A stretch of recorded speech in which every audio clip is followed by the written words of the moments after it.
Hello, everybody. Good afternoon. Welcome to Arctic Wolf's gaming channel. Today we have a new game that I'm trying out. This, and then if you select their presence to be heroes, then they'll be a hero that you can pick up in your campaign. If you set them to just be rulers, then they'll only show up as the ruler of another faction, or you can have them be both. So anything I've created can be both. And all the ones that were the AI defaults will be rulers only. And that's how I'm running my faction here. I can even delete these guys that aren't mine, but that's fine. That's fine. But we're going to get into a new game here. So, like I said, if you look at the completed stuff, I've beat 2 games. I beat the initial beginner scenario and the first story realm. In this one, it just basically teaches you how to play the game. And in this one, there's some story events happen where I helped the Sundren of House Iniok here with Raphael Arya. We beat up Yaka. And when we killed Yaka, that ended the game. We were allied together. So the only rulers left on the map were in an alliance together, and I won. So then it put all 3 of these guys in my pantheon. So now where we're at is we're in story realm number 2. That's the Enchanted Archipelago. Okay, and I'm just going to read through what's going on and we'll explain it as we run into it going forward. It says, become an ambassador of the Covenant and venture to the Enchanted Archipelago on Tidalon. So I'm assuming that's the name of the realm we're going to. It's what the world is called. Like we call our realm Earth here in the real world. So to draw a comparison, where this portal here is like you can go to different realms and do different stuff. It's really cool. So where once banished Wizard King is abusing the currents of creation, investigate the goals of the Shad Rai Alliance and free the realm from the Siren Goddess. Okay. So the features of this realm are it has a small underground. We'll talk about the underground a little bit later, but just know that each world map has 2 maps. You have the overworld and the underworld. There's like a cave system that you can dig out and explore underneath the map. It's really cool. It's wildlands, which means animals are more common in the realm, replacing all other infestations and ancient wonders. Animal units are common. Animal infestations are common. Constructed ancient wonders, such as ziggurats, are absent. So the only wonders we're going to find are natural wonders. Or low population means there's not going to be as many civilizations out there. And the free cities are rare. And the normal realm trade islands. This realm is dominated by oceans but features many small islands. The realm consists of several small landmasses separated by ocean. Each empire has their own landmass to start, which means we're going to need to get sailing to continue exploring the map. But okay, so we can select this one, and then we hit select, and we can choose our difficulty. And since I'm not a noob, I'm going to go with normal. I'm going to go with normal until it feels easy for me to beat normal, and then I'll move it up to the hard difficulty. But for now, I don't want to be completely just smashed in the face by every enemy that comes by, because I don't know what the heck I'm doing. So I want to play on normal difficulty. Your journey starts here. Now, this is probably my favorite part of the whole game right here. Here's my library of heroes, factions. I can pick any one of these factions to play with. And there's a whole list of them here. But anybody I don't pick is put into the pool of possible enemy factions that you can run into. Like I played against Rihanna the Golden in my first game. And yeah.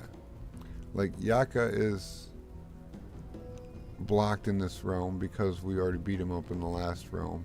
And I believe the same thing is true with the other one we have. Yeah, the House Eniac people are blocked because we've already beaten that story quest. But also these ones are all blocked because of their the Eldritch Realms expansion pack isn't allowed in this particular realm. It's fine. Now I can choose a hero out of my pantheon. I can pick one of the two heroes that I've already beaten a game with, and then I start my game with their race as it was at the end of my last game. So if you want to, you can take the same hero and go through the whole game with just one hero and evolve them and all that. It's really cool. But what we're going to do is create a new one. What is your people's form? Okay, and then when you create a new one, you can choose what kind of creature do you want your people to be. There's elves, normal humans, elves, insects, Siron, which look like magical elf people, kinda. It says empowered by magic, arcane focus, adaptable. Yeah, they seem to be. They're from the Eldritch realm, so there's an Eldritch form of human. Then we got Goatkin, Lupine, which is my favorite. These are the dog people. But there's also Avian, so we can be bird people, lizard people, orcs, dwarves, halflings. Like the list goes on and on here. Goblins, cat people, rat people, frog people, and mole people. Like, you see all that, all the variety. And then it doesn't matter which one you pick,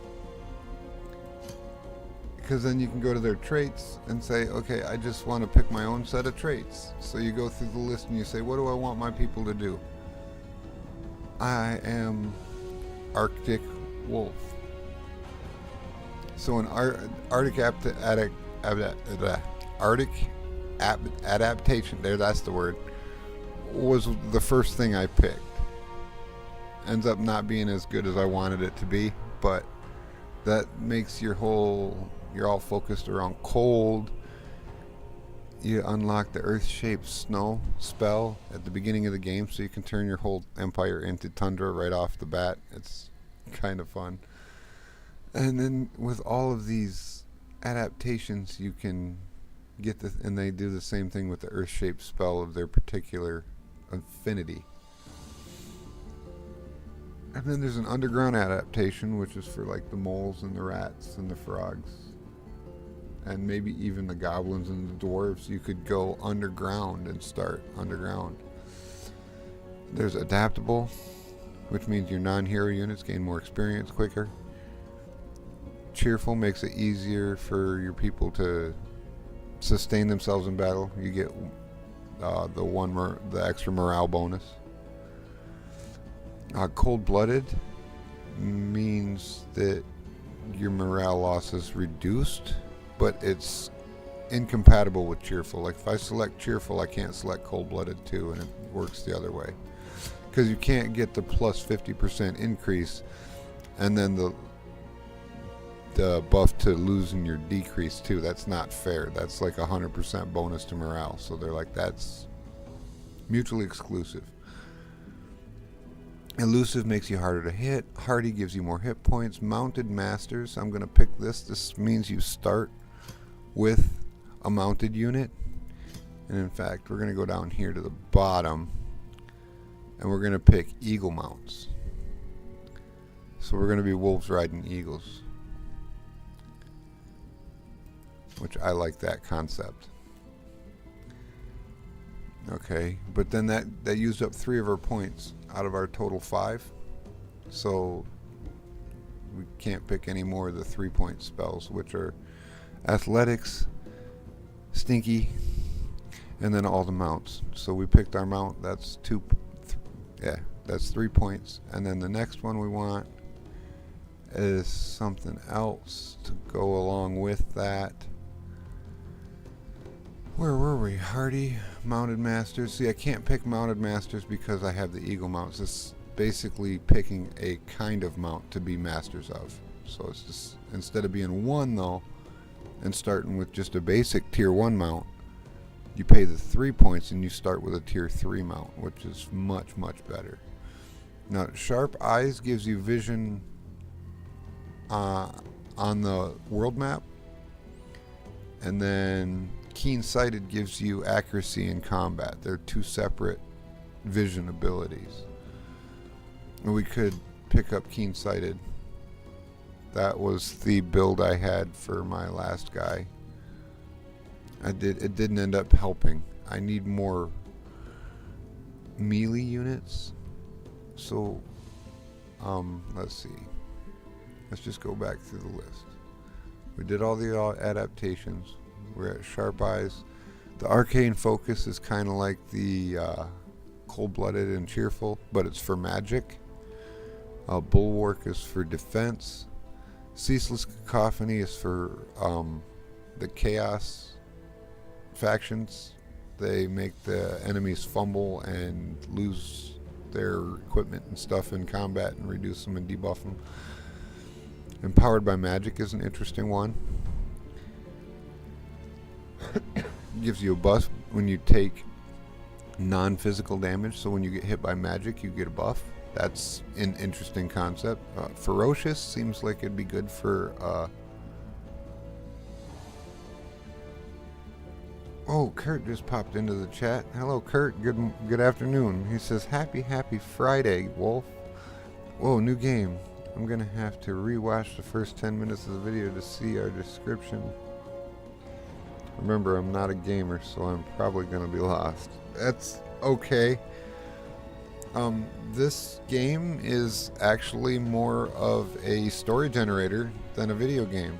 So you can just kind of follow along with me. I'll be at the helm pushing the buttons, but the story that you get will be just as rich of an experience as I can give you. Plus, you can give me input when it comes time to make decisions, and the chat can help me make the decisions for the game. So, for example, like if you're like, I don't want to be eagle mounted, what if we were elephant mounted instead? Maybe. Anywho, where were we? Ceaseless Cacophony, Empowered by Magic. Fast Recuperation, I think I like this one. You regenerate extra 10 hit points per turn on the world map. I'm gonna tentatively select that. Ferocious deals extra damage via retaliation and opportunity attacks.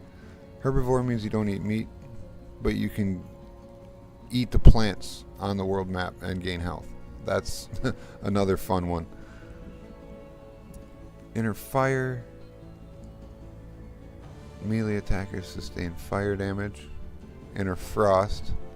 Melee attackers sustain frost damage. Now, as Arctic Wolves, this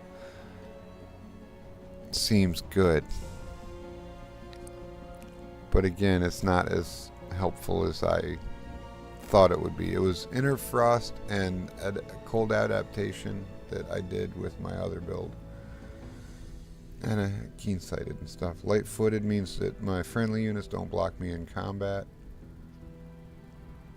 Oh, with the Inner Frost, there's Inner Fire, Inner Frost, and Inner Lightning. That they're all the same thing. It's just which element it does. Quick Reflexes is harder to hit by ranged attacks. Resilient means that they have more status effect resistance. Resistant means they just have more resistance in general. Doesn't have to be status resistance. Sneaky's less damage on flanking. Strong means more physical damage. Sounds obvious, but is. Units at low, tenacious units at low health will still deal a lot of damage as if full strength. That's comparable to Civilization VI Tokugawa. Tough units take less damage from physical attacks just in general. Defensive tactics: +1 defense, +1 resistance, and +10 evasion when standing next to a friendly unit with defensive tactics. It doesn't stack, but if I get my guys all standing in a line, they'll all get a bonus. Overwhelm tactics is more crit chance when I'm surrounding a unit. Or no, that's just when deal more damage when fighting in groups. So if they're in a group together, they deal more damage. Pack tactics is the one where you have to surround the enemy with your guys, and then they deal more damage to the surrounded guy. Athletics means you move faster. You get 8 more movement points, which translates to 2 tiles on the world map and 8 tiles in battle, which is a lot of extra movement, but we're already getting if you look here, we gain flying movement with the eagle mount, so that's better than fast movement. Hideous stench is it's for the mole people and the rat people and the lizard people, like, and the orcs and stuff. Like, adjacent enemies without this trait suffer resistance penalties because you stink. It's kind of funny. And then we're into the mounts. Okay, so yeah, we're gonna take fast recuperation, which means we heal more, and the eagle mounts, and continue. And then we're going to select, so we've adjusted our traits for our lupine race. We hit select. What is their origin culture? And now we get to pick a culture. And the culture symbols: order affinity, nature affinity, chaos affinity, materium affinity, shadow affinity, and astral affinity are the 6 different types, and each one has its own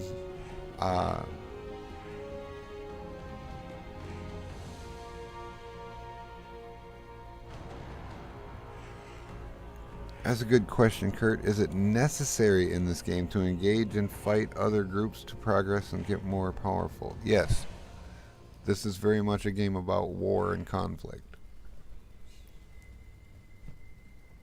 You'll see. You'll see when we get into it. We're almost there. So, what I want to do for our affinity is I want to start with... See, if I go primal affinity, we have a higher food income and alter providences into the primal animal's favored terrain. And if I click on that, it's going to ask us what primal animal do we want to focus on. And then primal has an affinity for each type of culture depending on what you want. So if we go with the Sylvan Wolf, which I'm a wolf, I like it. The Glacial Mammoth gives us the affinity for shadow, which is where the ice tome, all the ice magic is in shadow affinity. That's what I discovered on my first playthrough. But we're going to go with the order affinity, but in primal, I think.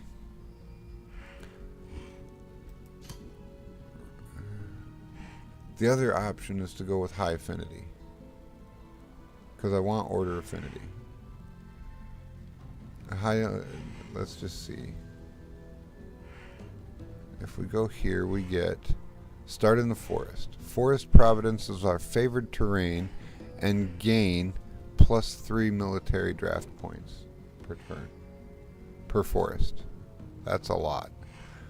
Access to the Primal Wolf Summon. That's a unit that we can get for free. units have force walk and silver. We don't need a walking ability because we're flying everywhere. Hold on. No, let's try this. And if you notice, when you see all these guys on the background here, when I click a different one, they change. This is a representation of the units in your army. So our shield guy will have a mount, our archers will have a mount, our battle mages will have a mount, and then we'll have 3 ground units if we pick this. Normally only one of them is mounted, but because we picked the eagle mounts, we get 3 mounted units. But high affinity gives us a higher city stability and knowledge income. Knowledge is your research, it's how you get more technology. Units are strengthened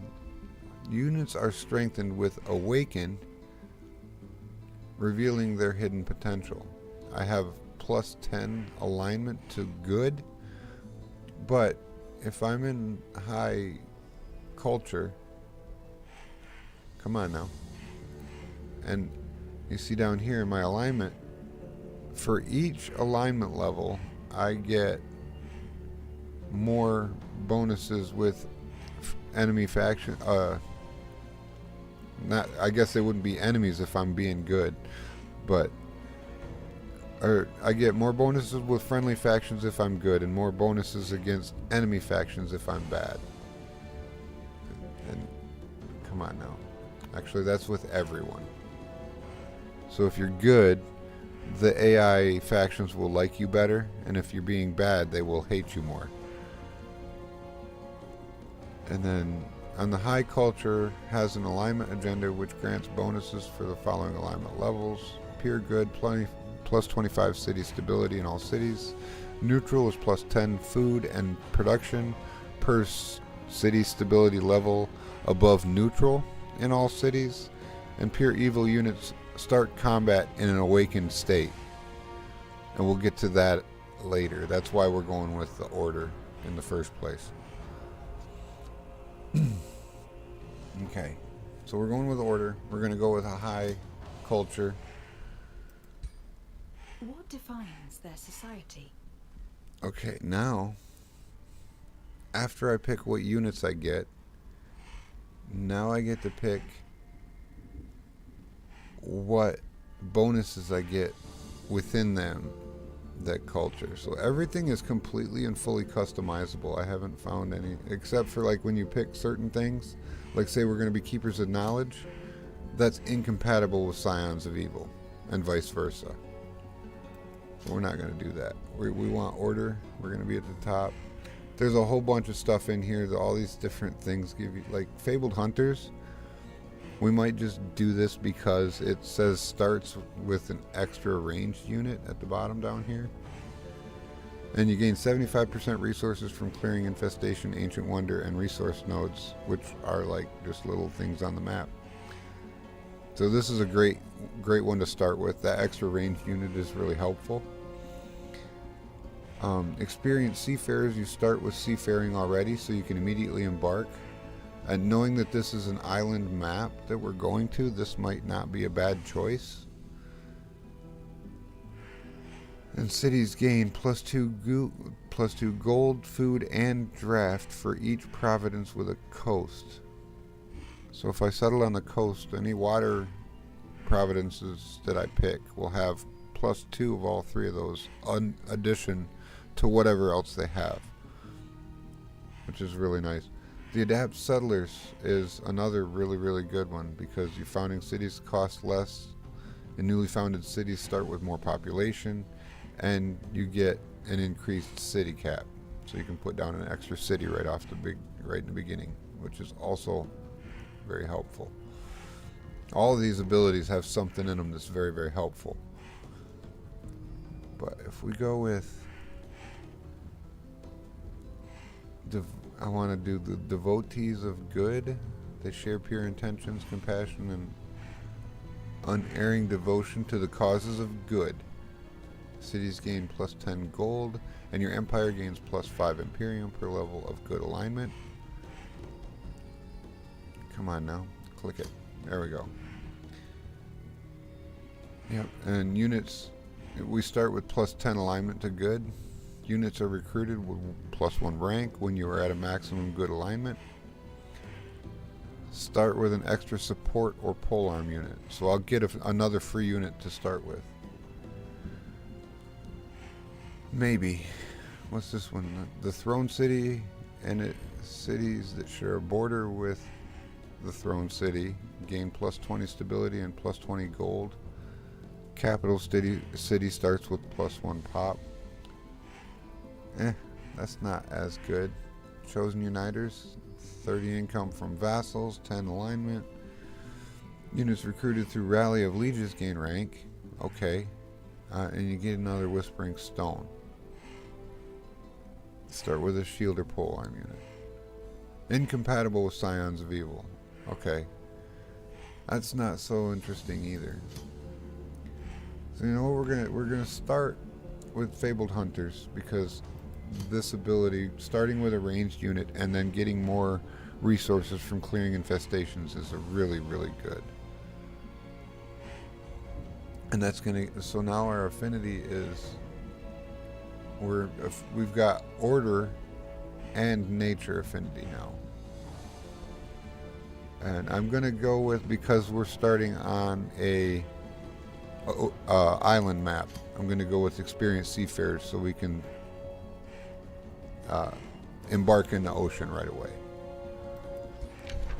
Choose your first tome of magic. Now, your tomes of magic are your research trees. Each book has a set of spells in it. Well, once you unlock, I think it's either 3 or 4 of the spells in the book, you unlock a new book. So first things first, we're gonna want, like, Tome of Roots is a good one to start with. It's nature affinity initial bonus. The Herbalist special providence improvement. It's a unique district we can put down in our city that gives us food and mana with forest or swamp. So that's decent. And we get the Healing Roots ability, which heals temporary health points in battle. And a poison vine that just, it's a vine that grows out of the ground and attacks your enemies with poison damage. It's okay. I like Tome of the Beasts as well. You can summon animal friends out of the wild and buff up your animals. And then you get the guy who can summon the animals as a unit. But I think what I want... these ones are all Materium affinity. These ones are Chaos affinity. That's a symbol for chaos. Tome of Evocation. This is Astral affinity. Tome of the Tentacle has 2 affinities. See? This one was really fun. I did a game with this one. I had frost arrows and the white witches and there were some of them, the lesser spirits and freezing enemies, and just, it was so much fun. Lots of good stuff in this one, but it's shadow affinity, so we're not doing that. Now the order is where like all the religion stuff happens. So here we have the Tome of Zeal. We can condemn our enemies. We can make a fanatical workforce. We get a Legion of Zeal, which is a unit enchantment. It makes the unit better. Actually, it makes all of our units better. The Inspiring Chant is a temporary buff in combat. And we can summon the Zealot. Now, this isn't a unit that you train.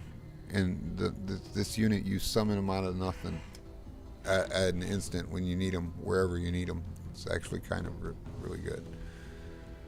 But I think I want to start with the Tome of Faith. It gives us 2 very, very important things right off the bat. We get the Chaplain, which is a healer's support unit. And then we can do an army heal, which heals your whole army. And this is an out of combat charge up type cast ability. And then we got the Covenant, which makes your cities much, much better. Is there one that is... I would like to see one that is nature, order, affinity. So we got nature material, just nature, nature chaos, and then just nature. I want one that's nature and order. If it does exist, I haven't found it yet. So, okay. It's either Tome of Zeal or Tome of Faith. What do we think, chat? Zeal or Faith? Chaplains or zealots, basically, is the question. And whichever one we don't get now will be the first one we unlock next time. So, I don't know, let's start with Faith. Start with Faith. What is your ruler's origin?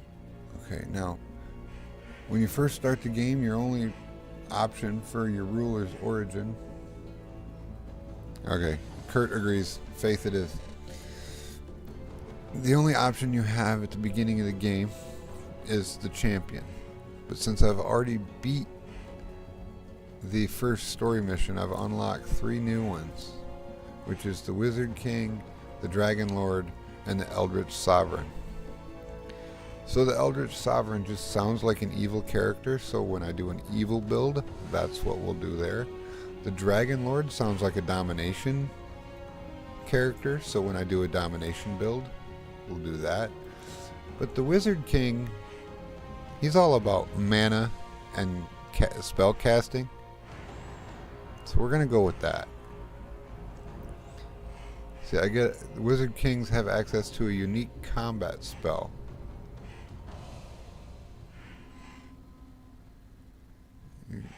And enhancing hero skills.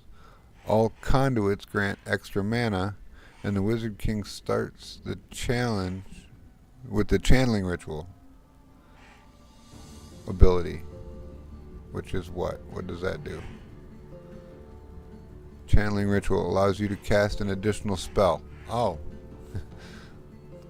that makes sense. So we're gonna go with we're gonna be a Wizard King. Reveal yourself. And now here I can pick what my leader looks like. Right now I've got a wolf wearing a wolf's head. That's interesting. Let's change his helmet. That's hilarious. That's hilarious. Oh, we can pick between all these different crowns. Like this one looks like horns, kinda. That one just looks ridiculous. That one is obscenely oversized and huge. This one technically isn't a crown, it's a new face. My face is all floating apart, and that's just weird. We're not quite that level of Wizard King yet. I kind of like this one. This one looks cool. We can also just go with a regular Ranger's hood. We can do the ethereal crown. We can do the... You know what? I like this one. Okay. And now we get to pick our colors and everything. So I'm going to, of course, we're going to be blue with gold. Don't at me. And I am going to pick this flag banner that I unlocked that's a wolf face, because I unlocked it because it's a wolf face, so I can use it. Our skin color on our guy is going to be this light blue, light gray, white color. And when we click to the other tab, we can choose what all of our units look like. So they're like, we can be buff or we can be skinny. We can have long arms, short arms. Their skin color is going to be the same as mine. Our army color, we're going to switch to yellow, so they all look like they're wearing gold plated stuff. They don't need skin decoration, tail length, mount type is locked because we're already on the bird mounts. Changes eyes. He wants these ones. Yeah, there we go. Actually, how about this one? Oh, I like that. Your hair needs to be better. How about that? We're getting somewhere. All right, give me a beard. Give me this one. There we go. That looks more wizard kingly. That annoying cape, get rid of it. That's better. Ooh, the astral wispy cape. I like it. All right, and oh yeah, your armor color is also gonna be gold. So, oh yeah, there we go. Stuff is happening now.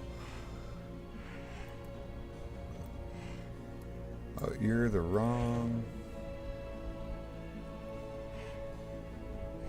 Oh, here we go. We're gonna change you to.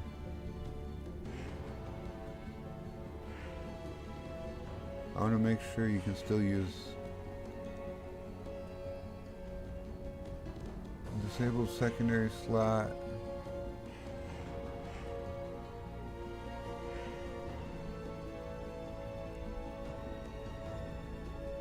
Hero mount.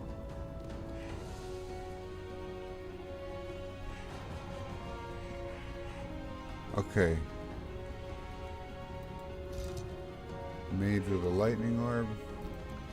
I don't want the you know what? I'm gonna go with the one that I've already unlocked, which is the ranger with the Crowmaster's bow. Because this bow is one that I already unlocked in a different game, and I get to use it for this. So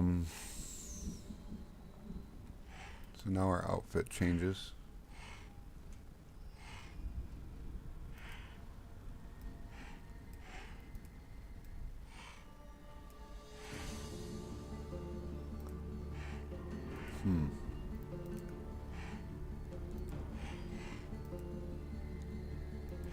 Want something that looks wizardly but still has a bow.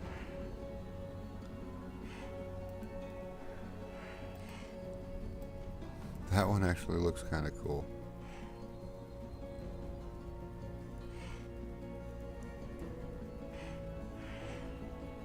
Okay.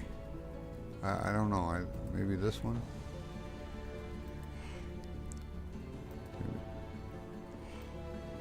I don't know. I'm having trouble picking his outfit here. Oh, that one looks neat. We'll keep that one in mind. What else we got here? Nope. Ugly. Maybe we change his pose so he's not... There we go. Now I can see. Oh, that looks like his torso is like... weird. I don't like that. This one makes him look like he's ethereal too. I don't like that. So this one then. There we go. Okay, and then we change his stance.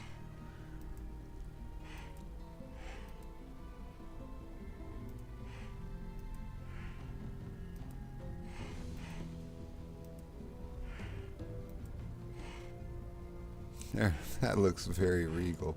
I like it. Okay, so this is our guy. Now we get to name him. Begins. We get to name...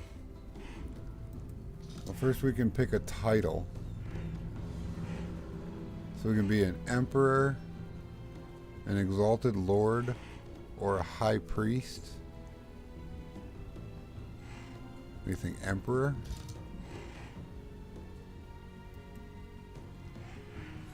And then let's see here, for our name,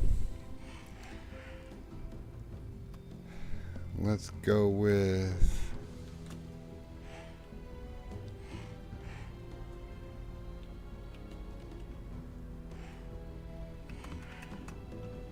I don't know, what kind of name should we pick here? This is where chat helps out.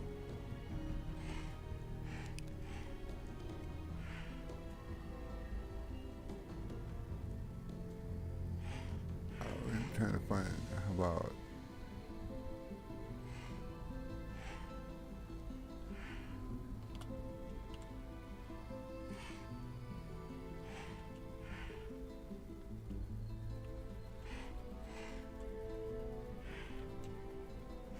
Okay, we got Drimmock, Longtail.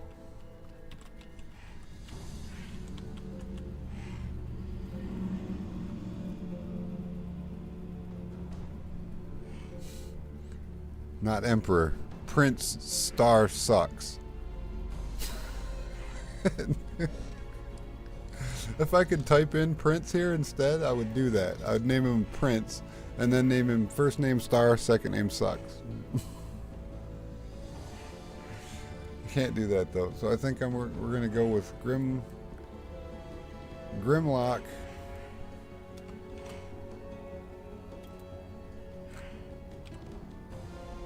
Grimlock Longtail. And just to be funny about it, we're going to back up and we're going to go tail length and shrink it all the way to the bottom. So he's got a short tail, even though his name is Longtail. And that I did that because it's funny for me. And we're going to name our faction the Wolfkin. Okay, right? Or we could go with the Arctic Wolves. Either way, Wolfkin looks better in the text. And we will name our first city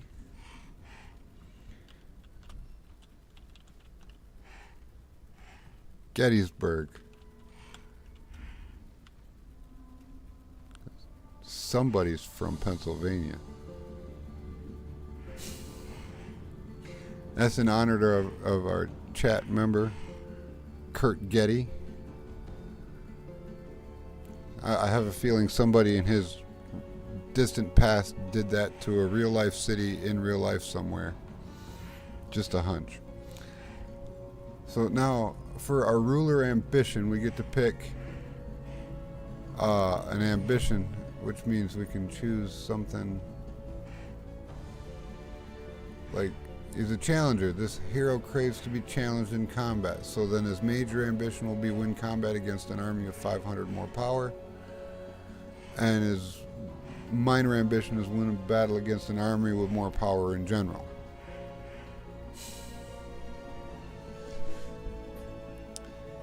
Or you could be a collector who wants to be completely decked out in all tier 2 gear or better. Or a conqueror who wants to conquer cities, right?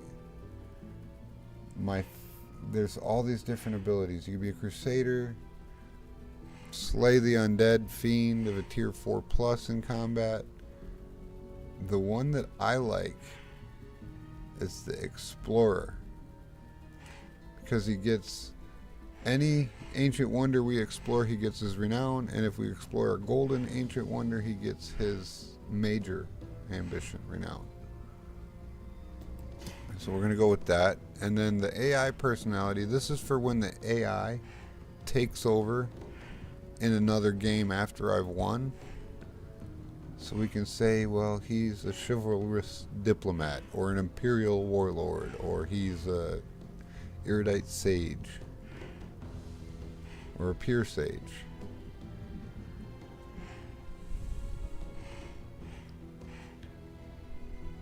Okay, so pure sage, a knowledgeable ruler who believes in mind over matter. And they like empires with weaker military, like empires with good relations with free cities. They dislike empires that break treaties. They dislike empires with stronger economy. They favor treaties. Wars must be justified. Exploration and expansion are good things. That's possible. We could also do the harmonious sage, which is the same thing, but it's got a nature affinity instead of what's it called? Astral affinity. But I really do like the chivalrous diplomat. So we're going to go with that. That has nothing to do with the way we play the game. That's for when the AI takes over of this character in future games. So okay, I think that's everything for our race customized and set up, ready to start the game. And I'm already invested in this character and these people and want them to succeed, right? And I haven't even touched the game board yet. So now we're going to go into the Rise of the Gaudier Enchanted Archipelago. The astral sea connects all and everything. To most, it is merely a way to travel between worlds, yet some call the astral sea itself their home. Of the many beings who reside within, the curious mare are the most gentle. They swim through the magical currents with ease and use their voices to guide lost souls to safety. This is the story of one such mare called Elia, whose curiosity led her to misery. This particular young mare was intrigued by the worlds that connect to the astral sea. She was specifically attracted to a realm called the Enchanted Archipelago, for its tides resembled her natural habitat, yet felt so different. But it did not take long before Elia's visit turned into a nightmare, when she was captured by a capricious Gaudier called Nimue, who sought to study her for her beauty and power. Don't ever take slaves for their beauty Self-proclaimed and power. Goddess Nimue used Elia in her efforts to create her ultimate race of followers. But her results never lived up to her ever-shifting demands. Elia was forced to watch Nimue drown her own creations over and over again, only to begin anew once more. The horrified Elia, shackled and sequestered, could only sing a desperate song carried by the currents over the astral sea.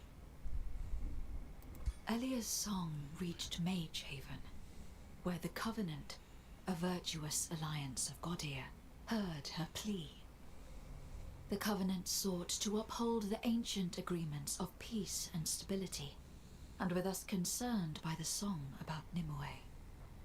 Had the siren goddess gone mad with power, or was another force at play?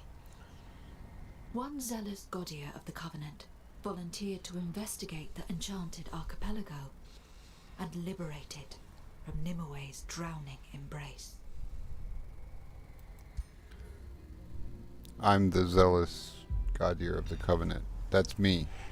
I chose to come and investigate. That's why we're here. Okay, so here's the world map.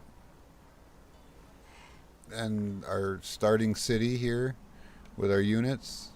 And it says Grimlock Longtail. A new ruler emerges. Explore your surroundings and expand your domain. Prepare to face your rivals and become master of this realm. Your choices will shape a new age of wonders. You start with the Tome of Faith because we picked it. We are Lupine because we picked all of this stuff. So that's what we got. This is all the things we've chosen. And it gives us 2 random spells to start with, which we get Inner Radiance and Wrath of the Faithful, which actually synergize together very nicely. Enchanted Archipelago, a unique Pantheon quest. That's that thing we talked about in the beginning, where your rulers that you win the game with go into your Pantheon, and that's like there's a roguelike element to the game where as you beat more games, you can unlock more stuff that you get to start with, which is chef's kiss as far as replayability goes. Okay. We need to find Elia's prison and free her if we can, and we need to obtain victory. That's the 2 quests on this map. You arrive at the outer edge of the Enchanted Archipelago. You are greeted by a wistful voice, the one that pulled you to this realm. So that would be Elia. The voice sings of love, and yep, it's Elia because she's singing. She's a siren. A wrathful goddess and enthralled people of a lake, a wellspring turned into a prison. She sings desperately for the arrival of a savior on this realm. Suddenly the voice is drowned out by cackling laughter before it all falls silent, leaving nothing but the sound of the wind in your waves. Okay. The creature pedals with you to the creature pleads with you to liberate her and the people of this realm from the wrath of the siren goddess. Reward victory. Complete the quest. Ends the scenario with a victory. Oh, so if I rescue her, I automatically win. Aha. I will claim this realm and liberate it from this siren goddess. Boom. There we go. So that's our quest. We gotta find Elia and save her. Alright. So this guy's a scout. No, I said this guy. Yep. He's a scout. But because our scouts, we have the eagle units, so we get to fly. So I'm probably going to be able to see my entire island in the first turn. Whoa! Oh, we got some enemies over here we need to take care of. Okay. Yeah, this is my king. And he's got an actual army here with him. We want to go grab this real quick. Okay, that immediately revealed Flotsam, which is... I can't contact them, but we know that there's a city over there. In fact, if you scroll down like this into the world map, you can rotate the map view around and you can look around out here in the fog of war. And you can see, like, there's this, looks like a statue of a lady here. That's not natural. That's somebody's realm. That's somebody's territory over here. And then, oh, there's a watchtower out over this way. And, like, the map's not actually that big. And we rotate. So we put north at the top. As far as I can tell, we always end up starting in the top left corner. That could be different for custom games, but for the storyline stuff, I always end up starting up here. But you can, like, fog bust. You can see what, like, approximately how far do I have to go across the water. Oh, there's an island over there, right? And then there's a coastline here. And then I can see there's a coastline here, so this is landmass up here. And yeah, there's a mountain over here. There's something of interest at this location. That actually might even be the entrance to Elia's prison.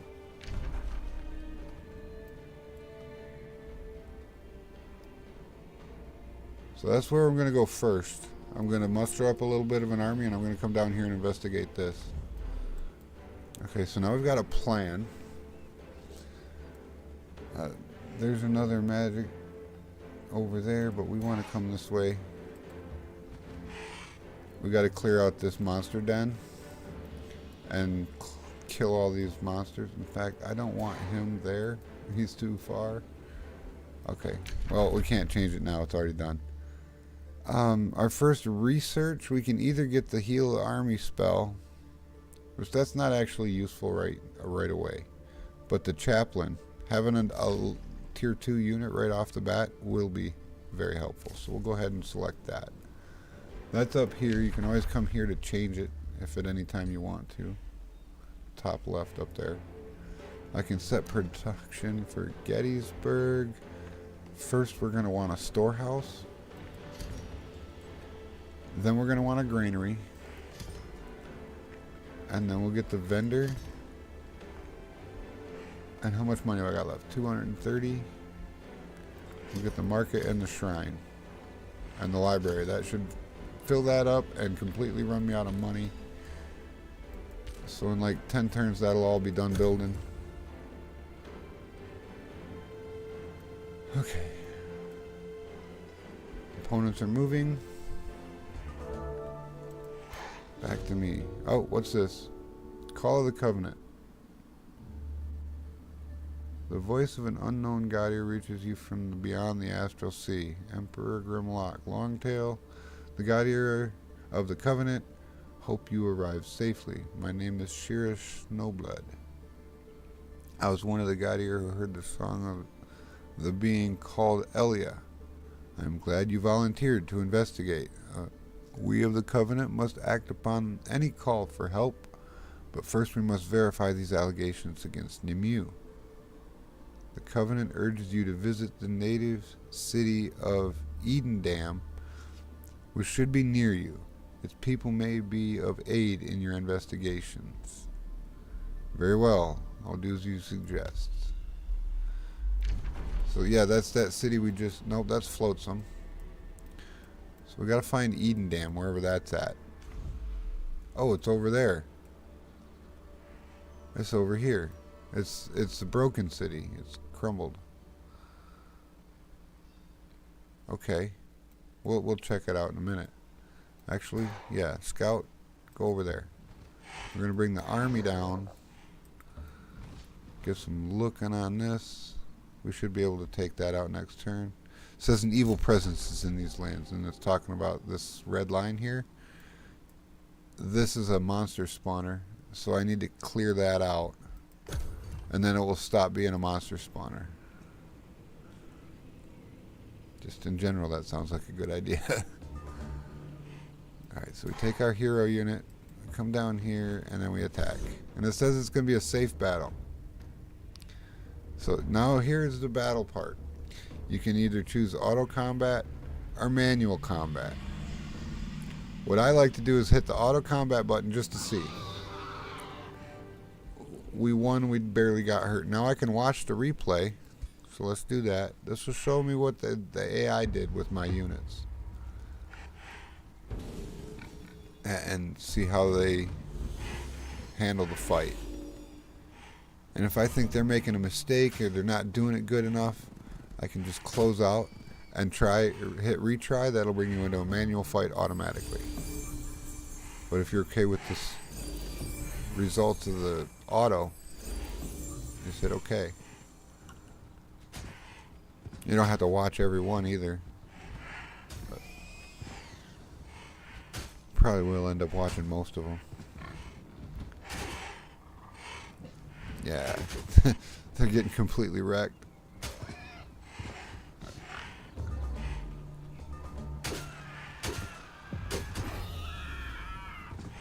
It almost wasn't fair.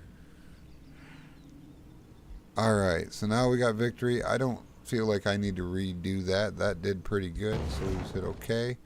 And now we get some rewards. And I got one of the coolest mounts in the game. But I'm already at a better mount than that. But either way, we'll open the hero screen, because normally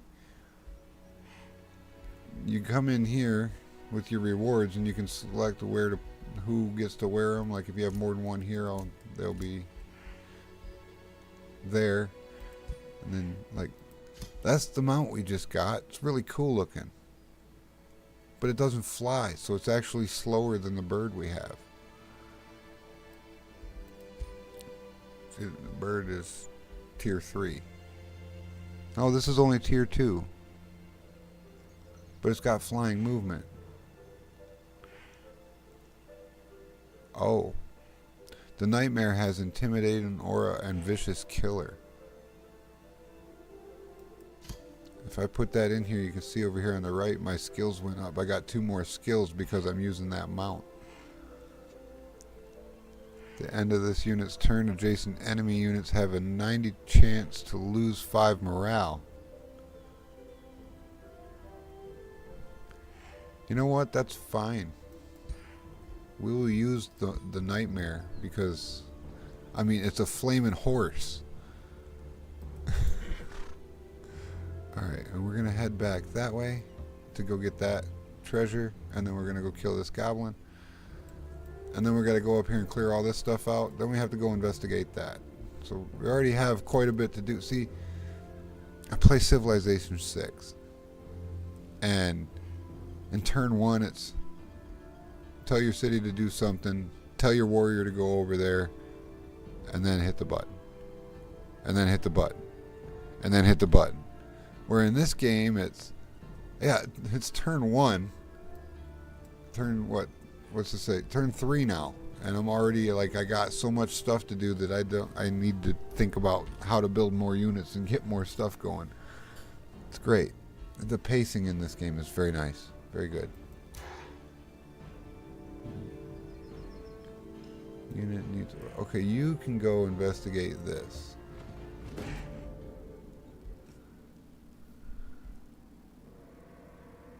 Okay, so drowned echoes. Your army approaches what should have been a proud city, but now seems to be nothing but a brackish swamp. Broken stone structures jut out from the waters, quickly crumbling under the constant lashing of the elements. Splashing through one of these bustling streets. Splashing through the once bustling streets, your army finds no signs of life. Bloated corpses riddle the streets and rotting markets. It seems like it's recent. It seems they did not even have time to flee. The tide took their lives.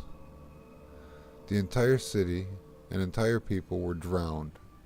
Your army stands silent as the rain falls, wondering what to do. Oh.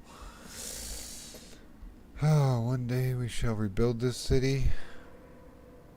No, let me look. Can I back out? Yeah, okay. It's too close to my capital. It's only 2 providences away, which means that my capital is going to want to grow out to that in some decent time, so I don't want another city right there. Grant these people their last rights. They deserve at least that. Character alignment plus 20. Hey, that's good with all of our bonuses for alignment that we have. Also, we shall study the lost civilization. Their knowledge will not be lost. We can gain some science. Our research on chaplains changes from 3 turns to 1 turn. Or we can say loot whatever you can find. It looks like we'll need it, and I gain 180 gold. I already have 146 gold, and I'm making 68 gold a turn, so I don't really need the gold. I do want the alignment. I'm going to go with the alignment. We'll bury the dead.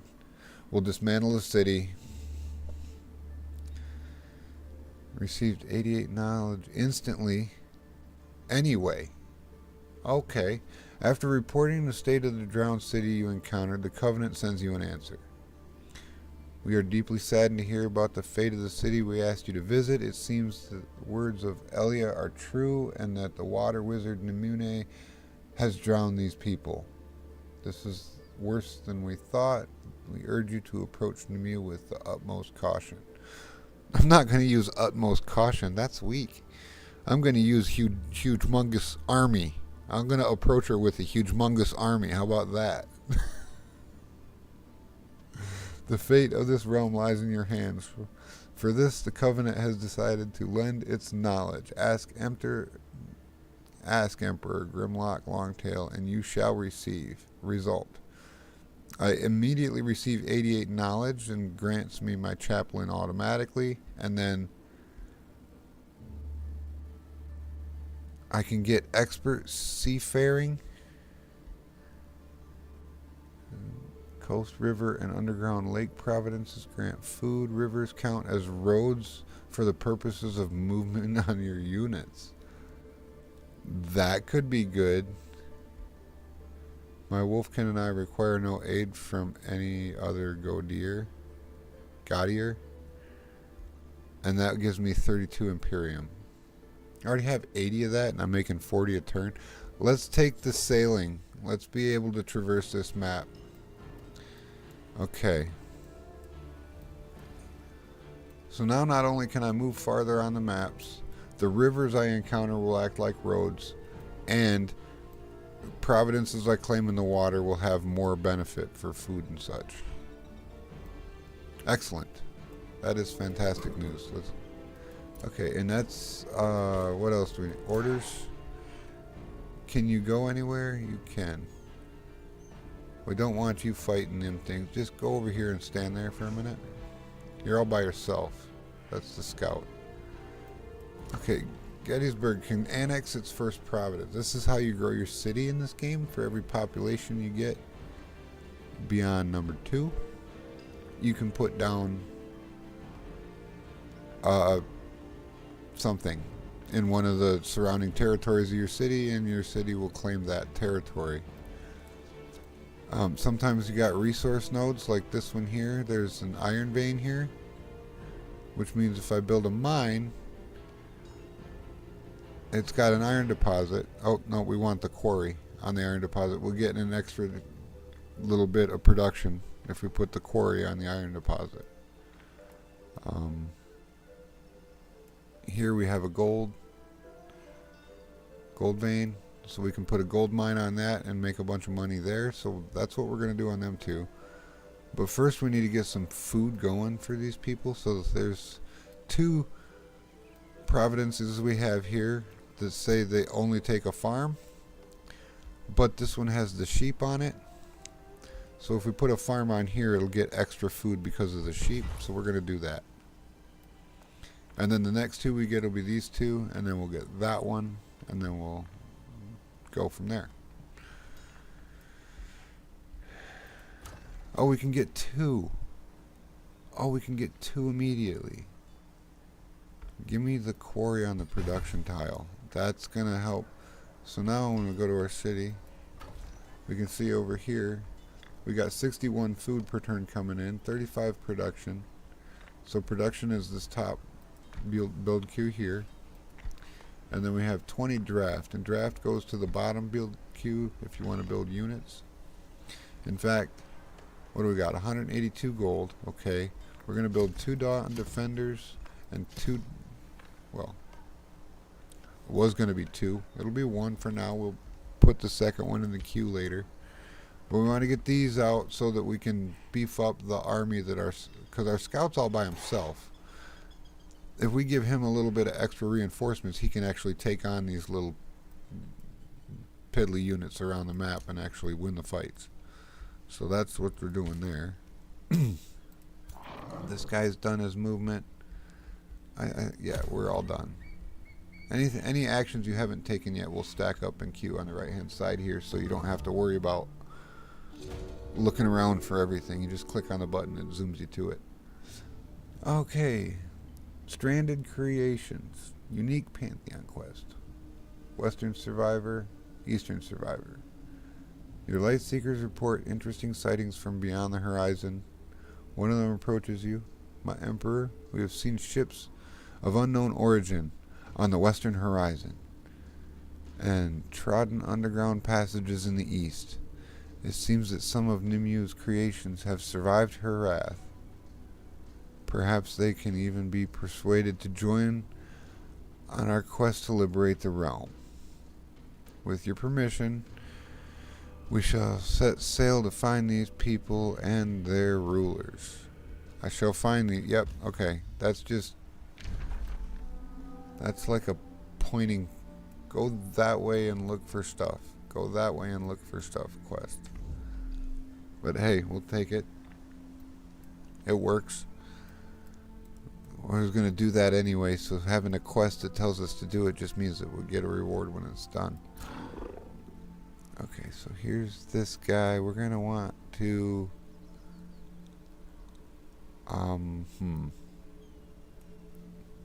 We'll do a loop. I think... I kind of want to attack this guy here and clean out this wreckage over here, but going into the water costs some movement. It's fine. We'll just do it anyway. There we go. We're in the water. This guy can go... Oh, he's flying. Oh, see, that's the thing. If he's not flying, it costs some movement to go into the water. But this guy, since he's flying, he can fly over top of the water. No problem.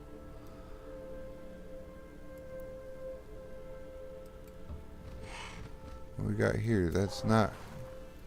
NPC Army of Marauder Guard. Okay, there's 4 of these little dudes. Okay. We shouldn't have any problem with them guys.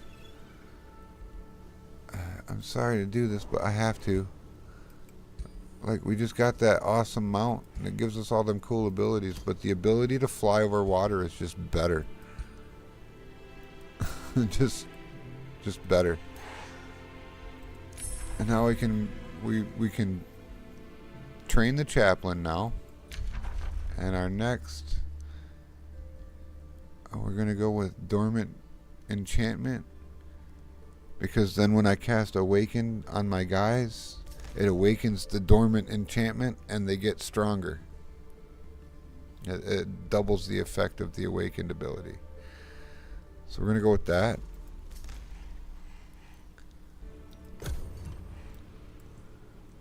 Is there a Wyvern? We might be able to get a Wyvern. No, it's just a Spirit Hawk. Oh, it's a Wyvern. That is a Wyvern. That's a level 2 Bone Wyvern. Okay. That might actually be useful. Alright, okay, this guy's probably just going to run away. Yep. Yeah, that was just... you're too strong for me, I'm going to run away. That's what that was. But now here... Okay, when I hover over the enemy, you see this red dashed line? It's kind of hard to see, but it's right on this line here when I hover over this guy. And any units of my army inside that radius, when I hit the attack button, will join in on the fight too. Yeah, so we go over here, and now I've got my main army here, you can see it, right? And then the scout is also here, because he's inside this radius. And it's a safe battle, auto combat. Nobody barely even got hurt. A couple of people barely got a little bit hurt, but nobody got hurt. We could watch it. Let's watch it. Let's see how the AI handled that.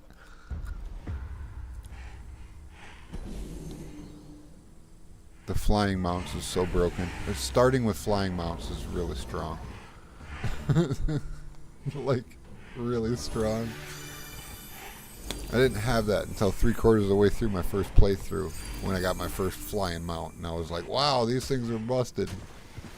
And then when I won that game, they're like, you could start with the flying mounts now, and I'm like, okay, game on.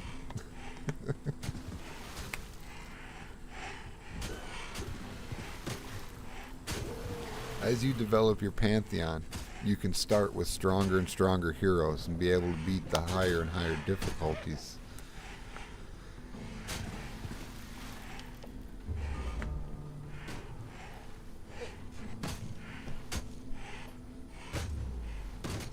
Hold on, this is going too slow. Let's speed up a little bit.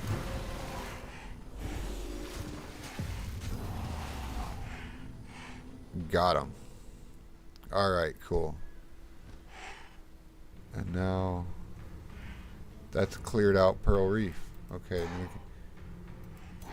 Okay, so now he can't quite get into attack him, right? He can't. But he can get close. So I'll move him close. Uh-oh, what's this? Meeting. Decimus the Unwavering. You meet Decimus the Unwavering of the... Get out of my way. Atoning Toadman. He eyes you and puffs up his chest. My name was given to me by the Siren Goddess herself. And blessed children of Nimue, we only aim to please her. Uh-oh, they're devotees of the bad queen. Unfortunately, she has deemed us imperfect without her guidance. Okay. We have taken it upon ourselves to patrol and protect the realm. I know she will love us again if we prove ourselves worthy.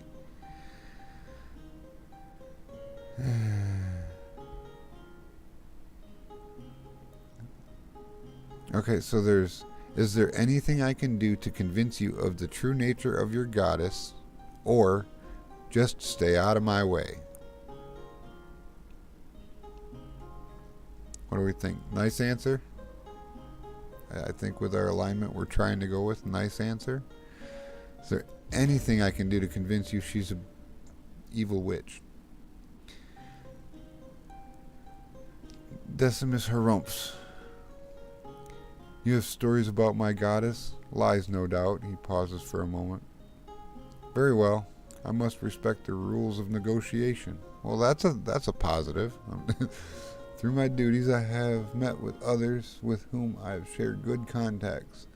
Some tell the strangest stories about the goddess, love turning to wrath, but that can't be. These people, they fell out of the goddess's grace, but I'm sure that's misunderstanding. She would never truly drown us, would she? He winces as he is being scolded by something you cannot hear. He rubs his temple. If you wish to convince me, convince a sage of Flotsam of your good intentions first. I respect his insights. Very well. I will convince him and you. Okay. So now we gotta do a diplomatic mission to Flotsam anyway. We was already gonna go over there, but now that's on a quest. We have to go over here and meet them and then give them a Whispering Stone so that we can vassalize them. Okay. Orders required. Yeah, I was in the middle of doing something when this happened. Like I moved down here. I don't know what triggered it, but something triggered it. But now I've got my main army here, so I can come in over here and then use my scout to initiate the combat, and my main army's still here in the combat. Very clean, very streamlined. That's not clunky. I like it. It's so much better than Civ VI as far as combat goes. Like, so much. Okay, and now you still have movement. Oh, that's why it triggered, because I've seen his units. Okay, got it. Okay. We're gonna focus on clearing off our home island first, and then we'll worry about going elsewhere later. Okay, so we said we wanted to put a gold mine in here, and now you can see our gold per turn is up to 83, and it can annex another. Okay. We do have an affinity for water in this one, so let's go with a fishery farm here. And let me just see what that does. That doesn't actually tell me. That just shows me where pins are at. Okay. But in here, yeah, 52 food, 31 production, 20 draft, 123 gold, 18 mana, 54 knowledge. I'm not making any Imperium yet, but that's fine. That'll happen when I get vassalage of that other city-state. It's still only turn 5. We're just getting started. My ruler has leveled up already. Okay. Every class of unit has its own level up tree. And you can, as you play the game, like I've only ever had a ruler, a hero up to level 7, which is only get to pick 7 of these abilities. So it's like impossible to pick all of them for everybody. That doesn't, you have to be very selective about what you're doing. Like here I could do, because I'm a wizard king, this part over here on the left has its own tree, and then because I'm a ranger, this middle section here is this tree, and then signature skills depend on what your affinities are. That's up here, this our order affinity that we started with and our nature affinity that we started with. I'm going to go with the ranger because I'm a ranger. I'm going to go with melee and physical attacks now deal 10% more damage. And then the second one I'll do is I'll get snapshot.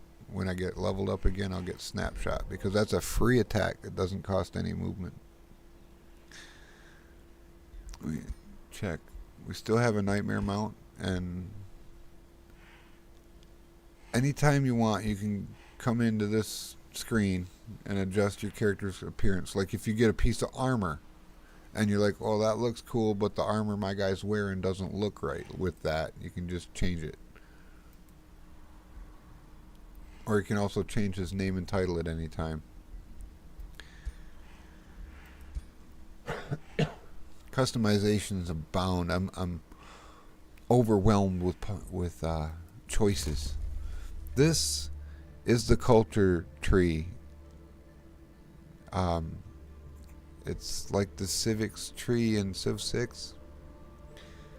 It's where you find, like, we started with basic seafaring, so this one's already selected and completed.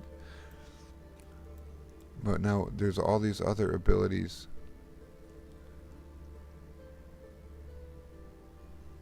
Okay, so this one says destroying an infestation or conquering a free city grants 300 relations with all other free cities for 10 turns. We don't need that. We're not going to try conquer anybody. Oh, and we got expert sailors from the quest, so that one's already selected. This stuff all costs Imperium to activate. Imperium is a very, very precious resource. It's the most rare resource in the game. It's used for the most valuable stuff. You use it a lot when you're dealing with your city. Like, you can add population. You also use it a lot when you're dealing with city-states. Like, in order to vassalize a city-state, you have to pay Imperium to do it. So we're just going to hold on to that for now until we hit an ability that we really want. My alignment has changed from good to very good, which is another step up with our order affinity. So we're getting more bonuses because we have a higher alignment to good. That's all fantastic news. And we've got our stranded creations. We've met the Western Survivor. So that's the people who live down here. There's another peoples who live probably up in this corner. And then I'm willing to bet that the underground is, like, this whole map, I haven't done any exploring in the underground at all. The quest said that the tunnels to the underground were on the east side of the map. So we're going to have to go over there eventually. First things first, we need to clear all the enemy presence off of our main home island here before we do anything else. And while we're doing that, we're building an army out of our city. Okay. Let's take out this wyvern. Let's see, if I put you... Hold on. Let me see this. Yeah, okay, if I put you on that tile, you'll be in range of this. I can initiate combat with the scout. Okay, my guys got a little bit hurt there, but we didn't lose anyone. Do I get the... I didn't get the mount. Okay, it's okay.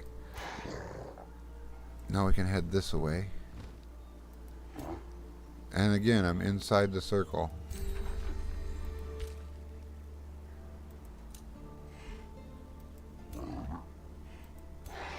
That's what I want. I'm inside the circle there. Can he move far enough? No, he can't. But we can move him over there. And then next turn we can take care of that. We built a safe house. A storehouse. Okay. Oh, I leveled up again. Okay, so I can add another skill point. We'll get the quick shot. The snapshot is... Let's see. Okay. I like how your tooltips stay and you can move your mouse into the tooltip. That's just so nice. It says here it's 90% accurate. It's got a range of 4. It does 18 damage. And the pips underneath in these blue circles here is how many action movement costs it takes. Like, for example, if I see true shot here,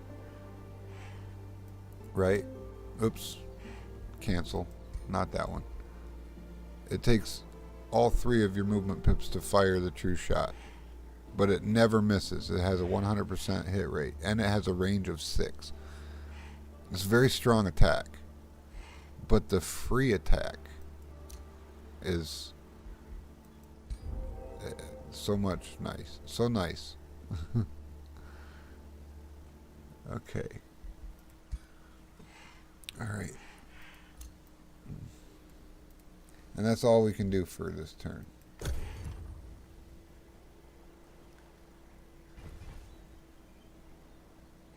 Oh, he's moving. He moved out of his units out of here. Okay.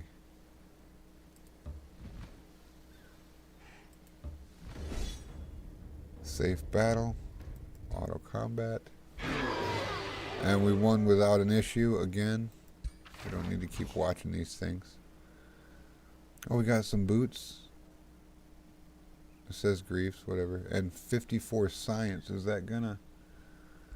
That's like 1 turn's worth of free science. We'll open this. Can he wear them? It doesn't take away his mount? Alright, we're good. We'll just put the boots on. It's 15 more hit points. Excellent. And now we've got some movement left. Nope, stop. Where's that scout? Where's that scout? Did the scout die? No. Why is he back there? That's not the scout. The scout must have died. Oops. That's okay. We have a new... This is a melee unit. So we're going to move him over here. Let's see. I can use 160 gold to hurry up the recruitment of this next unit. So we're going to do that. You can only do 1 hurry per turn per queue. So we don't need to hurry the granary. That's going to be finished next turn. So we'll let that go ahead and finish, and then we will hurry the vendor next turn.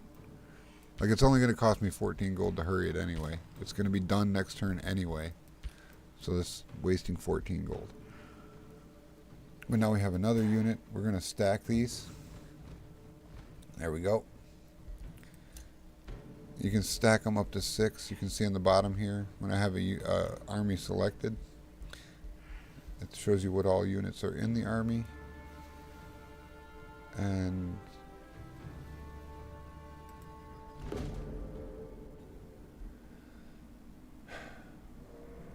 Elijah's song grows louder. You feel her prison is nearby. Suddenly a rift opens, allowing you to spy on a half-naked Godir speaking to Nimune. What is this I hear about the imprisoned mare? The unknown Godir says, we agreed you would set her free. She has served her purpose. Nimue scoffs. We discussed it, and I decided against it. My work is not done yet. Lithal. Oh, it's name dropping her. Uh-oh. The half-masked Godir answers annoyed. You fool. The Covenant is investigating already. If they find out about the Gilder coil... What is a Gilder coil? The Godir called Lithal. I'm going to say Lithal. Attempts to argue further, but Nimue dismisses her, unaware that you overheard this conversation. Leave the shod ride of their bickering. Okay, that must be because I discovered that one. Or, oh, that's that statue of a woman in the distance that we was looking at. So I was right, that is her prison.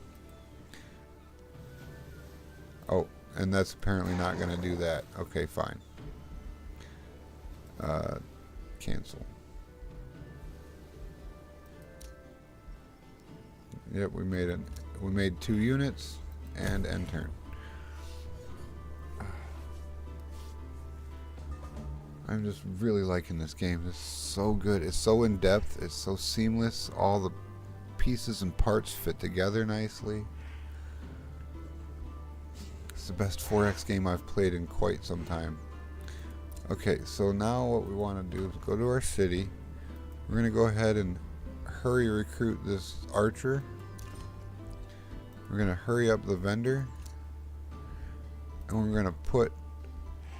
See, now we can do the chaplain, but we need Town Hall 2, Atrium of Light in the city in order to build that. So if we go over here and then we see, oh, yep, Town Hall 2, Atrium of Light. We'll go ahead and throw that into the queue. And then we're going to boost up our defenses just a bit. We'll get a Caltrop Sash and Arcane Battlements. And that fills our queue up, so we can't do anything else. We'll take another Light Seeker. Since we lost our last scout, we'll build another scout. And then this city can annex another Providence. So we'll go ahead and put a lumber camp, I think. Wait, what do we got up here? That's got a monster on it. We can't use it yet.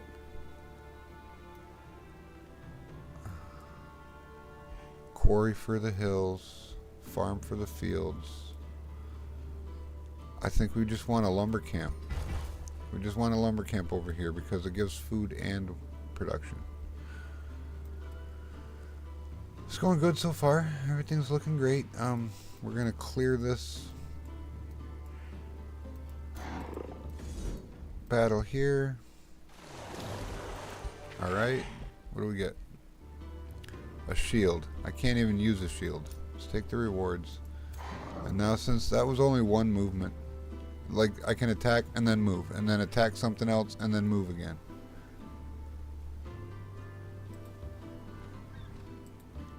Like as such.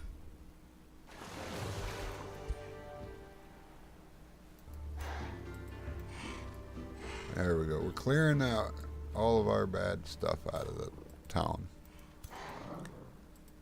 Okay, and that's all one army now. Kachink, and they should be able to take out these 2-unit mobs now with relative ease. Dormant enchantment is researched, so we can research something else.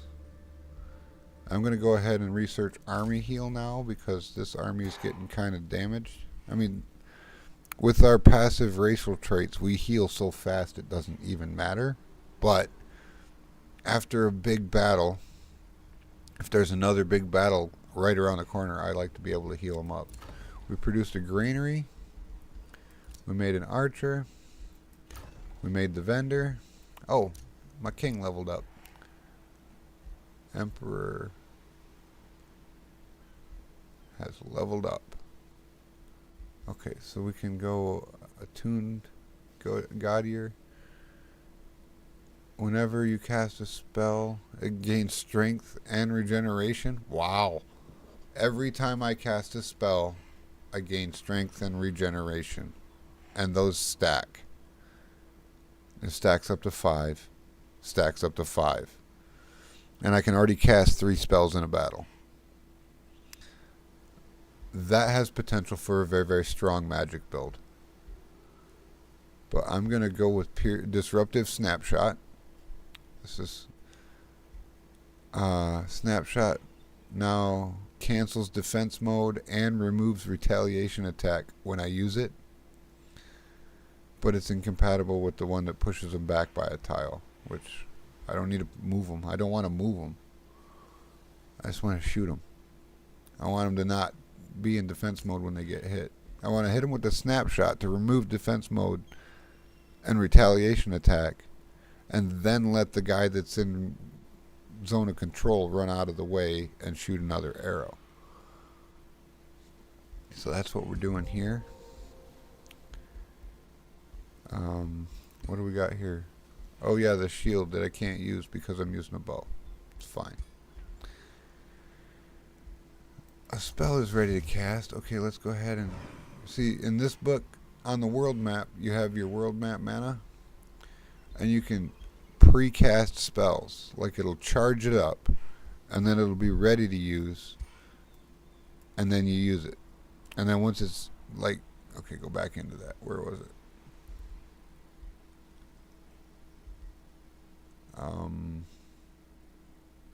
Is there a button I can push to just see that?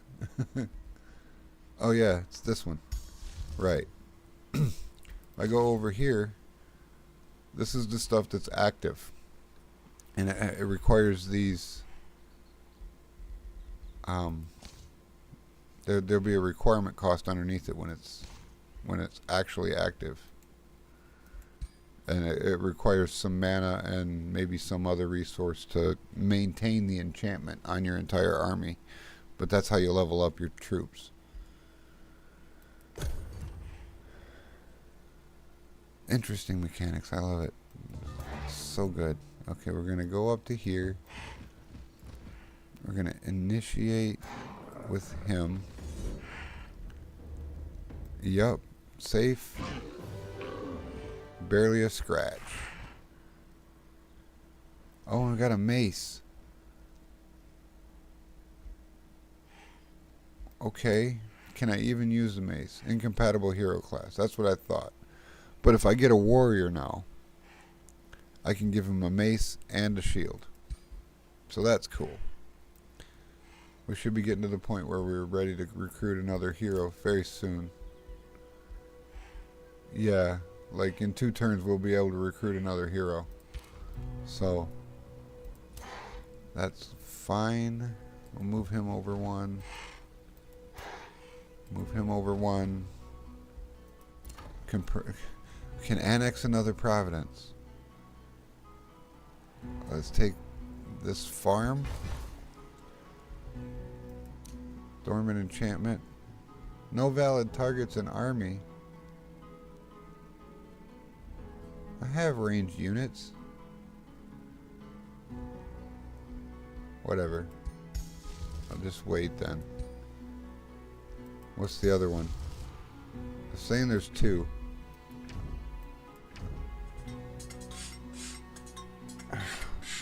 I'm sorry, everybody. Hold on just a minute.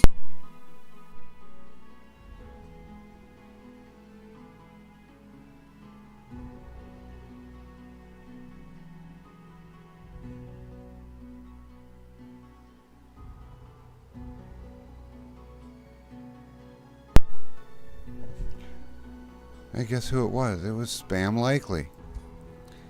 Calling to tell me about my Medicare again.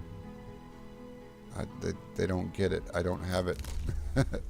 Okay, so I apparently have developed enough points in one of these that I can unlock something. It's this one. Founding or absorbing cities takes -2 turns. Newly founded or absorbed cities gain new population.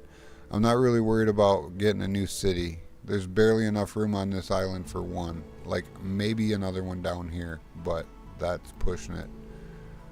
What I really need to do is get to another island that's uninhabited and make a city over there, or take over a city on another island.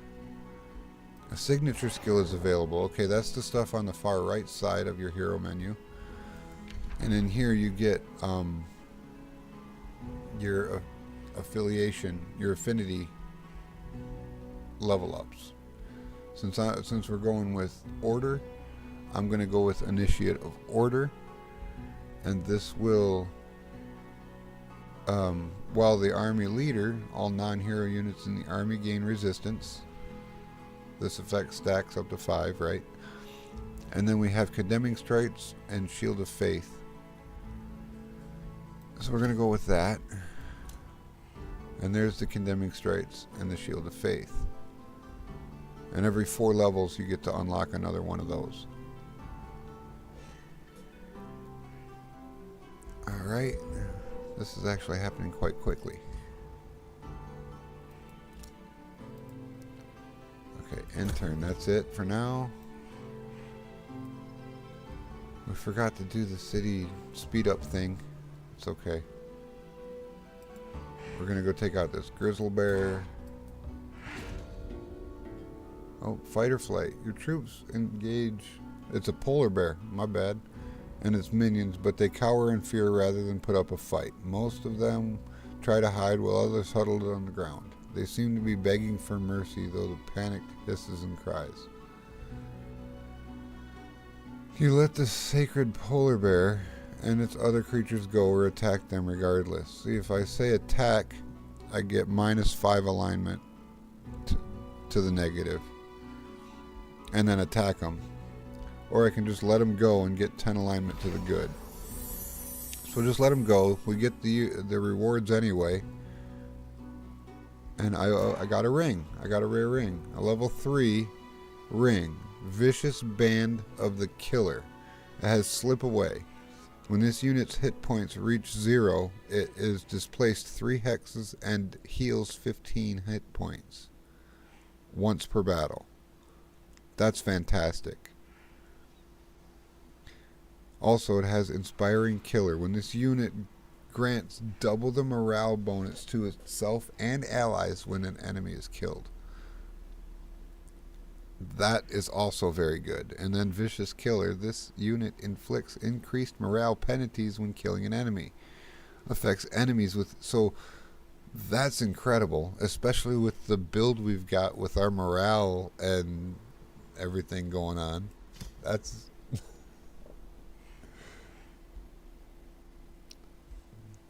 That's like pulling an EX foil in the other game, guys. Just so you know on the level of how good that is.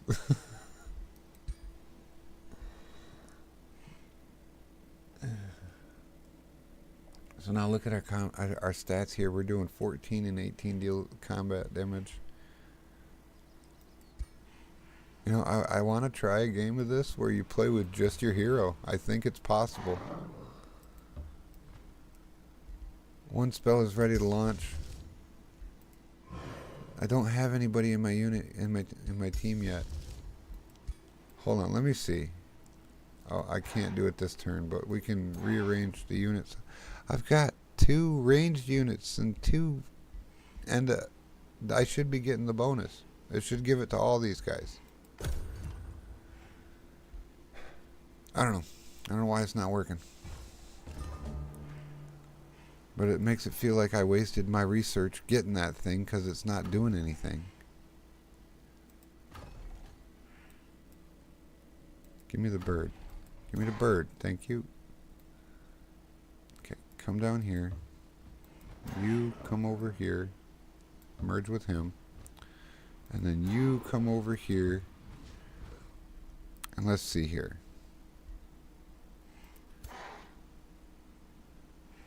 Okay.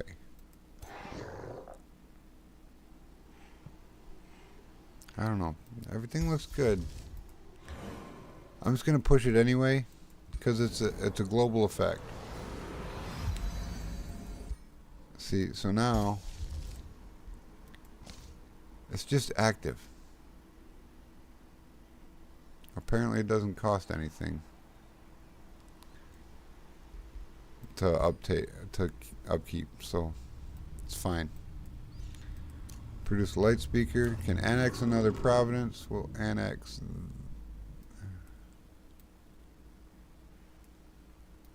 Let's go with the coastal waters out here. Fish farm gives us 9 food, 2 draft, and 2 gold.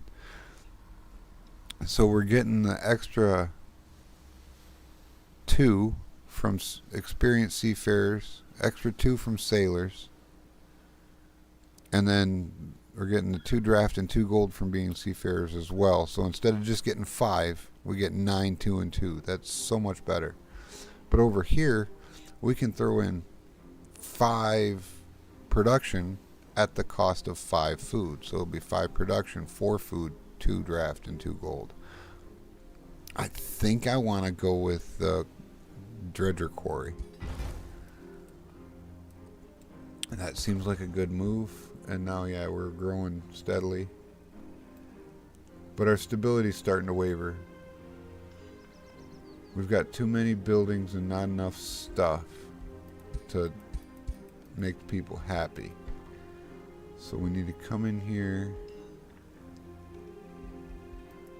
Yes, cancel that. We need to build this immediately so that we can build the tavern, because that's going to give us 20 stability. And then when the tavern is done, we can build the bathhouse, which will give us another 40 stability. And then we won't have to worry about stability in the city ever again. And then we're going to hurry the production on the level 2 wizard tower. There we go. Or the town hall. And now we start the wizard tower. That's a whole nother thing. We'll get into that when I get the parts built. But there's a bunch of customization you can do to your hero through the wizard tower. You can craft unique items and stuff on your own. Like you can custom craft your own unique weapons and armor. And here we go. I get a hero, a new one. But neither one of these is a warrior, which we're looking for a warrior because of the equipment we have, right? So we'll just shuffle. And nope. So we close it and we go to next. What's this? Diplomatic channels gives me a whispering stone. I already have a whispering stone that I'm not using, so it's pointless to pick up another one. We don't need that yet. We have that. We don't need excavation. With the excavation you can dig out tunnels in the underground. We haven't even found an entrance to the underground yet, so that's kind of pointless. So we'll just hold off on buying anything for that. Can we afford? Now we can buy the Sun Priest and the Daylight Spear and the Chaplain because we got that level 2 Town Hall. I can only afford to put one of these into the queue, and then I won't be able to afford to hurry it up. Because see, it costs $100 to put it into the queue, and then it costs another $280 to hurry it up. So I can't hurry it up, but I can put him in the queue, and we're going to want one of him in my main army here. I'll probably kick out one of these Dawn Defenders, put him in the other one. Bring this guy over here. Yep, you go over there. Okay, hold on. Let the game think about the opponent's movement.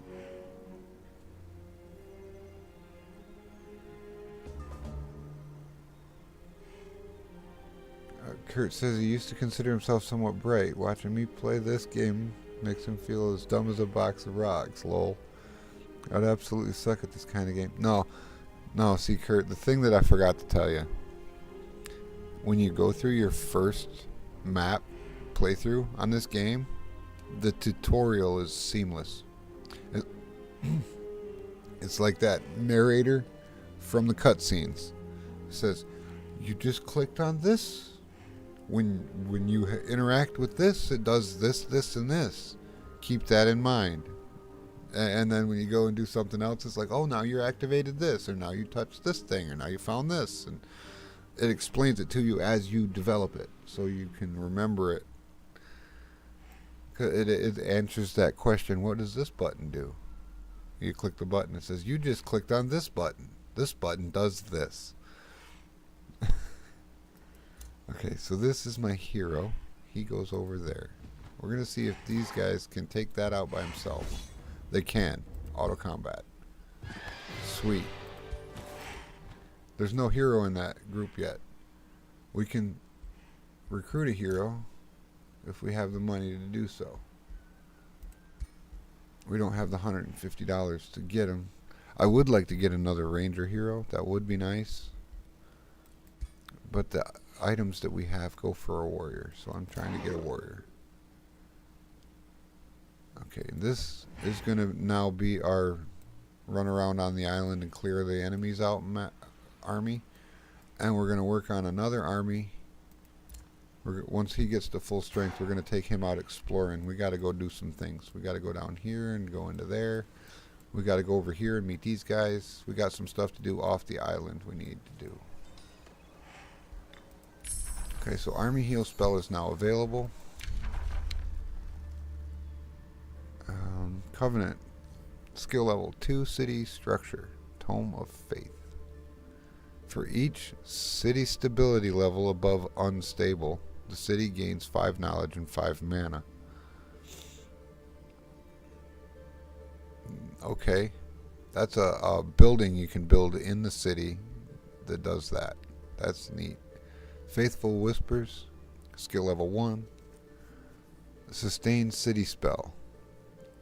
Allegiance with the target free city increases 30% faster. So that's a spell that I will cast on another city, and it will make it loyal to me. It's not, no, we're shuffle the research, because it picks, like if it's show our tome library, we have the tome of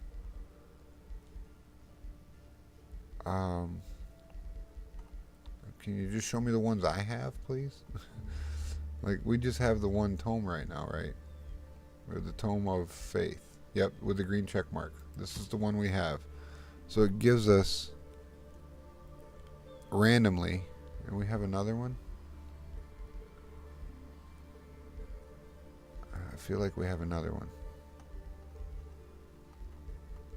Is there another one with a green check mark on it? No. So this is the only one we get. So it's going to pick randomly out of these abilities what we can find. And then there's a few basic abilities that just show up. The Enchanted Crow Companion is one of the just basic abilities that can show up. And when you get it, it grants +2 vision range on the world map for your scout units. The Warding Blessing. Heal target friendly unit 20 and gains 2 bolstered resistance. This is an in combat skill. This one's also good. Either one of these will be fine. I think I want to go with the vision. Because now we have... Yeah, we got a scout in this army. So then when we get that, he will have +2 vision on the world map. And that'll make him see farther. That's good. Alright, go into the city. We're going to go ahead. We can't hurry the recruitment there yet. Oh yeah, because we're out of money. Because I spent all the money.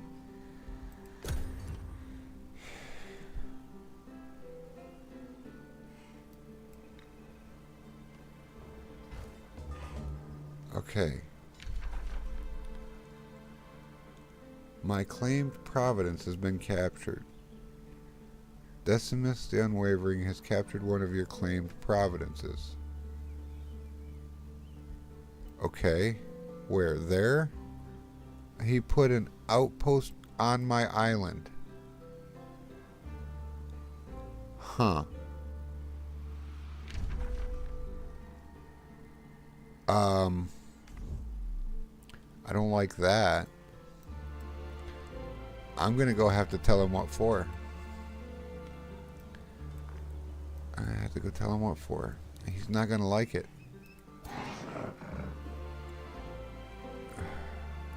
What is this? Where did this come from? This is a big war breed.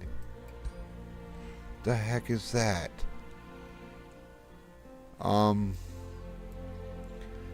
27 attack. He's got power cleave for 33. He runs defense mode. He's destroys defenses, natural regeneration, siege breaker, and steel skin. Oh my goodness. Yeah, this guy's a tier 4 elite monster. He belongs to the Elven Miners.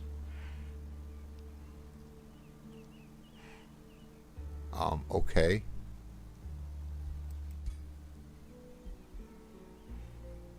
And then Phantasm Warriors. So ghosts. Ghosts with an abomination. We're gonna have to deal with that because he's gonna come pillage my shit.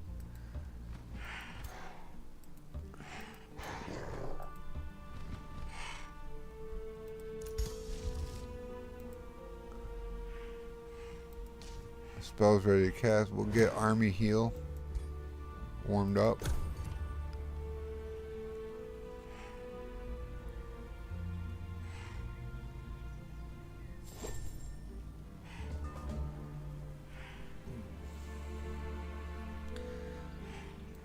Okay.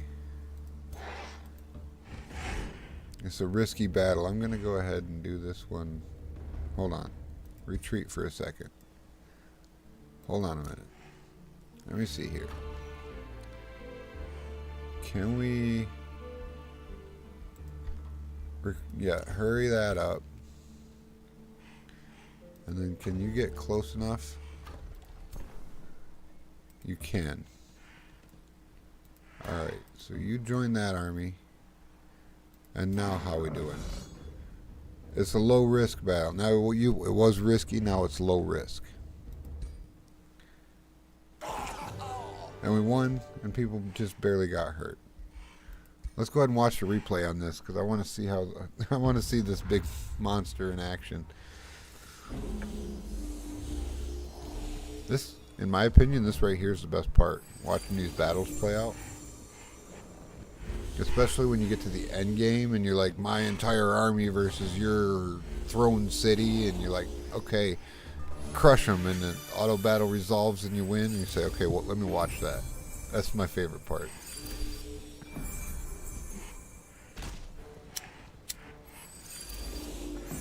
You can also, when you're doing a manual battle, this is what the battlefield looks like, and you're in control of all the units, right? And then at some point you're like, okay, I did all the prep work, I got people in position correctly. You can just hit the resume or click an auto battle button during a manual battle, and then the computer will do this with the units.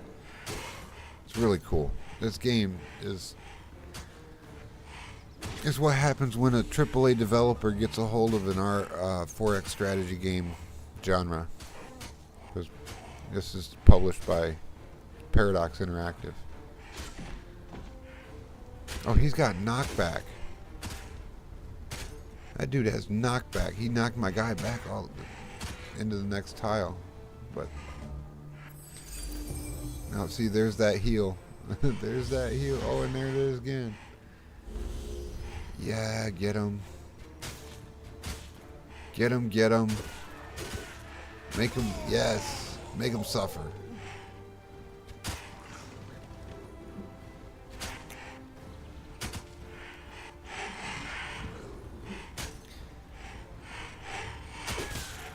You can see why I've been completely addicted to this game in my off time.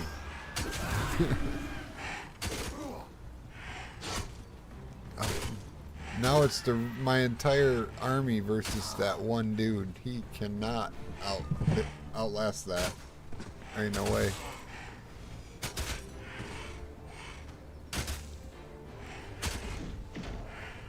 All the eagle mounts just look so cool.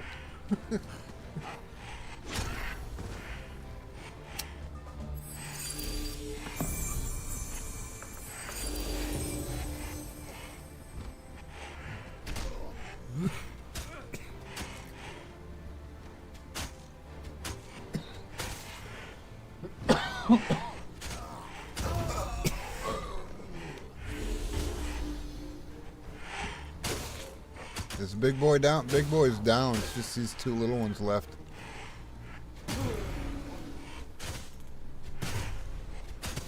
Jeez. Get him. Get him. Nice. So that's how that went down.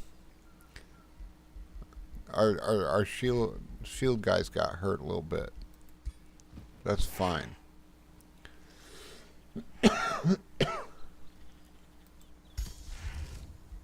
Because we can do this. And now they're at full health again. See, that ability right there is very handy. Okay. Let me see here. Give me the Sun Priest into this army. Okay, so we're going to hold position here. You built a tavern. Fantastic. See, now our stability is back to neutral. So we're currently at 1 above unstable. So we'll get, when we build, where is it? Where is it? We just unlocked that one, right?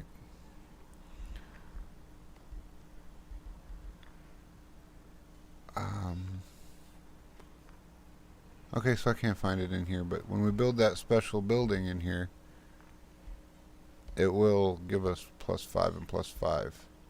When we're done with the bathhouse, we're going to get 40 more stability. It's going to be incredible. Made another Sun Priest. It's already over here. Heroes offer to join. I don't have the money to buy one, so we're going to just pass on that right now. We don't have a second city either.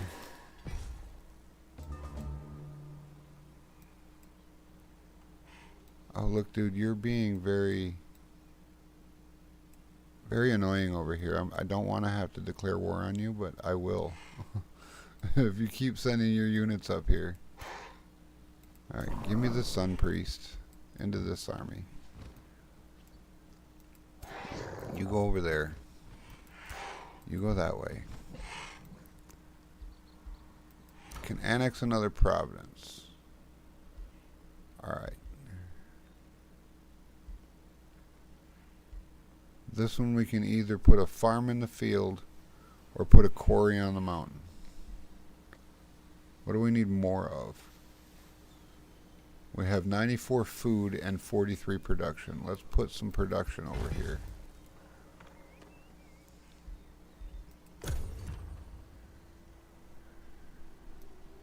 I need to clear all the rest of this stuff out so I can claim these providences and actually get the rewards that they got. So we're going to move our hero over that way. This one we're going to take him out. Alright, no problems there.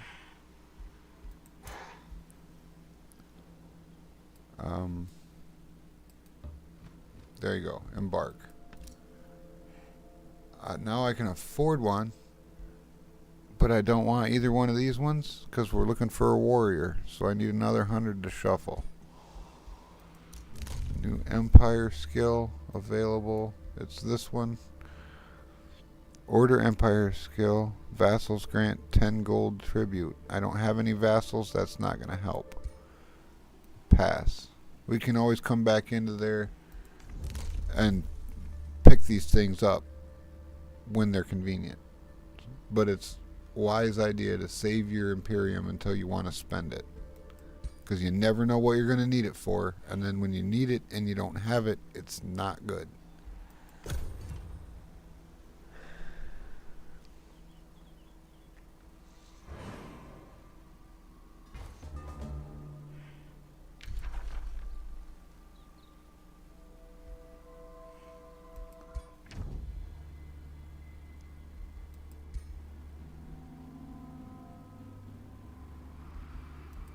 Okay, this guy's starting to bug me. But I can't, like... Are we automatically allied? We are. Okay. So we're automatically allies. So this guy's my ally. And he's founding cities all over my island. I might have to conquer this one. Alright, let me go ahead and get Edenham up. It'll be better than not having a second city. But it's going to take this province here. And then it's going to want to expand. So this one can only expand this way and down. And this one can only expand that way and up. And maybe a little bit down here.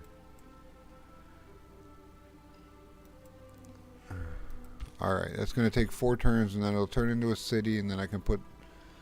Hopefully by that time I have a second hero. And I'll be able to put my second hero as the governor of that city. Spells. Get the crows. Orders. Go clear that. Let them go. Clear that one. Okay. Clear that one. Low risk. Victory. Alright. We didn't lose anybody. Still at 5. One more. Yeah. Everything should be... Oh, they're getting really low, but they're not dead. And we get... Ooh. Oh. It's the Arctic Fire Orb. Are you kidding me? My mind just exploded. It's got ice and fire. It's got ice damage and fire damage. It does arc fire. Oh no, it's arc. That's electricity, not cold. Still, close enough. It's arc fire. I think we found a new word for the Arctic fire. But okay, I don't have a mage hero, but I can have a mage hero, and a mage hero holding a ball, I think, can use a shield. Let's recruit her. Yeah, because she's just got a regular ball. We can give her the arc fire.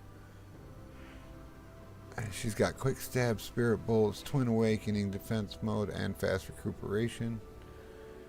150. She comes on a bird. We'll take it. And now we have a hero for that second army out there. But first, you get this. That looks so cool. Alright, we're going to adjust your appearance just a little bit. Don't hold your ears back. Hold your ears up. There you go. Your eyes are blue because that's everybody in the race's eyes are blue. I don't know why I can't lock it. Lady Alana the Learned. No, your last name is not the Learned.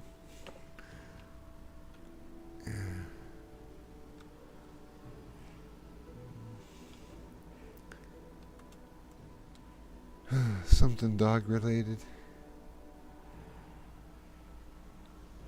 I agree. Decimus is a pain in the $8 That is correct. I'm gonna have to break the alliance and denounce him to kill him. It's gonna be a whole thing. And to be able to do that as a holy order type unit, type empire, like I have to find a justified reason to declare war on him. I can't just say, oh, he settled in my territory because we're allies. And so that's going to be kind of a thing. But he's not the main enemy. That's the other thing. Okay, so what's Alana's last name here? Any suggestions in the chat? How about soft pelt? Huh? That sounds kind of dog-like, wolfy. Alana soft pelt. And then we'll change her outfit to be more wizard-like. Yeah, something like that. With the gold trim. And you get the bird feather cape. I like that. Okay. Maybe a golden circlet. Oh, there you go. There you go. Maybe this is not the right dress. Ooh, that looks nice. I like that. There you go. That's what you look like now, Alana. Alana soft pelt. Here we go. Okay, so now you're a city, or you're a hero. You're gonna link up with this army here. Excellent, and now you can go to there. And now I have 2 hero armies moving around on the map that can do things. Select new research. Ah, we're doing Tome of Evocation. Oh, we can pick a new book. That's why I felt like I was in... I'm like, well, I need a new book, because we're out of stuff in this one. So, okay. Trying to go order. The Tome of Zeal is a good one. We can summon the Zealot. We can go Legion. We can go Condemn. Like, remember when I was picking in the beginning, I was like, we get this one book. We only get one. Well, we get to pick out of the other ones that we haven't got already as we level up. So you can really customize your build to do whatever you want. Like we could pick up cryomancy right now. And we're going to go ahead and... that's so... Like, we get the White Witch, which is a good unit, but I don't think that's what we want. I'm thinking the Zealots might be the better one. Because they're melee. We need something melee that's not flying. That can go down in the middle of the battlefield and tank for us while we fly around and shoot arrows at them. That's kind of the plan here.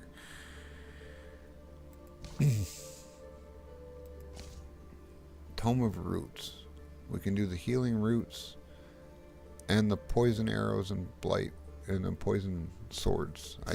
And then we get to summon the Entwined Thrall. Summons an Entwined Thrall, poisonous and plant-like creature. Maybe we go with the beasts. Yeah, mark as prey is a good one.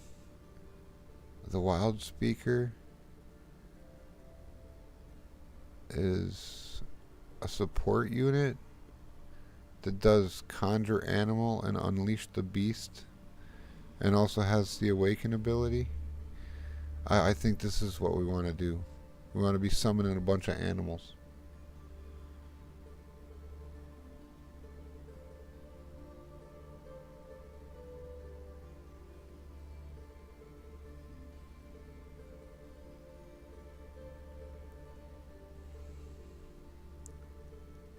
Use the last name Iditarod for someone. Seems very Arctic / canine like.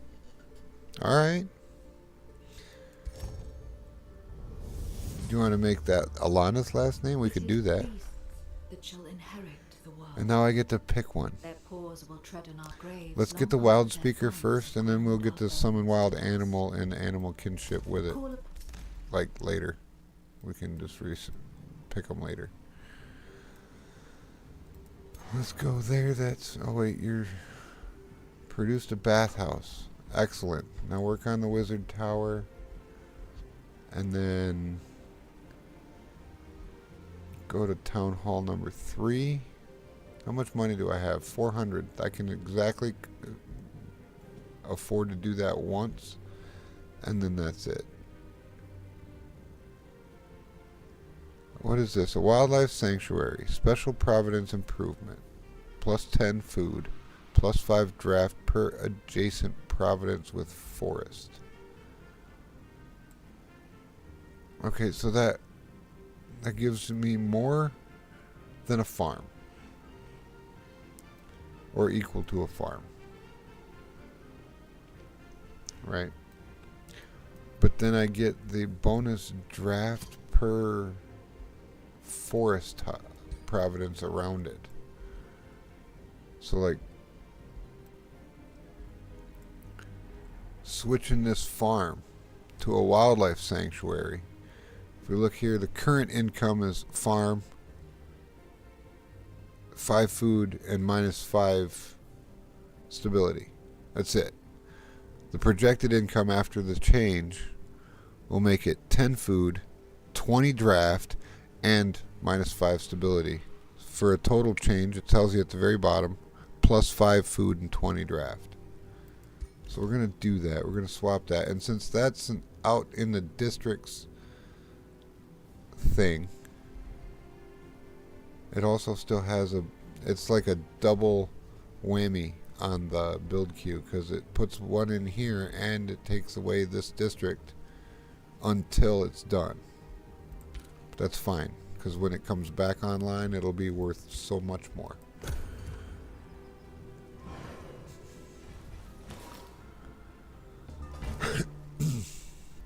And look, my cities are starting to take shape. Like I got my tall wizard's tower going in the center, and then all the people with their watchtowers around the outside.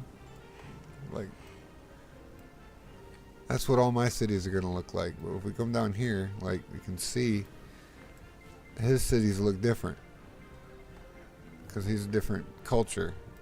He's a different faction. He's got different looking cities. It's great. Alright, we need to go investigate that. We're still working on clearing out the main island here. Like, okay. I mean, this army's been doing a great job clearing stuff out. But now they got a hero with them. So she's gonna do all the healing and stuff. Oh, and by the way, yeah, we can just do that.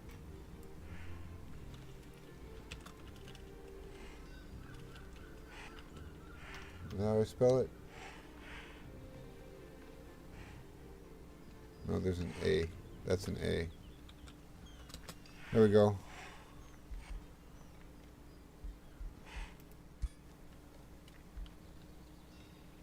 There we go. See? Easy peasy. The customization and accessibility in this game is fantastic. Do you still have to... Do you have to sit there while you're making the city? I don't think so. You can move away.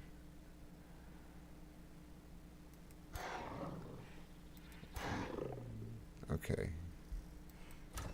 Made a wizard's tower. And now we can annex another province. And we just cleared this one out. So, okay, now we're going to start getting into specialty provinces here. Like, this one, we can build a pearl reef here. And since it's on a... Or we can build a wave conduit here. And since it's on a pearl reef, it'll give us extra gold and mana. And since we're seafaring, we get all the bonuses for it being a coastal tile too. And now the Crow Companion is ready. And so when I enchant, this is what's supposed to happen. I enchant the army, and now the whole army gets their Crow Companion, and they can see farther on the world map. And my vision expanded way out here and way up here. I can see him now. It's great. Excellent. Okay. Anything else? Maybe I want to rush a unit. No, I got 2 6 unit armies. What's in these armies here? Whole bunch of tier 1 guys and a whole bunch of tier 1 guys. What I want to do is get a whole bunch of tier 2 guys out and then swap them out for the tier 1 guys and make the tier 1 guys the roving band of no king or no hero. And then have all the tier 2 guys in with the heroes. So we're going to make a daylight spear, because that's our tank unit, and then a chaplain and a sun priest. And then we'll make another spear. Okay, good to go. Next turn.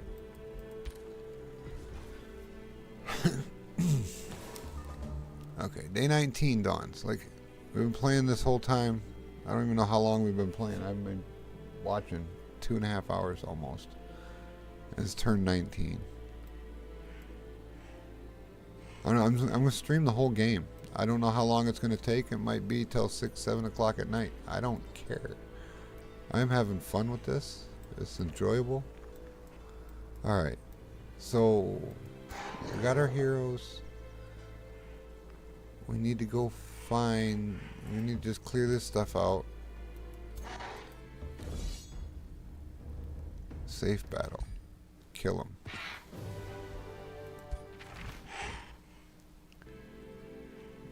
Blightbringer. That's a nice sword, but it's a sword. I'll take it, thank you. And we kill this one? Nope, because you embarked. Okay. And you're at the end of your line? Okay. A spell ready to cast. Let's use heal army. See, that's the broken part. I can beat the snot out of my units doing all this clearing stuff out and then do the heal army spell and they're back to full. It's great. New empire development skills available. Let's see, we've got Nature Empire Soil Tenders. This is a nature affinity thing because it's in this line here. Orders up there. The stuff at the bottom is just general. And then you got, yeah, your machinations or whatever it's called. And then your chaos. And then shadow and aura up on the top there. And the thing I noticed about this is all the abilities you get in these trees have a counter in each of the other things. And it's the same with the spell tomes. Like these books. Every ability in every one of these books has a counter in each other affinity. So you can do a solid one affinity build, or you can mix and match. It does not matter. Going back to customization is really good. Okay, I want to go to my stronghold and let's see here. We need the crypts, because if we kill an enemy hero, then they'll go into the crypt, and then we can do what we want with the dead body.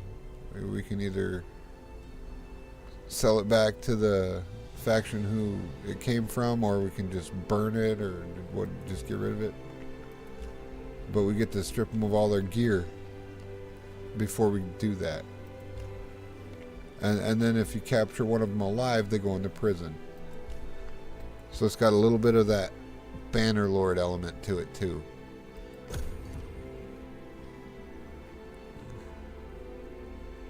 It's like all the games that are on a world map like this that do one thing really well.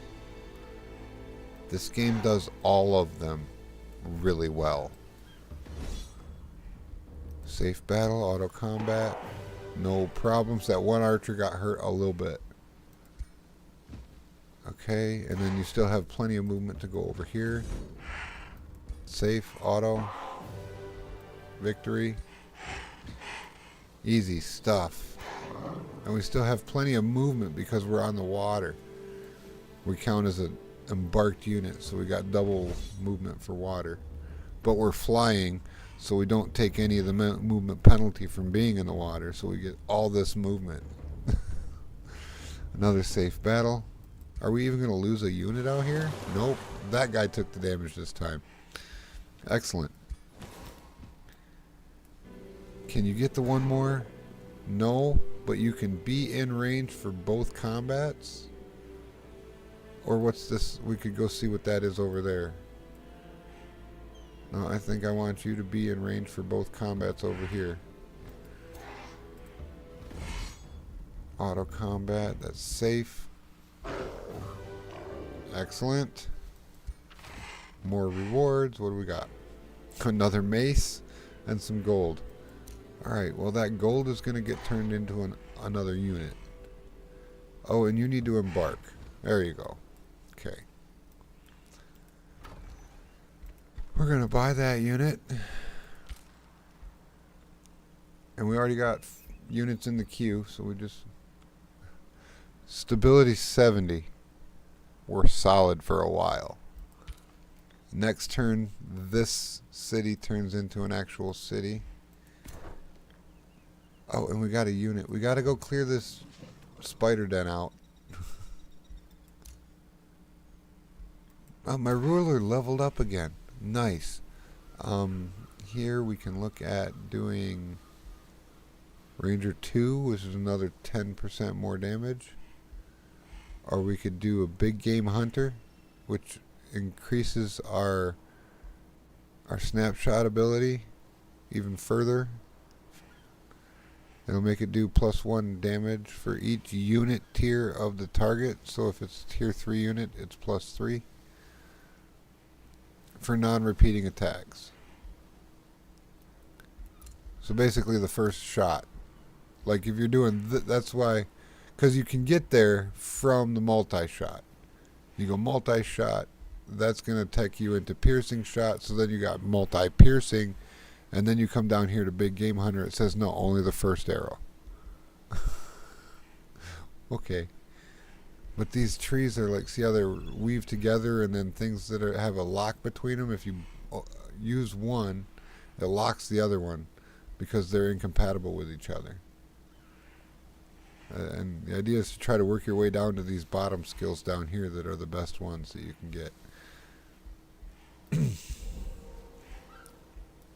Alright, what do we got? We got the Blightbringer, which is a sword. You can't use it. And we got the mace, which is also a sword. And we got this, or a warrior weapon anyway. 2 maces, a sword, and a shield. That's all for warriors. And 1 mage ability.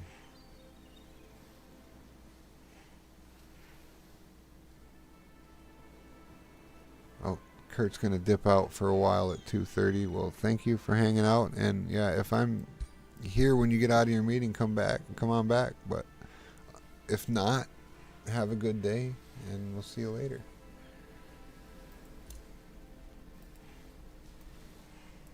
Alright, so I guess I leveled up. The other hero leveled up. Aliana, I did a rod. Alana, I did a rod. Leveled up. Okay, so she's a mage. She has a different tech tree in the middle. And she's a mortal champion, so she's got a different tech tree on the left. See? Okay, so we can do fire or lightning, and they're incompatible with each other. Except her orb that she's using lets her do both. Which is why it's so good. We're gonna go with. Do I want her to be defense build, or do I want her to be a Bezibit lightning mage user? Because them are my 2 options. I think I want her to do lightning focused stuff. So we'll do that.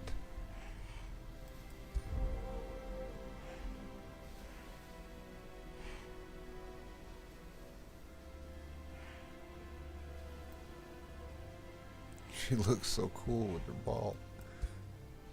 That was a very, very rare find. A heal army. Okay, is this one damaged? Is this one damaged? They're both damaged a little bit. Hold on, which one's damaged worse? This one has a guy that's almost dead. This one's almost full. Okay. Use that on her. Much better. Alright. End the turn.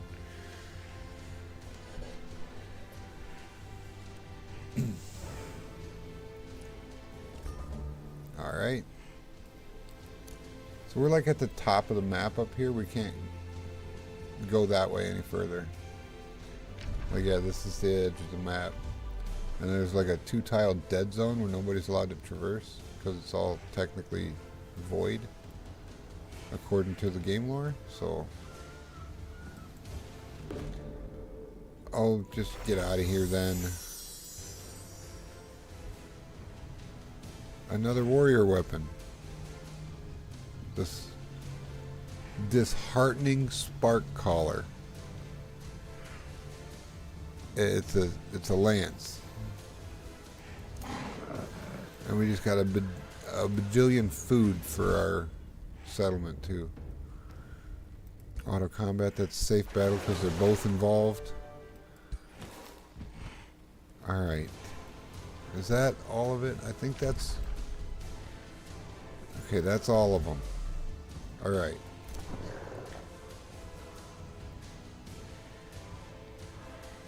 Can you kill the spider? No, not yet. Hold on. Let's go ahead and recruit that guy. I just need you to get close. There we go. Now can we kill the spider? Low risk. Kill the spider. Good. Now group up. Excellent. The name of this city is Seat Above All. I thought it was Eden Dam or whatever. It changed to Seat Above All. Huh.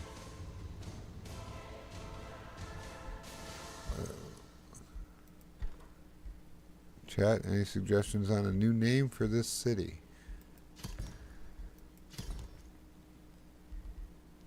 Okay, we're going to do the storehouse, the vendor, and then we want to put the town hall 2 in so that we can build the tavern and the bathhouse. So we're going to stop with the queue right there. We get the annex of Providence. See, I like these ones with all the different choices, because we can get 17 mana per turn from this conduit, or we can get,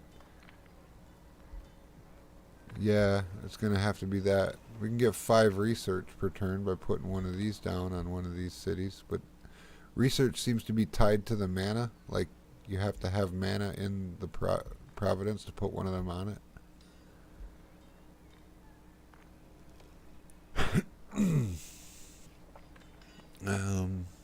We're at 60 per turn on our research right now. That's alright. We're only at 30 for mana. I think I just want to do the mana node. But this is that's for that Providence. This is our first one. We want to do something with a farm first to get some growth going. Let me just see. A farm will give us 10 mana here. Interesting. I can always change it later. Whoa, wait a minute. This one has a tranquility pool and a mana node. So it doesn't matter what I put here. I get 10 mana and 20 knowledge from it.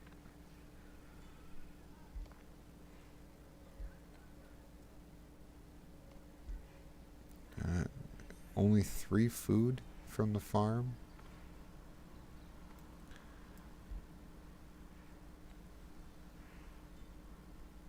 I don't.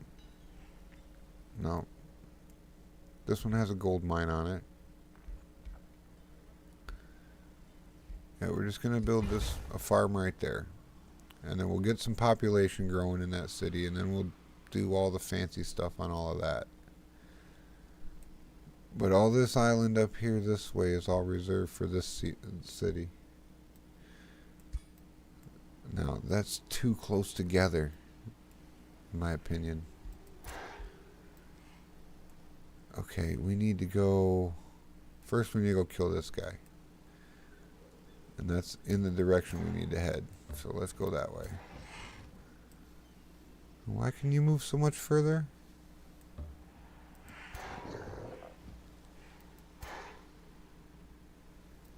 Because you have no ground units. You have all ground units. I don't get it. Okay, Wild Speaker is unlocked. That's our new unit that we were going for. And now we can go Call of the Wild. This means all of our friendly animal and cavalry units gain bolstered defense. That counts all of our Eagle Riders. We'll go ahead and look, get that one. Okay, you built that. Hurry that production.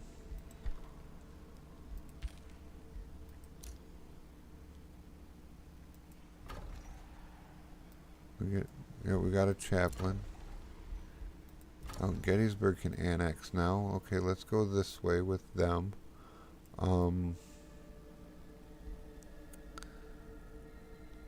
Yeah, out here. We'll do another forester out this way. No governor's seat for... Oh. There we go. We can pick Alana Iditarod as the governor for this city. She's going to give us industrious governor. Right? So this is, let me go into it. Thank you. This is while governor, The governed city gains benefits based on the renown level of the hero, so each quarry gains 5 production right now. And as she levels up, we'll gain the 5 stability and the less gold. City structures cost less gold, and city structures grant more gold as she levels up. Like our dude is a Gaidir governor, which does the food, population. Our wizard tower city structures grant 2 Imperium. They're level 3, and units are recruited with the +1 rank at level 4. We need to clear out a bunch of ancient structures and stuff for him to get there. It's okay, we're spending more money than we have all the time, because that's how I do these games, but it's fine.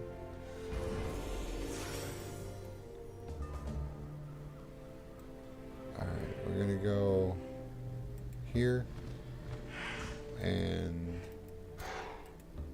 there. Alright, safe battle, no problems. And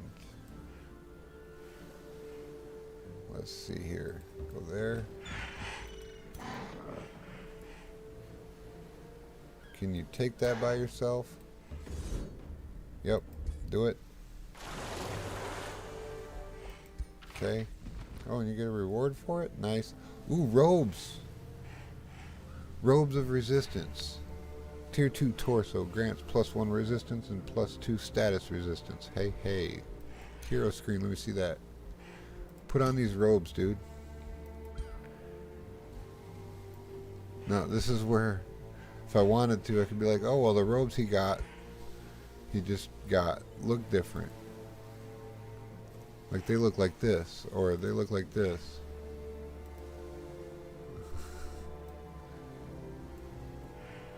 I like this one.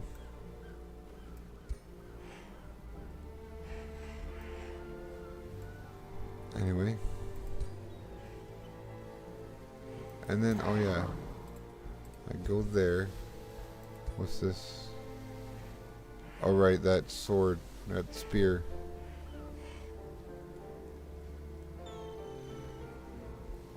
It's all for a warrior. We don't have a warrior. That's him. And that's her. Okay. But she has a level. I didn't even notice. She got a level. Let's go with Sundering Evocation. Modify and enhance Lightning Evocation.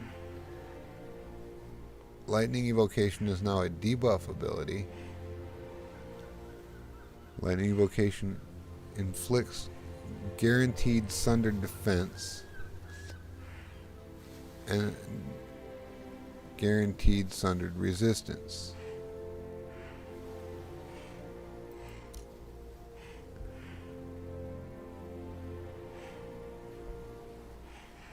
And then we can spec into Electromancy.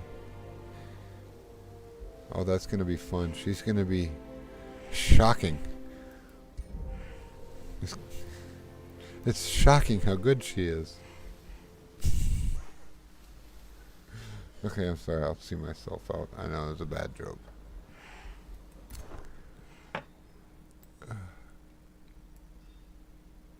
We might as well go over and pick up that treasure chest. It's been sitting there this whole time unused and nobody touching it.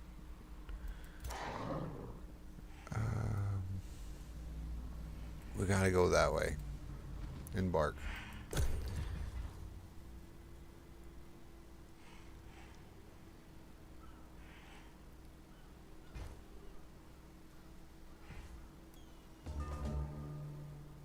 There's combat happening here.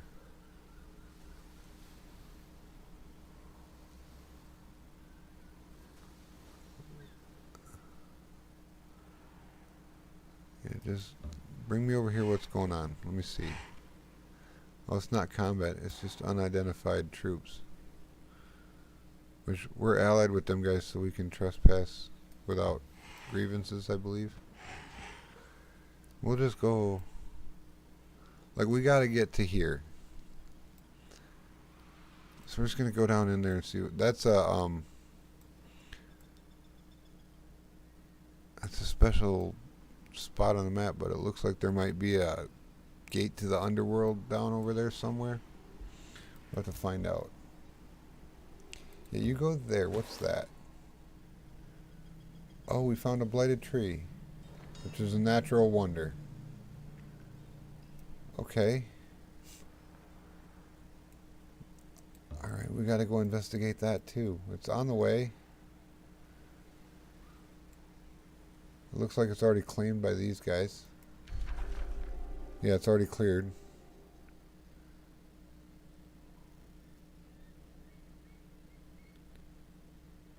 Oh. So it counts as a forester. It adds mana knowledge per forester in the city domain. Wow. That's pretty good. Adds Entwined Thrall, Entwined Protector, and Entwined Scourge to the Rally of the Lieges. Which is up here. We haven't unlocked it yet. That happens when you get a vassal. Okay, so we still need a new name for this this city here, because I do not like Seat Above All.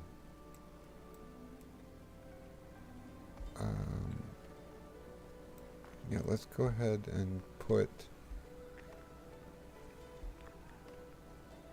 We get the most if we put a conduit over here. That's a total of 37. The farm will give us 33. The research outpost will give us 35. The building conduit, just total resources. The conduit gives us the most.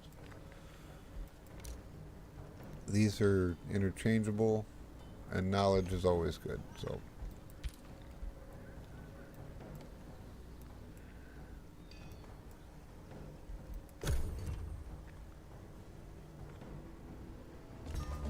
I got quite an empire brewing over here. Alright.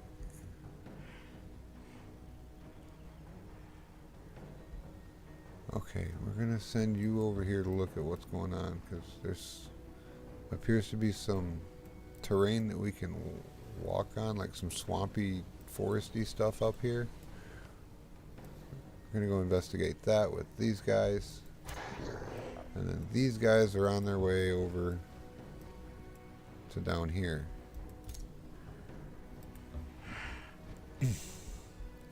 Gettysburg produced a wizard tower. Excellent. Alright, so now we look in here. What else can we do? We want the item forge. Level 1. We want the prison cells. And then... How good is our stability? Minus 50 out of 70, so we got 20 left. So we can build anything that doesn't take stability, but this says... Oh, this says +5 city stability income. We want that. This one doesn't take any. There we go. But like, if we look the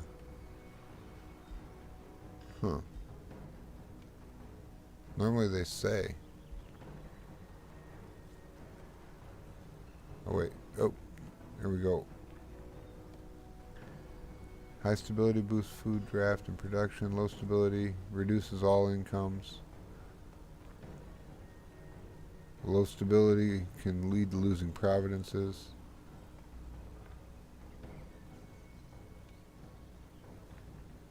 Oh, so the only thing is expanding the borders makes it go down. Okay, that actually makes sense. New empire development skill available.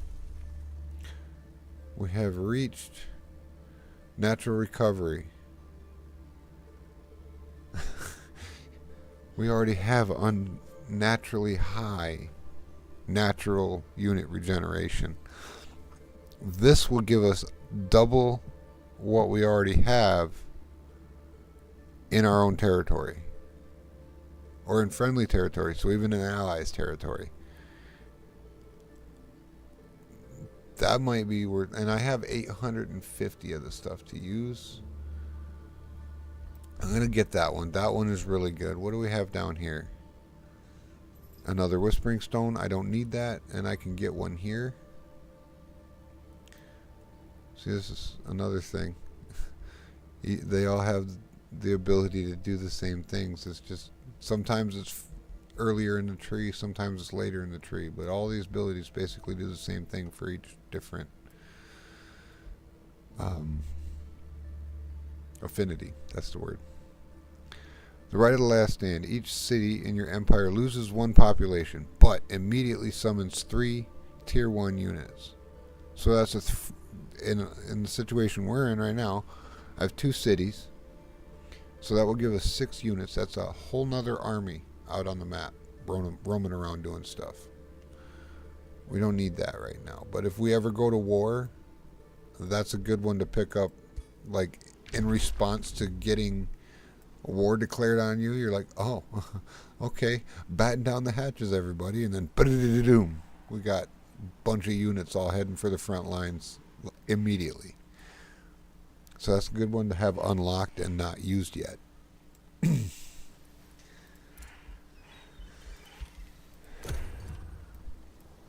Alright, we're going to go investigate this prison over here. We're heading that way. And then we got to go to the east. We got to go over here to Flotsam and meet them. Go to Flotsam and meet them.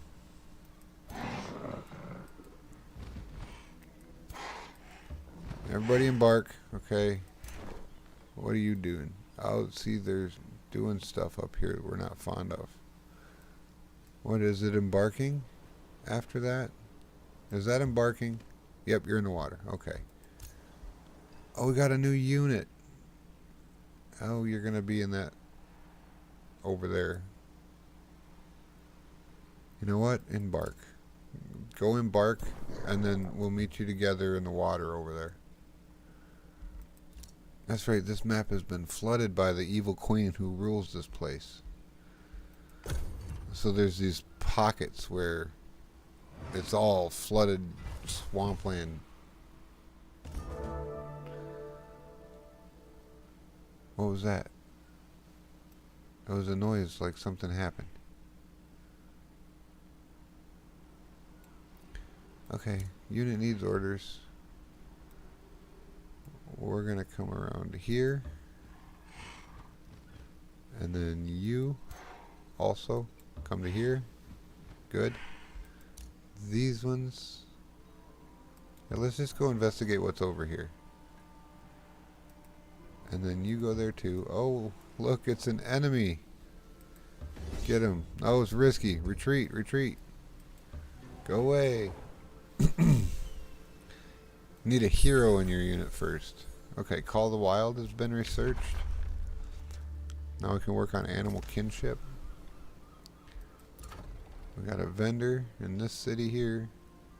Still haven't seen a recommendation for a new name, so we'll leave it as is for now, but we're looking to replace the name on that town. Okay, and then next, after they're done with the hall, Town Hall 2, Atrium of Light, we can build the tavern, and then when we build the tavern, we can build the bathhouse, and then stability in that city will not be an issue. Gettysburg can annex another province. This one is reserved for that city. I think I'm going to reserve this one for that city as well, because they don't have a lot of room over here. But like, we can go this far out, so yeah, let's push this outpost right off the map here. Like, if we get strong enough, we can just claim the outpost. Say, no, that's in my territory, get out of here. But yep, we're just that one. That looks good. Another farm out here. Oh, this one can claim a providence too. Like I said, this one is reserved for this city. We're gonna go with a conduit right there. Nice. And a hero's offer to join. I don't have the money, but there's our warrior, Ariel the warrior. There's our warrior.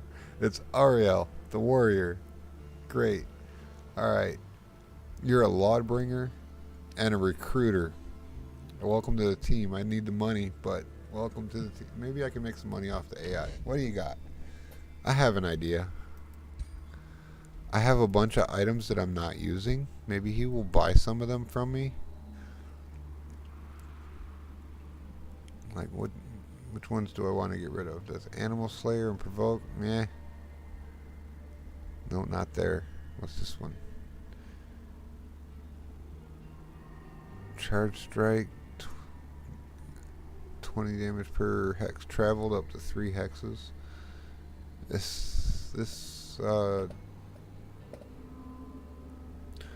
What about this one? Staff of Smiting. Mace of Smiting. Deals 4 spirit damage to friends and to fiends and undead. Okay. Well, let's tell you what. Since we're all flying on eagles, you can have the Nightmare for 118 gold. Thank you. And then we don't want this orb. You can have that orb for 60 gold. Yes, thank you. And I can probably do one more of those before he runs out of money and doesn't have any. So you can buy the Huntsman's Mace of Provocation for another 118 gold. Alright, so now I have 305 gold. So now I can afford to pay for the tavern and the bathhouse up here.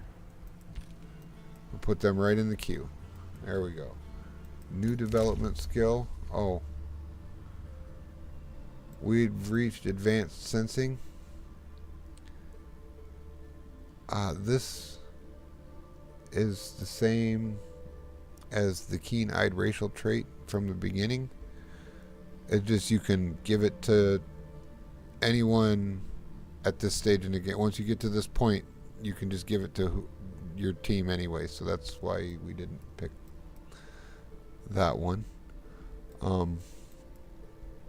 Here we have career soldiers. Shock units, shield units, polearm units gain experience faster. We have some polearm units and shock units in the army. That would be okay. The Right of Allegiance instantly gives us 20 alliance points with all free cities. We only have the one free city that we even know about on the map currently, so, and we're not even, like, we haven't even talked to them yet. So that would be completely useless to get that. Okay, anything else that I'm forgetting about? We can take a look. Oh, look at the wildlife sanctuary. Oh, it's so cool with all the horses.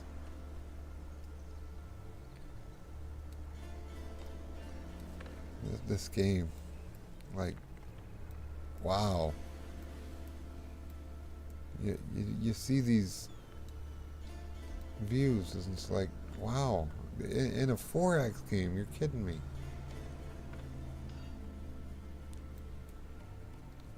I'm just so impressed. This game is so darn good. Alright. I guess we're done for the turn. Let's move on. Go next. It's day 27. In my experience, the games usually last until about day 65 to 80, somewhere in there, roughly. You were approached by your hero, Alana Iditarod.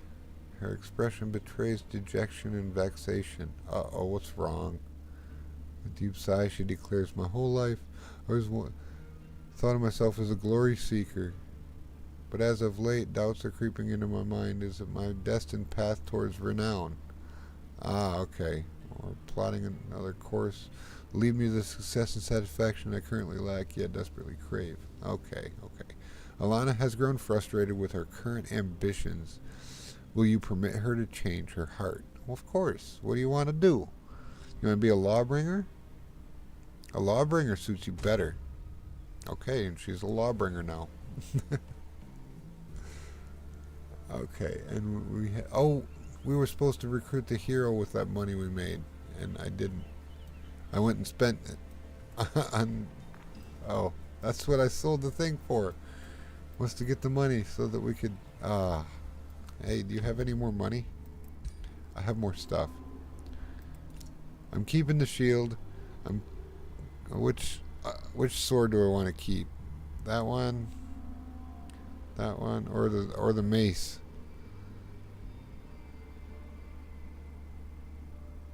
Blightbringer is not that great. That's 11 damage. That's 11 damage. That's 14 damage plus 4 on fiends and undead. So you can have this for 118 gold.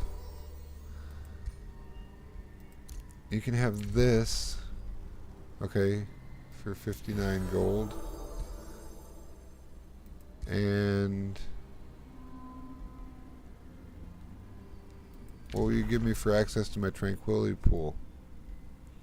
21 gold per turn. Alright. I still need 30 something gold, man.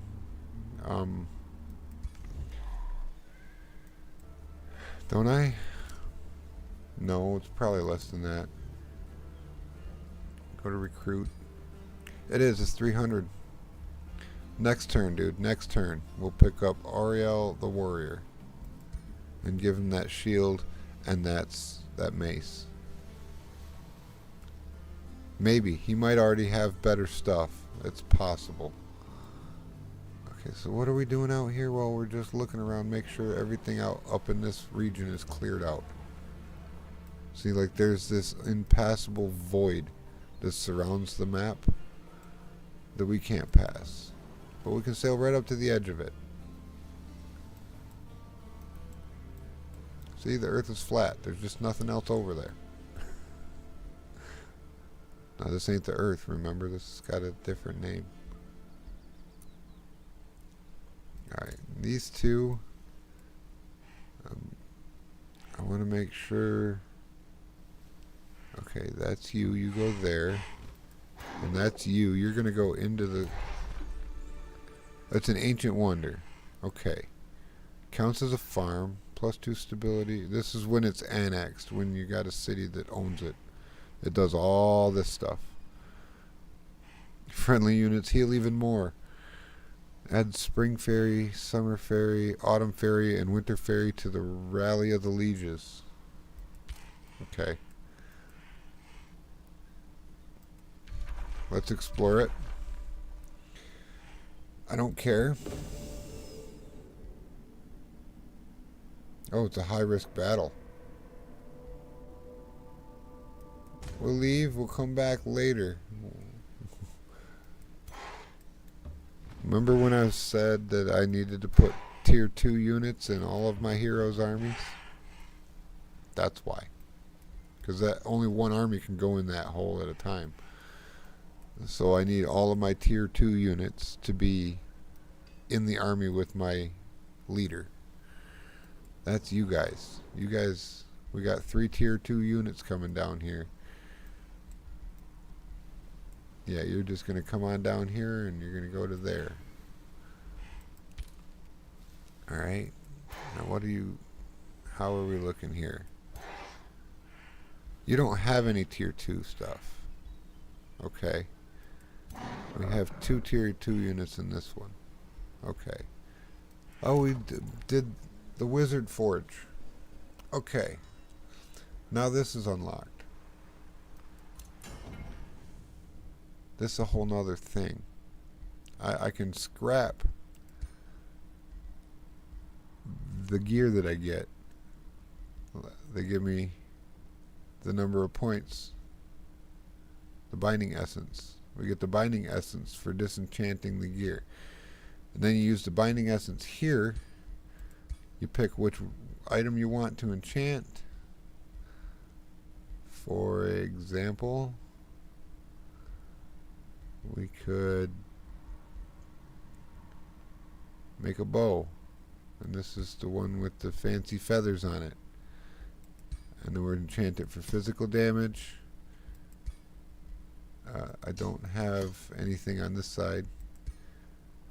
And then we can do critical chance, animal slayer, bleed. And then if you have a blueprint, like I do here, I got the Crowmaster's bow as a blueprint. And it's got this special icon, the Crowmaster. If I click on, I have to have 165 of the bonding essence to do this.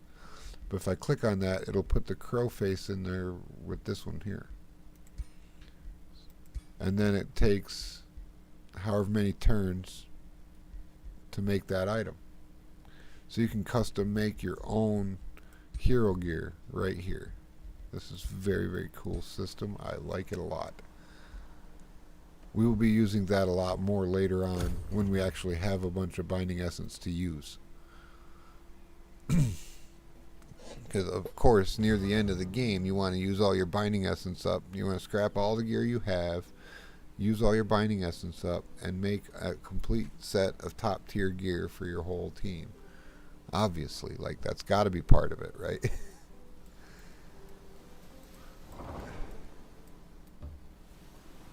so we're just coming down here to look around. Oh, I guess we can just... Why that? You say I can go all the way to this tile, and yet... Oh, no, I don't care about trespassing in his land. That's what it is. No, he's already settled in my spot. So if I walk through there, that's on you, buddy. You should have settled on the other side of your city. I'm not going to be all, no, I'm not going to make any grievances, because I might need enough grievances to pile up on this guy to actually attack him.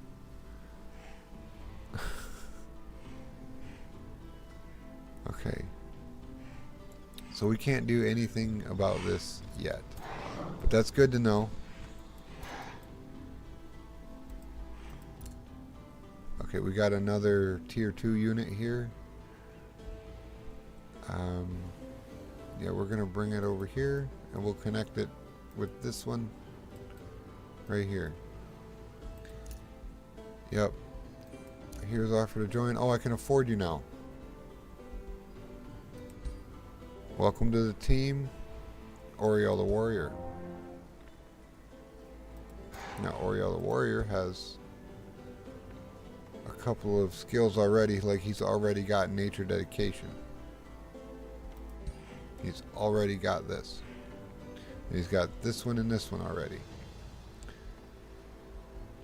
But I can just click this button and change it if I want, so it's okay. But what we do want, and we want to give him the mace and the shield. There you go. There you go, buddy.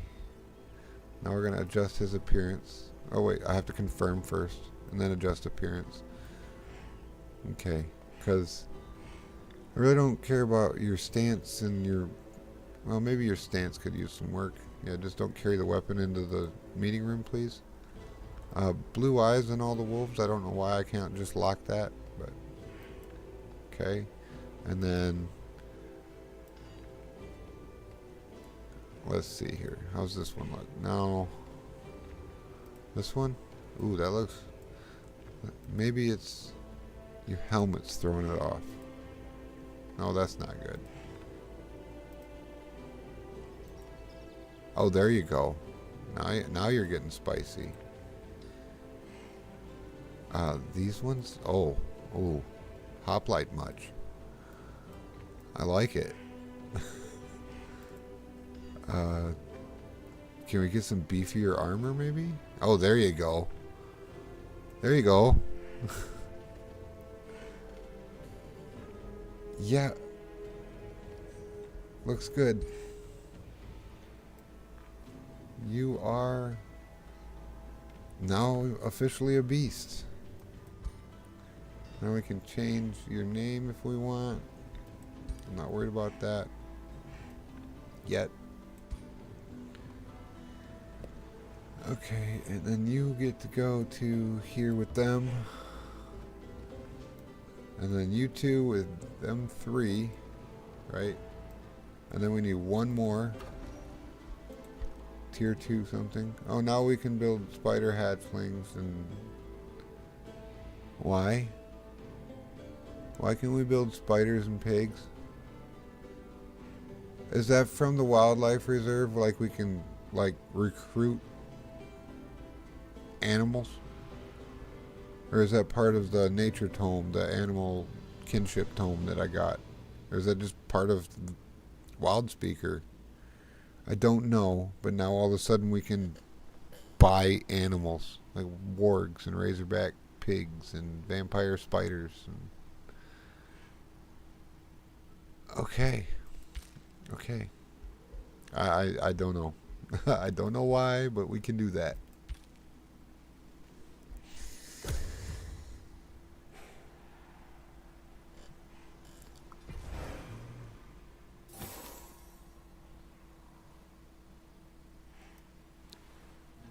You're that scared. Did I swam through here. Okay. Around to here. These ones go to there. Okay. Now we're gonna bring them down. Maybe we can just take these. Oh, you have to get off the. Get up. Yep. And then you can go all the way over to there. Yep. Okay. We'll use the army heal. We'll get that ready.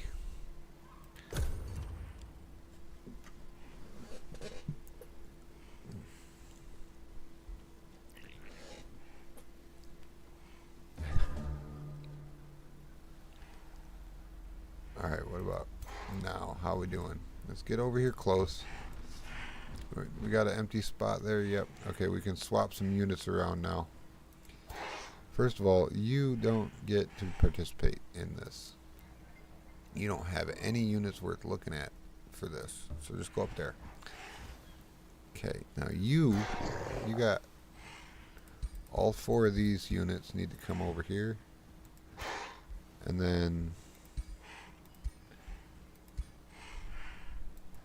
these ones go there. Oh, seriously? They'll have 1 movement point left. They can't move this turn. Alright, end turn. You can annex another province. We've decided that this was for you. What's this? Oh, it's telling me to invest my Imperium. Because I have a stockpile of 970 of it and haven't used it. I'll use it when I am ready. I don't think any armies need to be healed at the moment. So we'll just cancel that. After we do a fight, it's always good to have that spell at the ready. So after you do a fight, you can heal your units right back up to full. I find it rather handy. We're going to take these 4 units and move them to that army. And then these 4 go to this army. And now it's him, 4 tier 2 units, and a scout.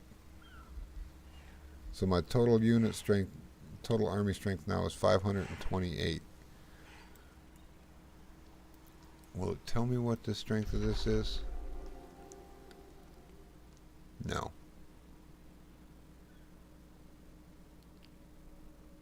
So it can only be entered by 1 army, led by a hero.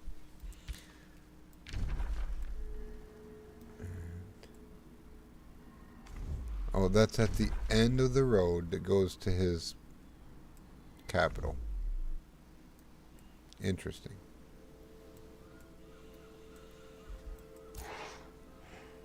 But now I got this unit. We're going to bring him back over here and see if he can go explore that cave and do a better job. Meanwhile, these 2 units or armies are both hero-led.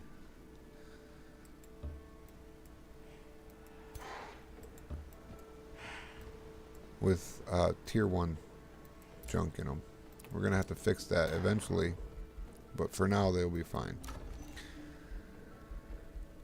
Alright, what else can we buy here? We need to put more stuff in here. The Room of Recall is nice. It allows you to use the gain access to the recall ruler spell. I don't know why that's not highlighted like the rest of this stuff. It should be just underlined because that's the name of it, the recall ruler spell, which allows your ruler and their army to be teleported back to the throne city, so I can go explore, do whatever, and then if I get attacked here, I can just recall them back and be ready to fight right here on the home front too. And it looks like we can get another Providence here, and we're gonna try to claim down in this way and cut him off from claiming too much down there. So yeah, another lumber camp over here. I don't care. Nope. He can be all the mad at me he wants to. And yeah, oh yeah, that's gonna keep telling me. Empire development skill available. Units recruited through Rally of the Legions gain +2 rank. We can't do that yet. We have to vassalize a free city first. Or annex an ancient wonder. Right. Because the ancient wonders, like that one said, it adds all the fairies to the Rally of Legions. You get the spring fairy and the summer fairy and the winter fairy and the autumn fairy and stuff. Okay. You're out of movement. End your turn. Moving right along. Let's see here.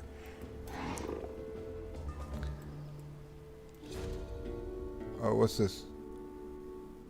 Reckless Incinerators. Battle Quest. 3 out of 4. 0 of 5 units slain. Okay, what's all this about? As your mind wanders the wilds, your meditations are disrupted by a sudden scene of destruction. You see the fiery creations of a pyromancer desolating the forest north of Penance.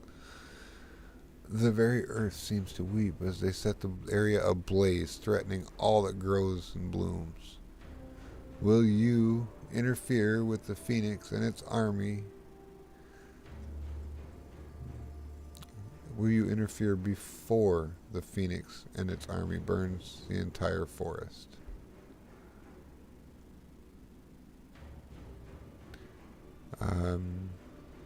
Swear to destroy the fire creatures threatening the forest. I get a nature boon and a mysterious bonus. Or I can say the fire warms my soul and I shall kindle its flames. Why would I want to do that? I decline the quest. I lose 224 mana, but I get a phoenix. There's a nature crisis, and all my cities would hate me. These forests are not your concern. Decline with no penalty. Well, I think I want to go for it. He's right there. Okay. I don't know if I'm actually capable of dealing with this. Let's do this one first.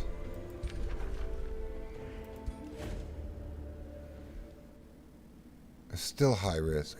We will leave. We'll come back later. We're going to need tier 3 units at least, apparently.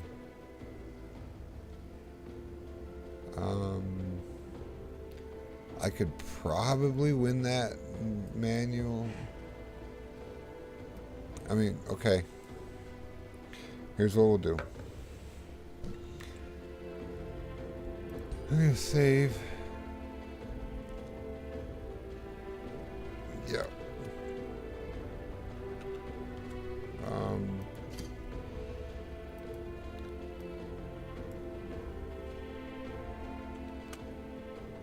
Before the fight,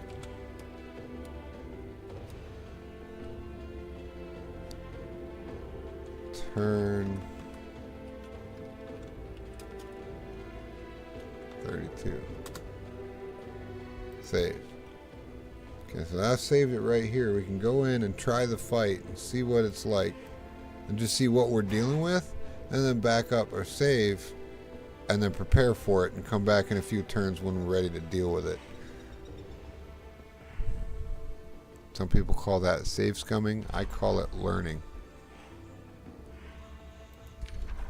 Yeah. And every time I'm only going to get the grievances if I attempt it. Okay, it says it's 800. It says right here, it's 880 total unit strength.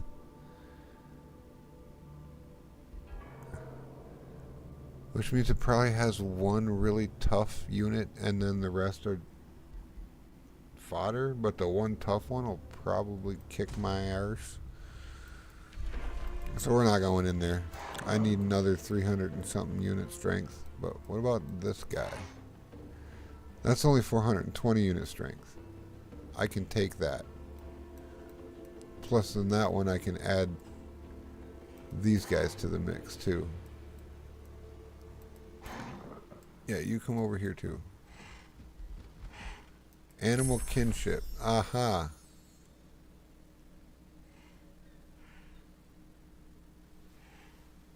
Okay.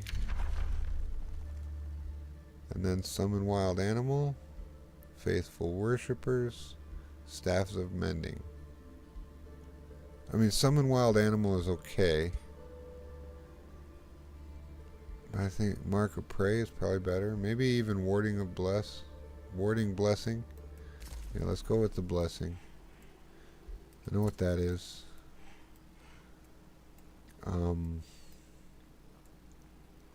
Okay, they're both working on food. Okay, so this on the left hand side shows you what they're doing in their build queue, and on the right hand side shows you their unit queue. So okay, can we build any more tier 2 stuff? Yeah, okay, how much do I got? 357 monies.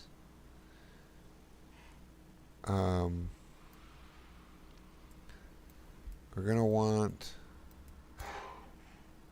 both of these heroes to have maxed out units. So this is just gonna be a long time of making tier 2 stuff. The Wild Speaker is support unit. Conjure animal, unleash the beast. We'll buy one of them. Sun Priest is a support unit. Twin Awakening, Mending Awakening. We'll take one of them. The Daylight Spear is our infantry ground pounding tank unit. At least for now. And if I could afford it, I would buy another chaplain. But for now, that's going to have to work. I'm out of money.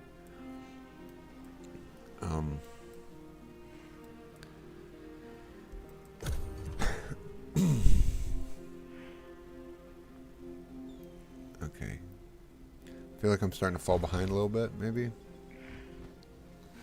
Like, him forward settling onto my island was completely uncalled for. And now he's, like, choking me out up here.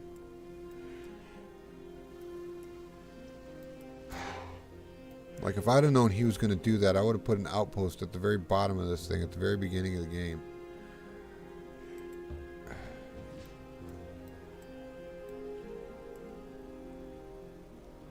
Okay, so we can actually speed this along if we have the money for it.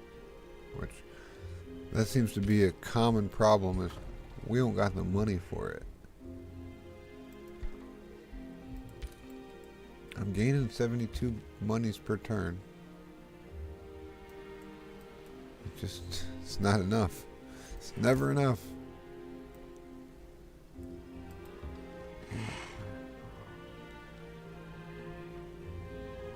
Okay, that's as far as he's going. You just chill there for a minute.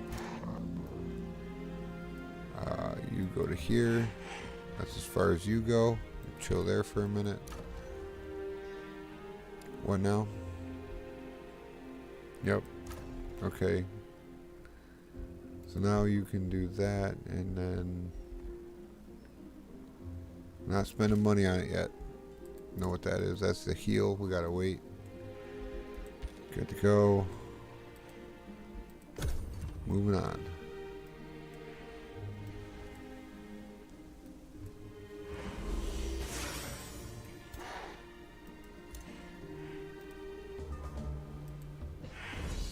Low risk. Oh! This said low risk and I lost 3 units. Well, it's the 3, and that's 2 of them are tier 2. Oof. I'm gonna try that manually. Alright, let's do this manually. Because they completely messed something up if they lost it that bad. Alright, what do we got? Get these guys up front. Yeah, you guys go up there. And then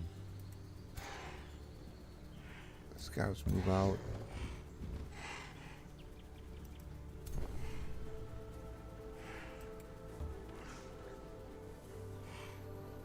And Twin Awakening. Oops, wrong button.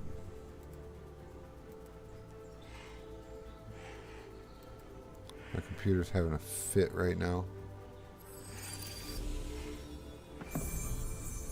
There we go. See, that's what you gotta do. Then you bring these guys up here.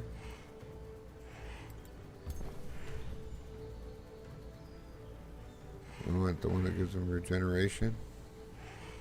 No, we're just gonna bless these guys. Bless everybody in this circle. There we go.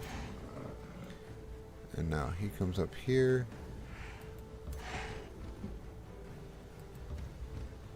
And shoots that.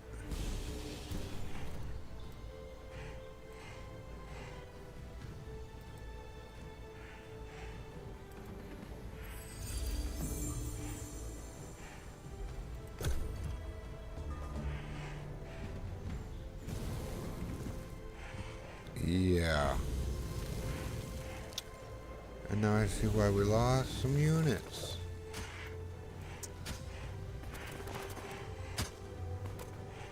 Because these firehounds are ridiculous. Okay. That's my scout, right? Yep. Okay, we're going to bring him around to the back. He'll get a flanking bonus on these guys.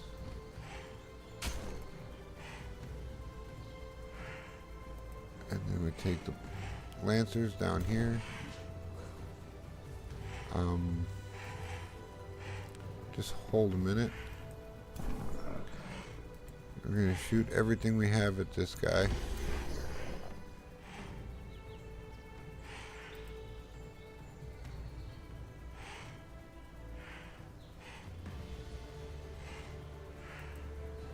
No, we'll wait till next turn to do the heal.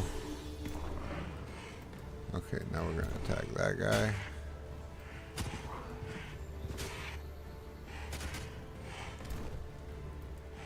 And that guy.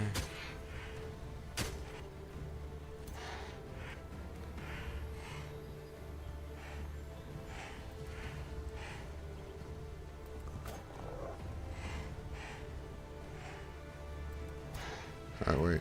Quick stab him.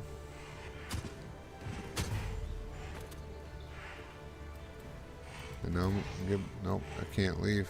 Okay. Wait, what spells do we got? Call the wild, friendly animals, and cavalry is just these 2. That's not going to help. Wrath of Faithful.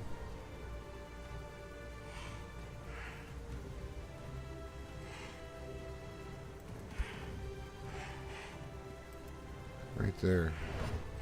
Wrath of Faithful. Take a bunch of damage.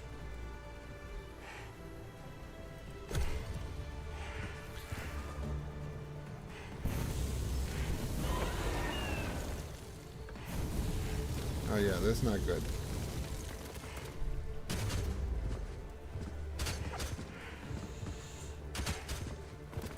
Yep, we needed more than one army to take on this fight. It's fine. see, we have this before the fight turn 32, and then we've got an autosave here. Let's load that. This is perfectly legitimate 4X gameplay, by the way. Don't yell at me for save scumming. This is how you play these games.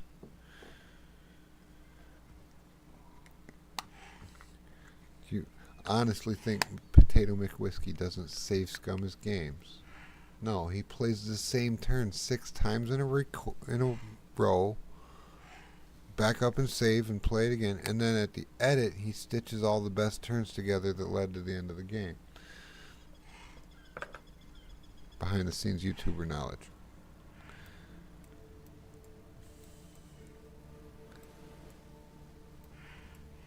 At least that's how I would do it if I was trying to do edited, look at me win this awesome game victory videos. That's how I would do it. Save scumming is equal to trying something out and then saying, okay, no, reset. Try it a different way. Alright, so we're gonna have to bring these guys down over here before we fight this thing. That's just all there is to it.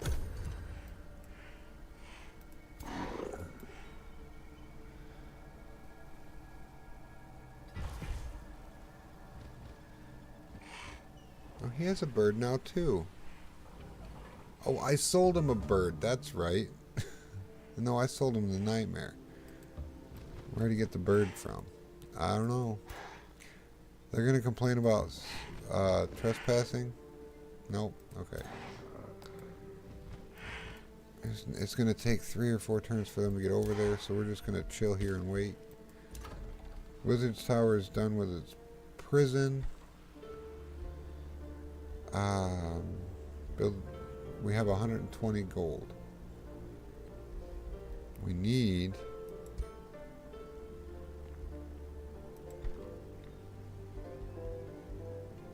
to save our money.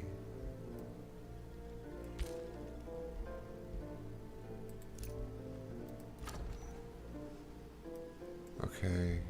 Yep, just go next.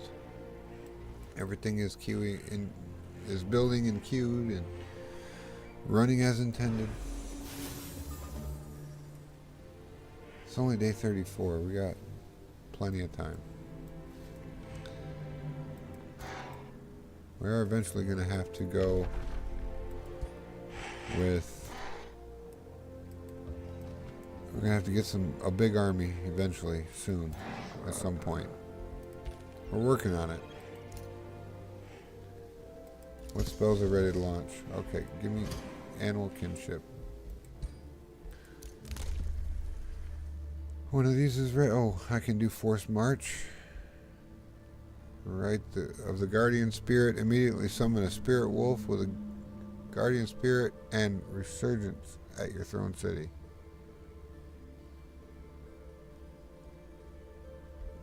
That is another one of those that's like, it does something on the world map, so having it unlocked and yet not used is always a good thing. Like, you can use it in emergency situations, so it's good to have those, and the Imperium to use them.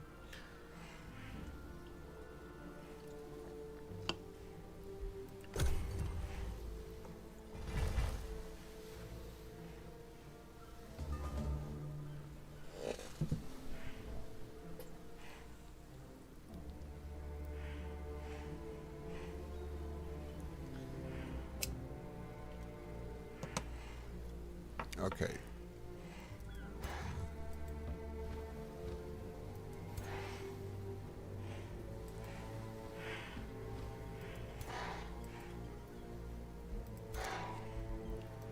Chill there. We have a wild speaker.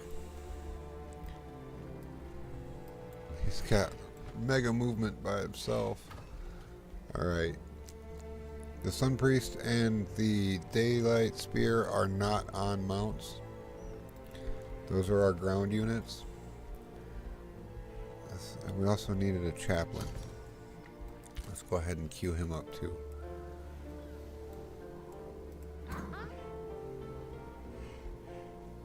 Oh, that's his. That's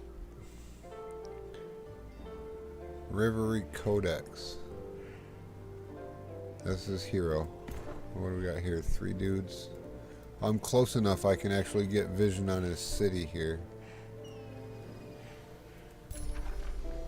No, not that. Okay. Arcane battlements. I don't know, I don't see them. It's okay. What else can we build in here? We're gonna want... You know how I keep saying we don't have any money? Build a shipyard. That'll give you plus 10 gold. Build a market. That'll give you plus 15 gold. And that should help with your gold income a little bit. Wild speaker, here you are. Okay, end turn. Everything is good to go. We have an empty spot in this army here for the wild speaker. And then go one more. No, okay.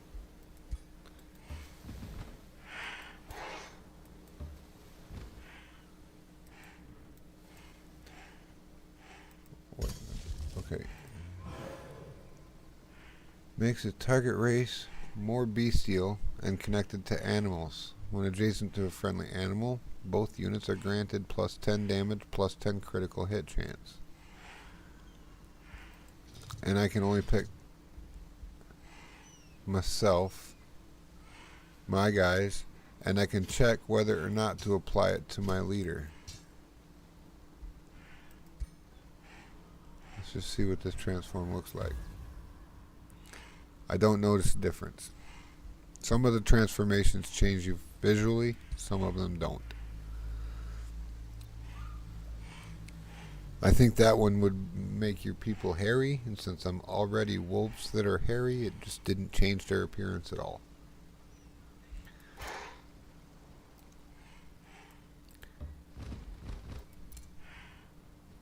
You're good there, chill. Awarded blessing is done researching.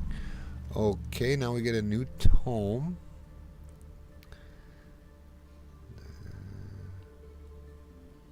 We do want a level 3 tome.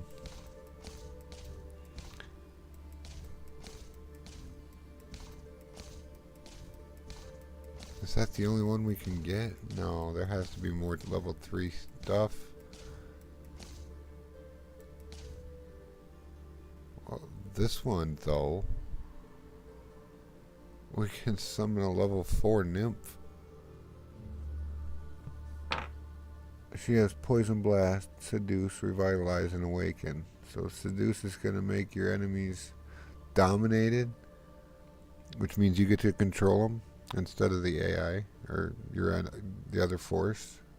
They switch sides if they have it's a morale check. Revitalized. Friendly units in 1 hex gain regeneration, and their negative status effects removed. And then awaken for 3 turns. That's interesting. That's a possibility. What else do we got here? Tome of the Fey Mists. No. Tome of the Beacon. Well, we could do the Tome of the Beacon. We can get the level 4 Lightbringer. This is along the lines of our affinity. More so than... I guess we do have a kind of a nature affinity. Oh, this is the one I want. The level 3 Glade Runner is a ranged unit that can do the tracker's mark. It marks them, and so that's like marking them for prey. And we can do leaf skin. That's the ability that turned my other guy green. That one right there. We can grow forests and summon and entwined protector.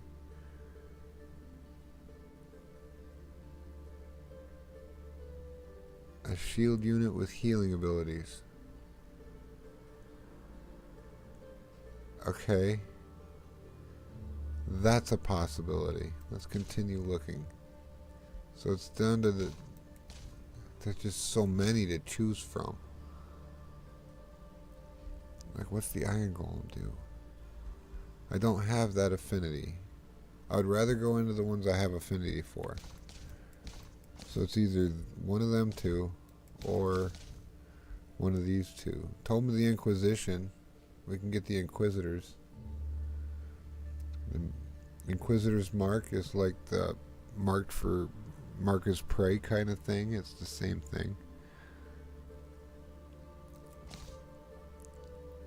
I kind of want to see what the Lightbringer does. It looks like Doom Train summon from Final Fantasy. It can't show me a picture of it unless I see one on the map. What's this? Divine Beacon is a city... No, it's a combat summon spell. Summons Divine Beacon upon casting at the start of each turn. Friendly units in a 2-hex radius heal and gain 5 morale. This summon lasts for 3 turns. Cannot be used in water battles. Okay. That doesn't sound that great. Like I gotta put it down. It's only there for 3 turns. I thought it was a building I put in my city that just buffed things. I'll go back. What's this one? No, I think we want to go with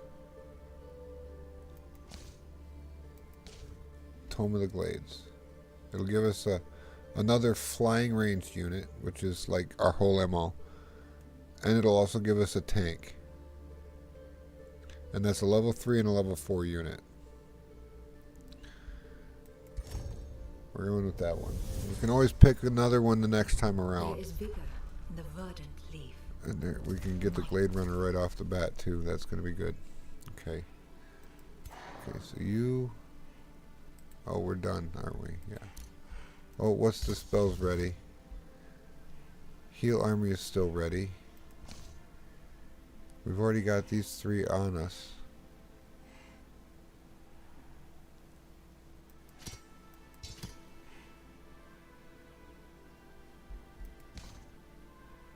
Okay. Gettysburg produced an artisan workshop. Alright. Well, they're working on this one next. Can annex another province.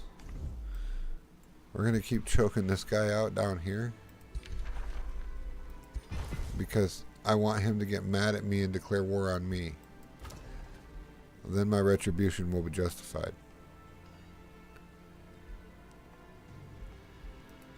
Give me... I really should wait until the research is done. But this city's got 18 drafts. See, if you don't spend your draft on a unit, it gets converted to food at a 1 to 4 rate. So 18 draft is giving me another 4 food. 4.25. Where I could just spend it on units.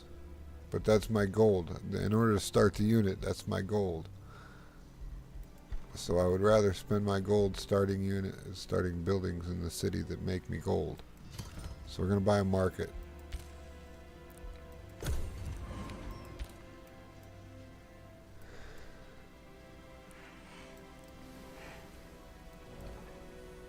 Yeah, I'm on my way to go F up that Phoenix. What do we have here? Divine Absolution.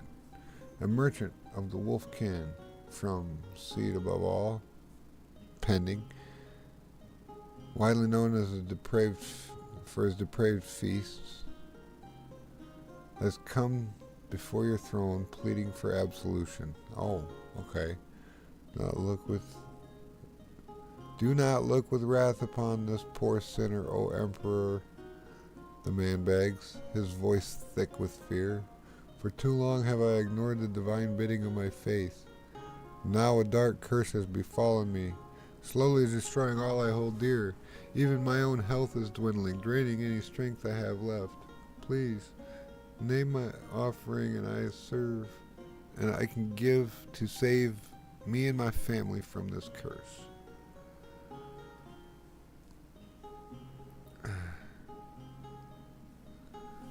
Okay, so what are our options? Renounce your worldly possessions, and your soul shall find rest. And he'll give me 138 gold. Or, study the Holy Scriptures, and the path of redemption will reveal itself to you. It gives 74 knowledge, and the Glade Runner speeds up from 6 to 5. Or, embark on a pilgrimage to seek the light of true faith. I get an order boon in all cities in the empire. Gain 13 stability. That's probably the best one, is the stability one plus the order boon. We're going to do that.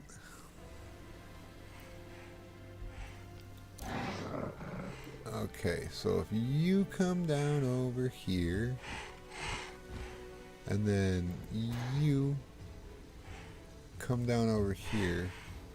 Now what does this look like when we attack the Phoenix? Low risk battle. It still only shows me one. Retreat. I don't know if that's him. You get up here. Okay. You move over one. Okay. You get up here. Okay, how about now? That's better. Safe battle. Auto resolve. Not even hurt. Remember how hard it was for us to kill it last time? Let's just watch this auto resolve with 3 armies in the battle instead of 1. See how much of a difference it actually makes. Well, first of all, they can buff each other across the armies. So that helps.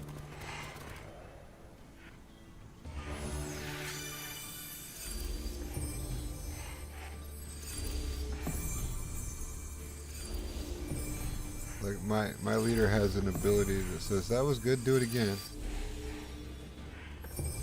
So, and he can use that on other heroes. So when they're like, oh, do all your super powerful stuff, and he's like, oh yeah, that was good, do it again. And it refreshes their heal mark, or their turn meter, the dots under their picture. It refreshes them for free. I don't think I unlocked that skill yet, but I will.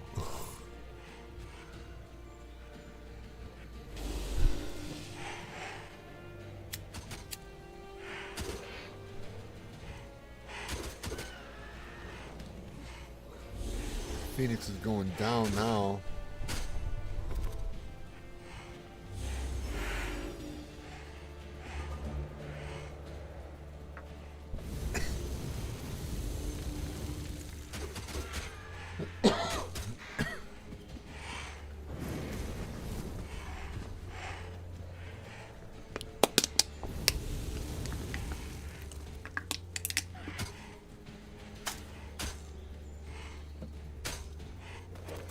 Wow, them little flame hounds are tough little critters.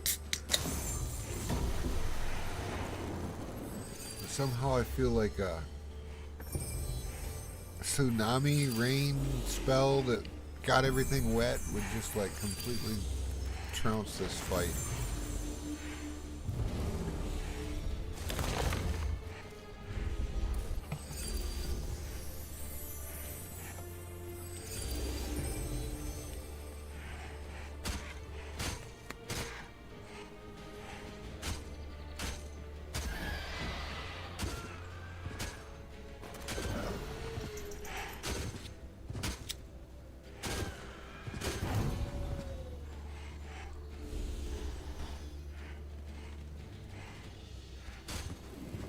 The range on these guys though, When they get all them buffs, they're like sniping people out of the woodline before they come out to fight us.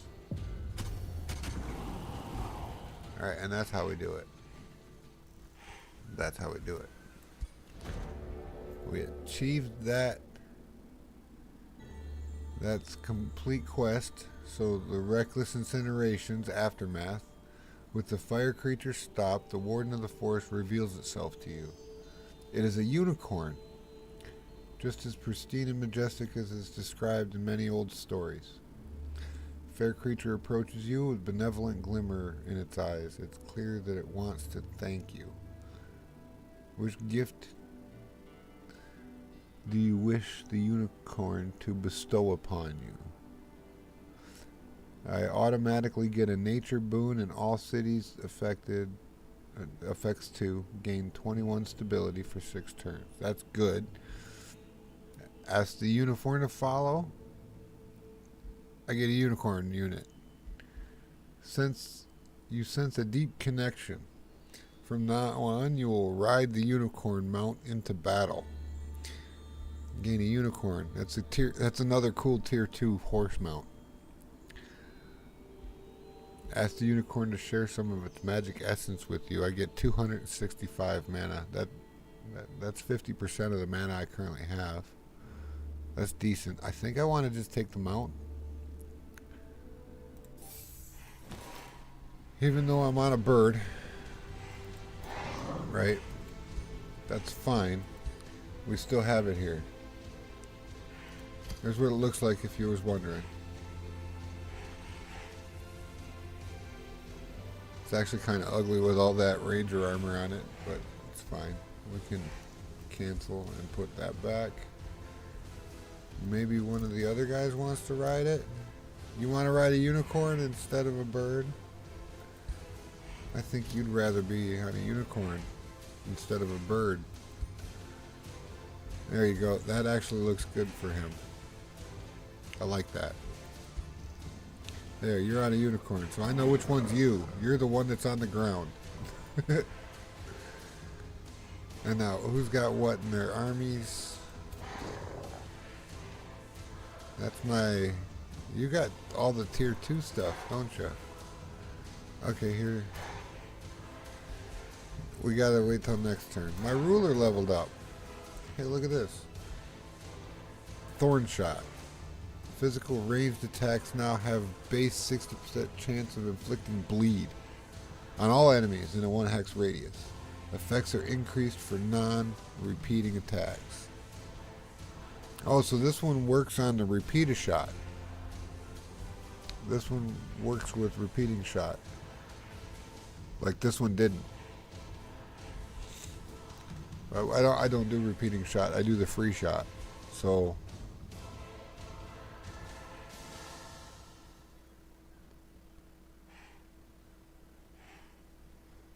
oh yeah, kill shot. That's going to be so nice.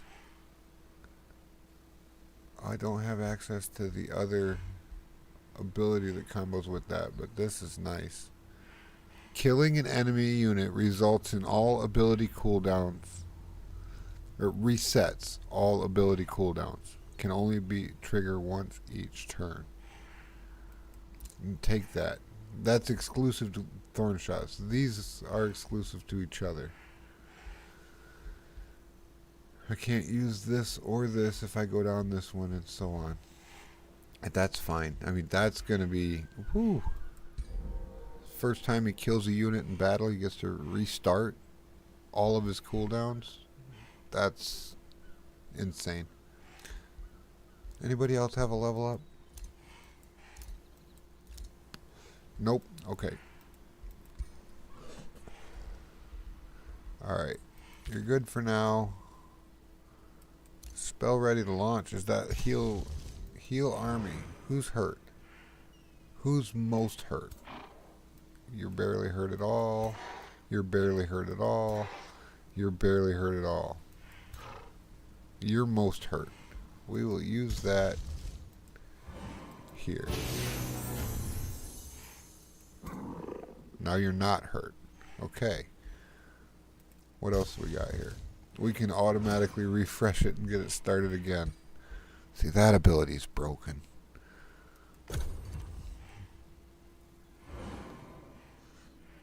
Now I just need to build up 6 of the tier 3 and 4 units into a team and take them into that prison. Okay. Another change of heart from Oriel the Warrior this time. Now he was a lawbringer and he wants to change away from a lawbringer to be either a fearmonger or a delver. We don't want him to be a fearmonger. That's just bad in general. Wait. Making enemies run away from the battle. We'll give him renown. I still don't like it. I just don't like the concept of it. Being a delver, what does a delver do? Aims to dig up treasure of the underground.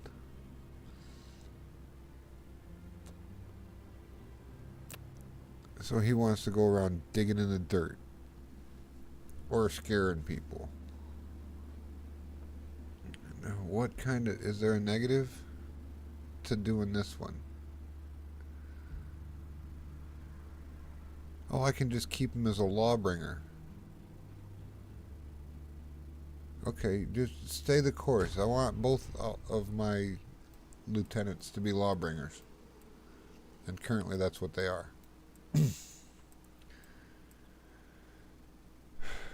Awesome. Okay. Orders. Okay, now we gotta take these units out of...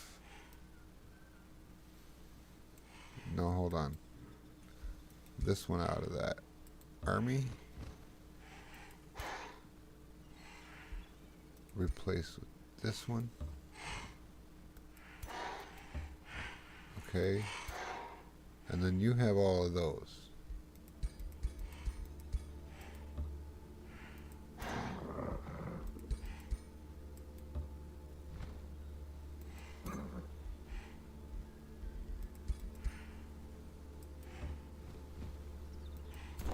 Okay.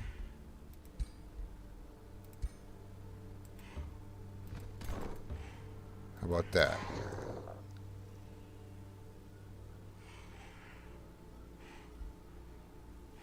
Yep, now you go that way.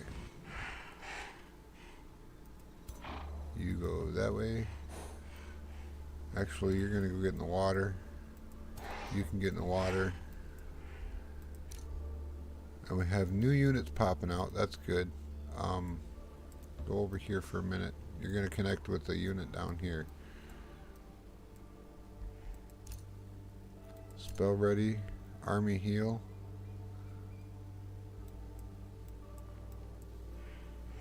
Is it needed on anybody? Oh, she could use it. Okay, there you go. Heal.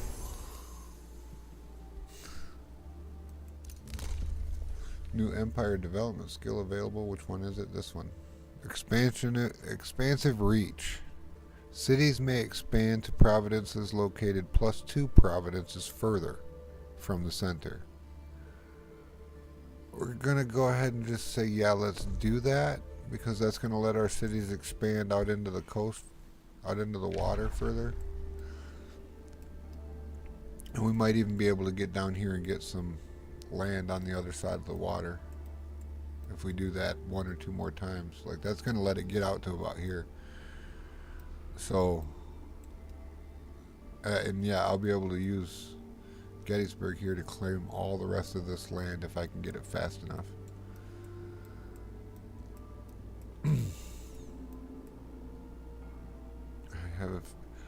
I might just see what he wants for these 2 cities. I can only take 1 right now. Alright, let's just do some diplomacy and see if we can get him to give us Casterland.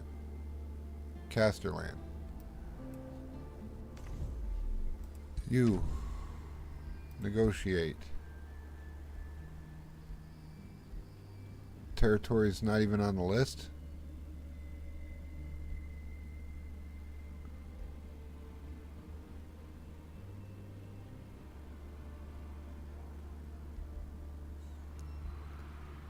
territory is not even on the list.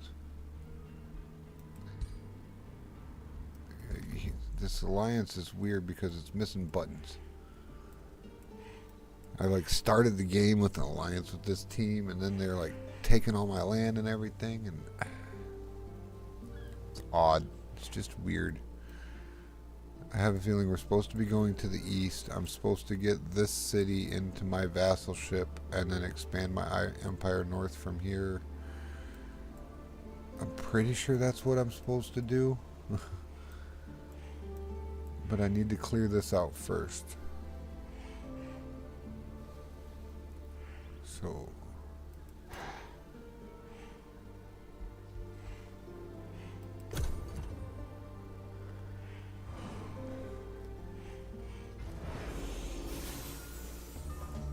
what are we doing? Oh, he's protecting his blighted tree. That's fine. Hold on. Let me look. I'm at 737 combat strength now. I might be able to clear this.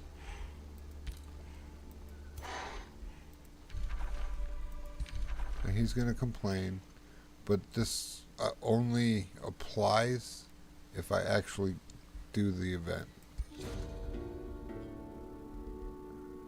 It says it's risky still.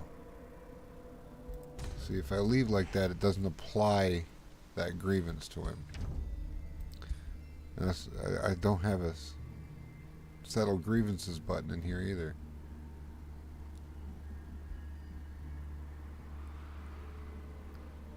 That's so weird. Alright.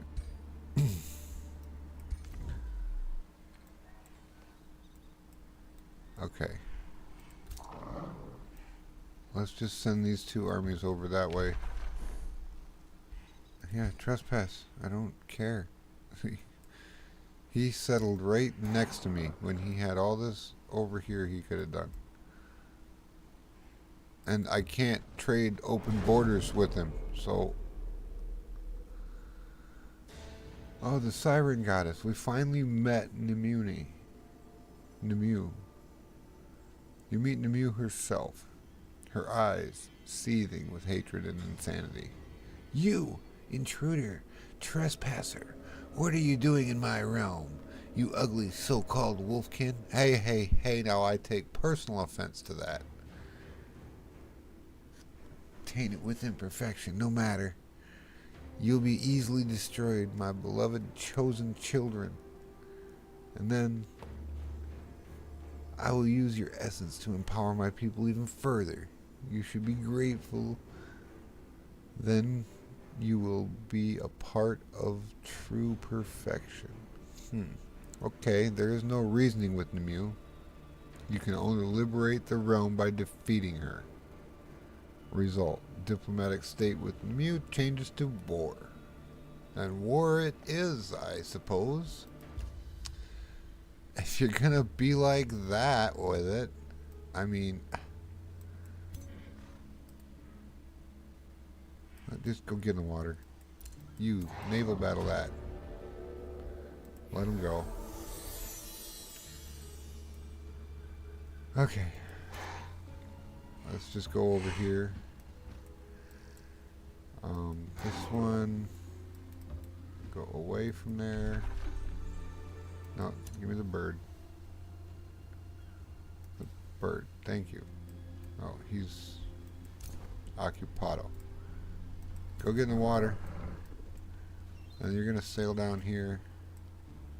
I don't know why. They're all full. You know what? Go back that way. Yeah, go back that way.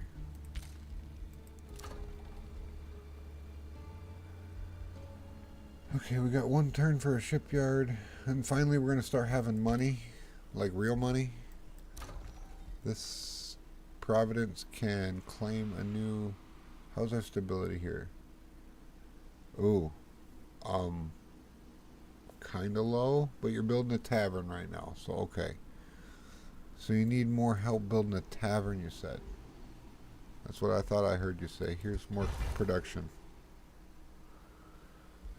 Spells ready to cast. Let's get heal army readied up again.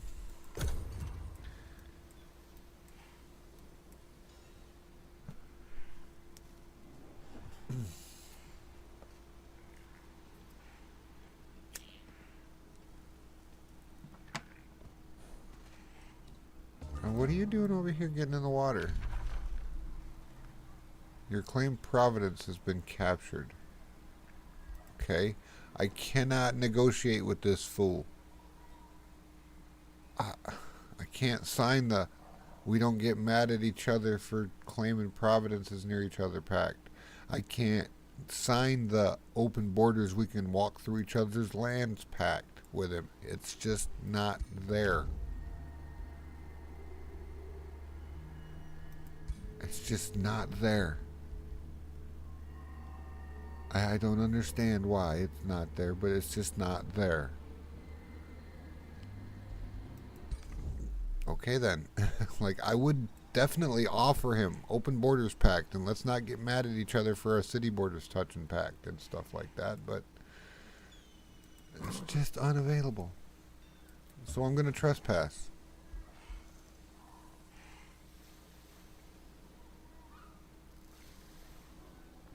Oh, this is the answer to why that's happening. It says you are currently share fixed relations with Decimus the Unwavering. You can therefore not declare war to attack them. The alliance is locked, and I cannot change any part of it. That's what's going on.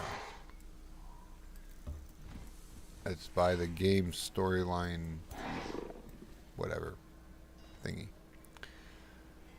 I can see a watchtower over here, and Portentium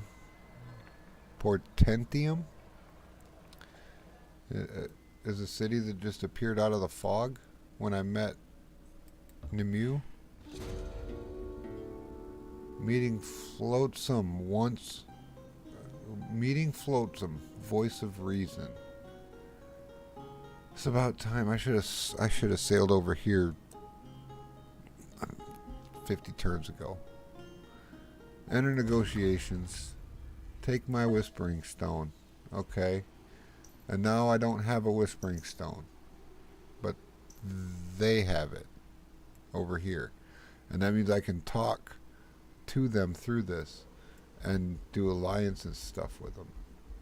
And we get to a certain level of cooperation, like when we get up to being alliance, then I can trade with them, and that'll boost the alliance even more, and we're working toward a pact of vassalage. And then that activates this. And I can recruit army out of their city and all the natural wonders around the map that I've claimed. He's got stuff happening there. Okay, this one's going back that way. Okay, what? Confirm movement orders next. Okay. What's over here? Oh, is this all Flotsam land over here, all the way up like this? And then we have Everwell.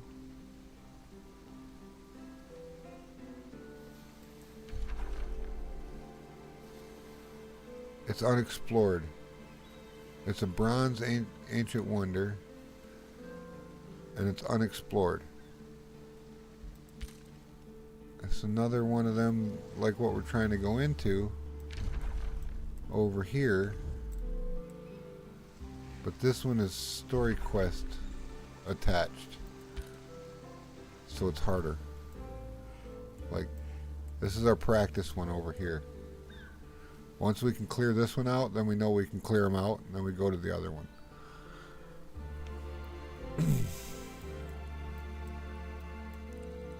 Alright.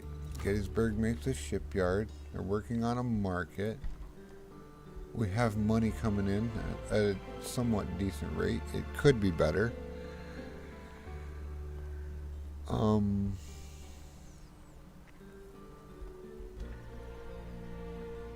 All these things are boosted, which means they're going to be cheaper to build. Let's start with the estate hall because it grants 30 food.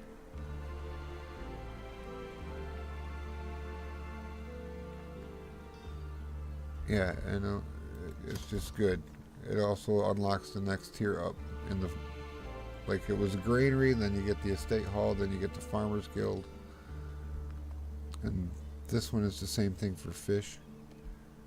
This is like that for science. You get the idea. Like we made, yeah. So all these that are boosted are we built the previous one before, and we meet the requirements for the boost. So let's make. We can afford. We got 115 more gold. Should we spend it on buildings or?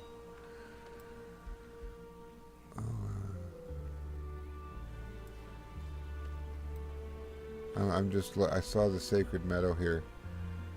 Special providence improvement, 10 food, plus 5 city stability per adjacent conduit. And we've got 2 conduits here. So actually, somehow, we need to put a sacred meadow in right there. Do we have any conduits on this side? Let me see. Yep, this is a conduit. And both of these will get one either. Also, yeah. That's what I thought.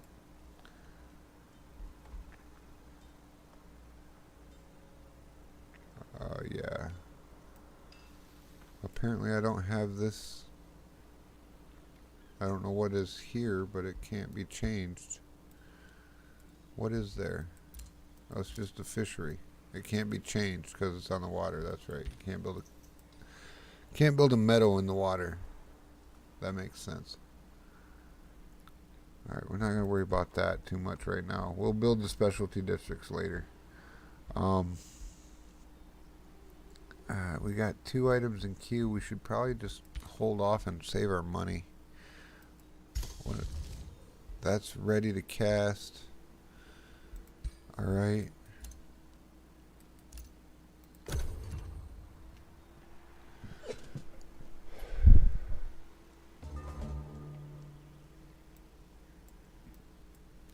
Day 41 dawns. And our aspirations lead us eastward. We'll go investigate these underground tunnels. Oh yeah, I can't step on his sheep. That's an act of war. Don't step on the sheep.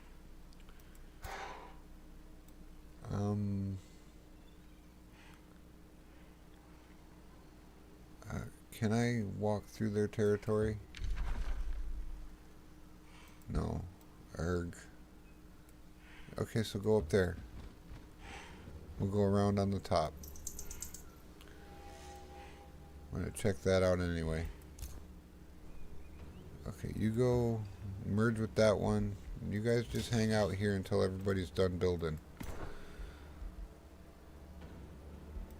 Let's look at the tier list now. Can we build the tier 3 stuff yet? Not yet. We're gonna tack a wild speaker onto that list. Yeah, spell ready, we know. Empire development skill, what do we got here? Now that I have a city-state working towards vassalage, I can come through here if I want. I got a bunch of Imperium saved up. I can go, gives me relations with city-state, click, relations with city-state, relations with city-state, click, click, click, and get them all. And it would probably instantly vassalize that city-state. Units recruited through the Rally of Legions gain rank. Cheaper upkeep and faster experience on units. I'm not bothered. Vassals give more money. Get another Whispering Stone. Destroying an infestation or conquering a free city grants stacking relations with other city-states. Instantly grant 20 alliance with all free cities.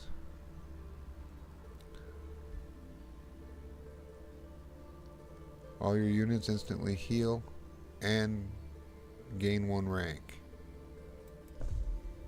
Let me do that. I think that just ranked up all of our tier 1s to tier 2s and all of our tier 2s to tier 3s, and if that's the case, then I can take on that point of interest over there.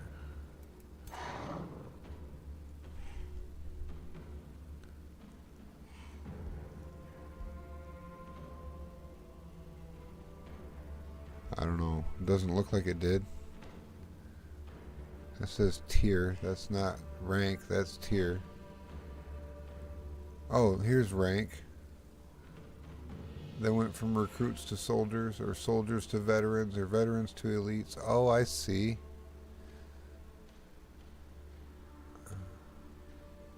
And as they get XP, they level up. So everybody just got bumped up 1 in this list.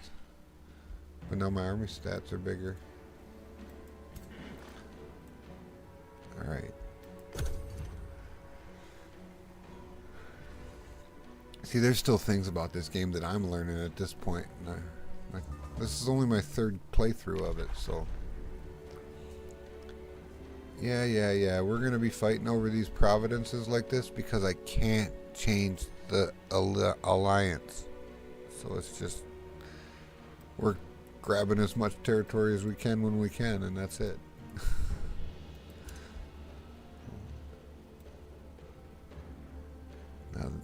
Now we're heading towards hostile territory here.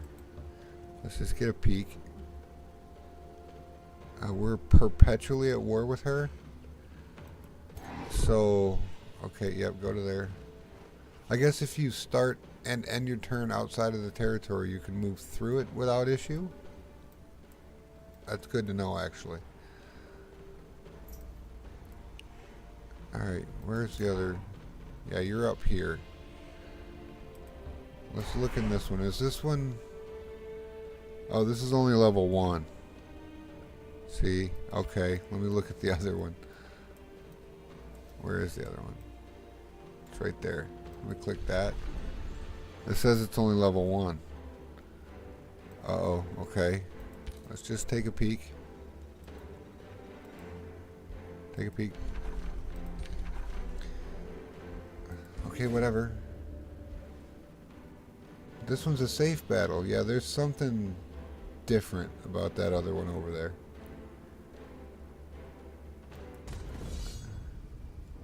Oh yeah, Frost Spider and two White Witches. Good luck. Decisive. Let's see how this went down.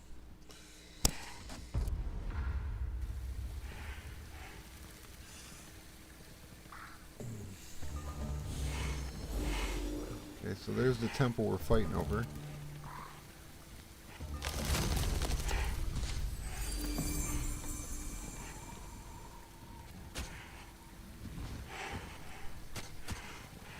Oh, that's harsh.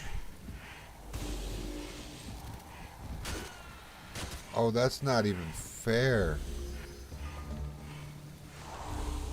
Your shield and sword units aren't supposed to have that kind of range. They're not supposed to be able to get in zone of control of you on turn 1. That's not fair. Flying mounts are busted.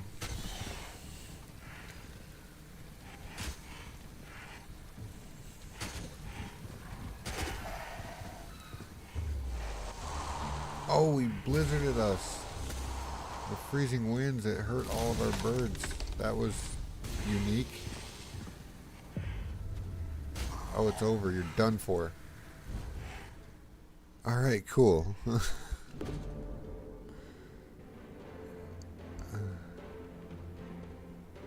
Okay, so the frozen lake aftermath. As the sun melts and the last of the ice, the sound of quacking returns to the spring. The white witch fades, her voice is a faint cool breeze, but I'm a remnant of the queen who once ruled here. She raided the warm lands, preserving all life in ice. Frozen markers lead to her treasure vault, but now they melt. Alana notices in the last traces of ice there's some kind of map detailing the hiding place of a lost treasure. Oh, cool. No time to delay, my secret melts away. The fast melting symbols are nearly gone. Result, all cities in your empire gain 21 stability for 6 turns. That's fantastic. Follow the directions in ice depicting a treasure chest. Follow the directions in the ice depicting an icy hero's bane. What is that? Icy hero's bane. Tier 3 primary warrior weapon. 13 regular damage or 13 cold damage with 14 regular damage. Yeah, that's probably better than what our warrior has currently. Follow the directions in the ice depicting a cold star. You gain mana. Ignore the treasure. Nurse the wellspring's natural wildlife. And we can get a nature boon. I think I just want the weapon. Honestly. I'll take the sword. We'll give that to our dude. Alright.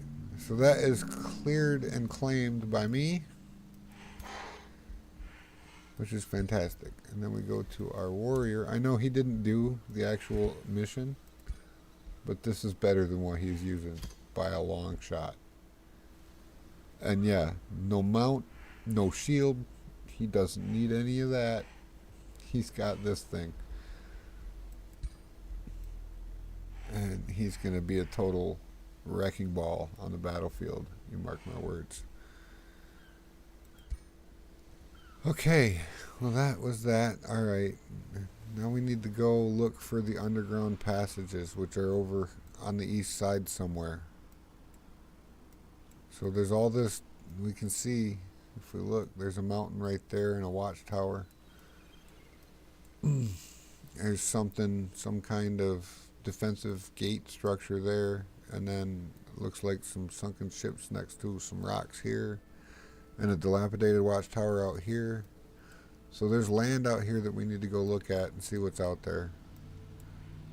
There could be cities of unknown empires and stuff out there, so we have to go look. We have to go look. That's all there is to it.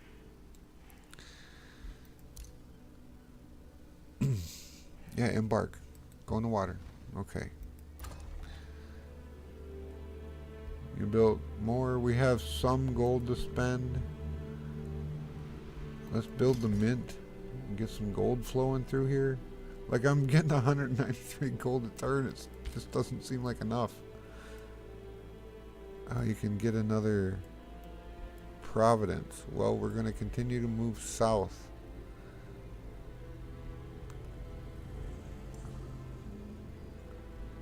Like, I want to claim this one, but I know that if I do that, he's going to come up in here and claim these ones.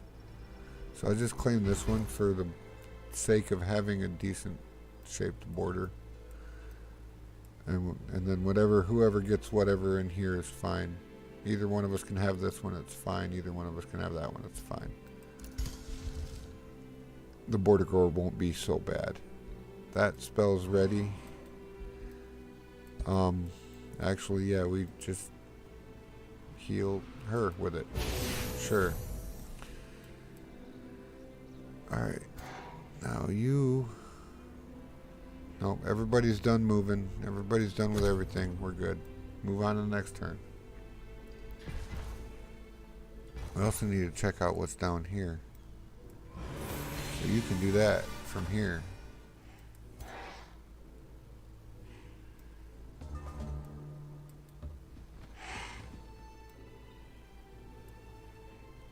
Right, see, you've got all this unclaimed territory down here, dude. Why'd you have to go across the water onto my island?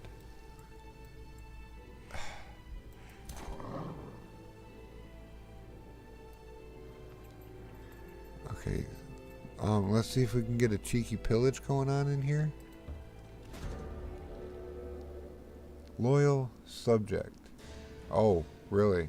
You enter the drowned domain of Nimue. You hear her scream, you dare encroach on my domain. This is unacceptable. How dare you oppose me? Oh, goodness. She calls upon Decimus, one of her former creations. Decimus, my loyal subject, you're Siren myself. Wait. Your siren goddess is in danger. Prove your worth to me and destroy this cretin before I drown you myself. Oh yeah, she's being nice. King Decimus the Unwavering and Toning Toadman jump to attention and bows. Yes, my siren goddess. Nimue cackles with laughter as King Damascus the Unwavering turns on you. My goddess calls upon my duty, Emperor Grimlock Longtail. This means war. Oh, so it was scripted the whole time. Okay. Fair enough. I was already perpetually at war with you. That's nothing new. But you? You mean I get to have these cities in my... I get to crush your stuff off my island? Without penalty? Because you declared on me? Oh, I couldn't have asked for a better outcome. How's this looking? Yeah, go ahead and do that. What else do we got? We need to get you now. Need to come over here. You've got business to attend to at home. Oh, now we can get the level 3 flying ranged unit. It's not normally flying, but we have the eagle mounts, so it flies. Let's get Mark of Prey. The skill level 1 debuff spell, Tome of Beasts. Target enemy becomes distracted. Suffers 3 sundered defense. That's pretty good. Being distracted means it's easier to get flanked. So that they're like, hey, look, what's that over there? And then everybody goes, huh, what? And looks that way. And then the people over on the other side shoot them all in the back of the head when they're looking over there.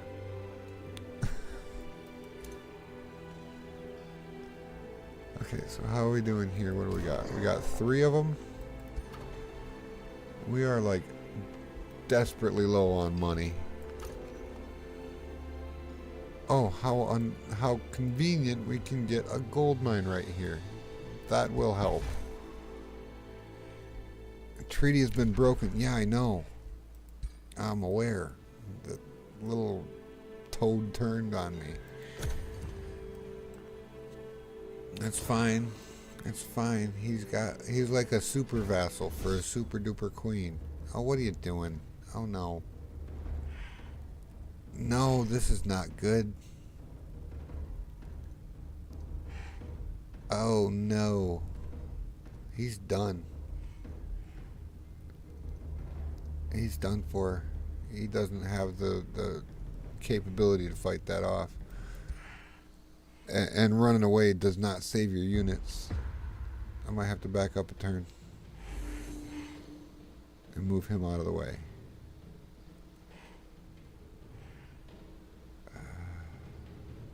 Where are you? You're right here. Let's get up here.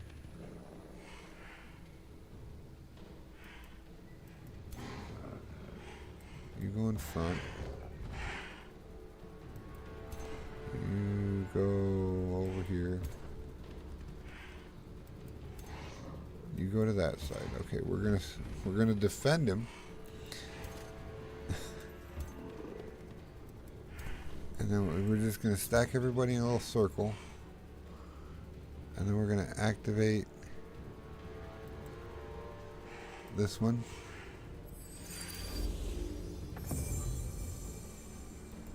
What else do we got here? Okay, you do the shield thing.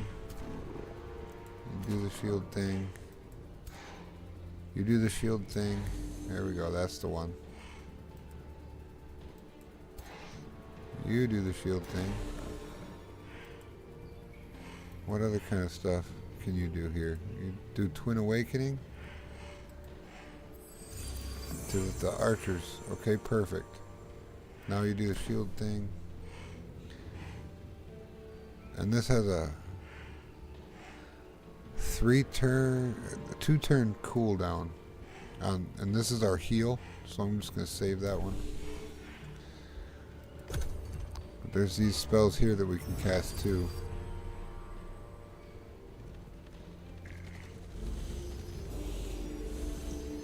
Yeah, that's too many armies. That's 2 on 1. Alright. That's just not going to work. We're going to back up.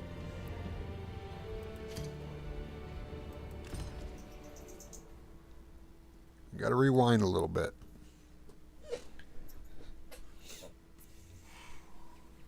Okay. So that's this guy. He can't move from where he's at. However, wait, back up one more. That's here. So go to here.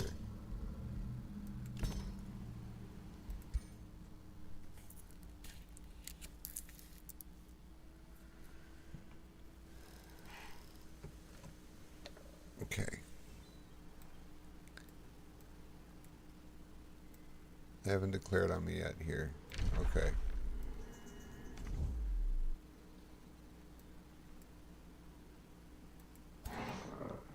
Right, we haven't cleared that thing out up there yet.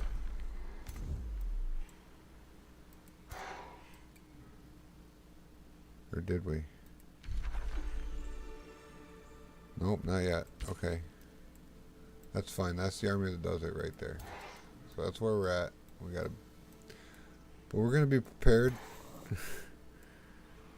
I'm not gonna let the game cheat me like that. In fact, I'll be the one cheating, thank you. If it's gonna be like that.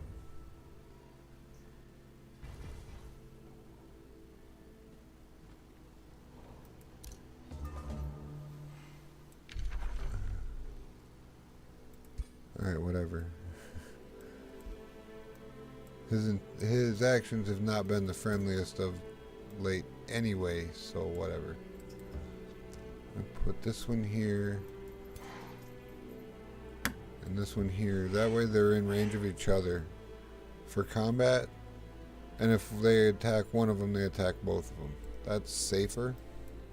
By a significant margin, actually. And then we do this.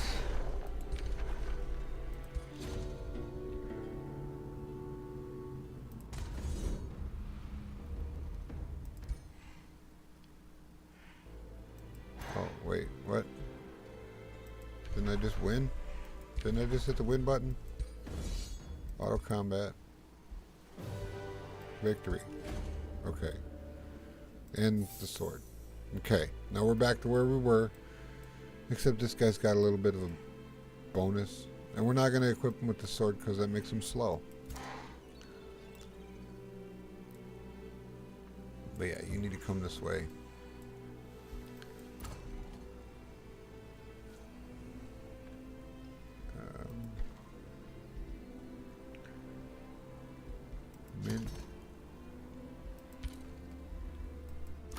Annex another property.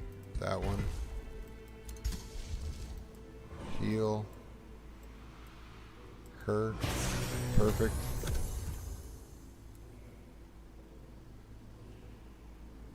Oh, she's up here. Huh.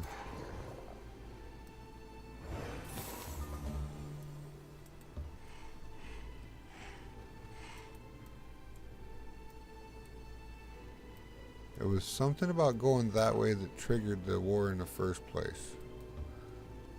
So we'll just move these guys together. Okay, fine, whatever. Yep, they're in range of each other. It's fine.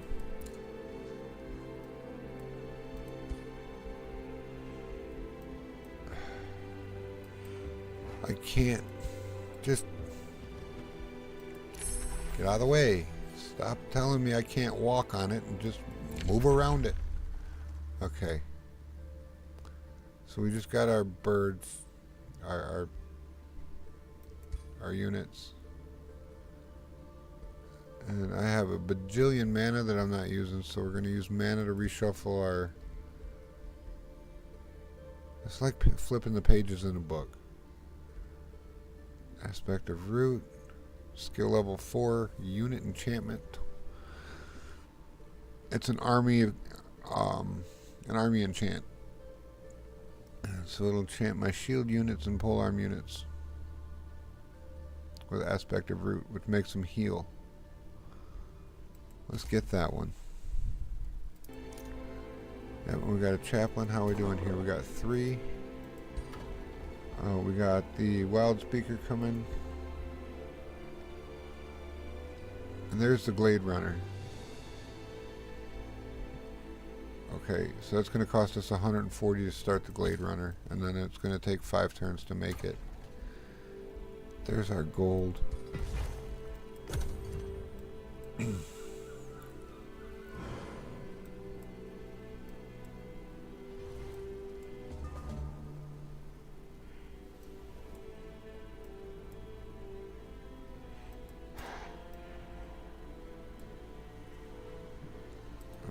Oh, it was going into her land that triggered it. Right. Okay, so that's... She yelled at me for stepping on her front lawn and declared war on me. And got him to declare war on me. Haha, that's funny.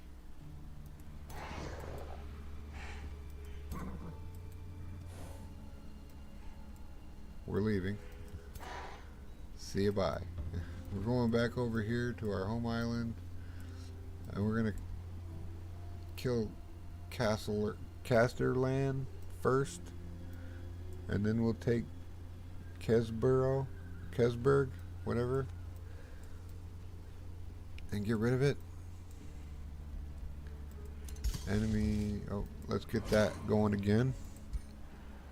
Treaty has been broken. Yeah, no kidding. Went from being allies to being war declared.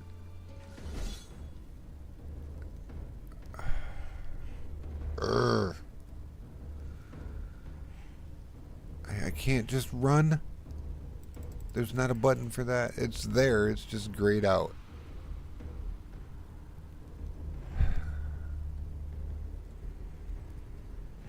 It's catching me all alone and then swarming my guys. That's not fair. Who is all this? This ain't too bad. It's this one is the problem.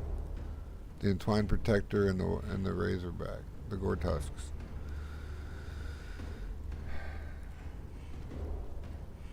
The rest of this shouldn't be. Well, I got all this level 1 stuff. You know what? It's gonna suck, but we're gonna lose everybody.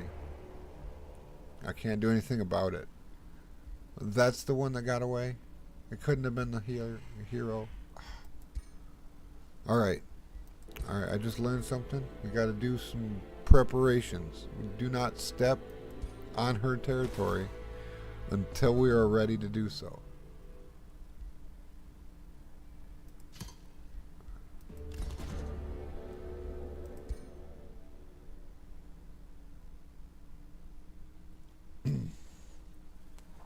I can't have one unit standing there being caught out. And then everybody else is like, well, you know,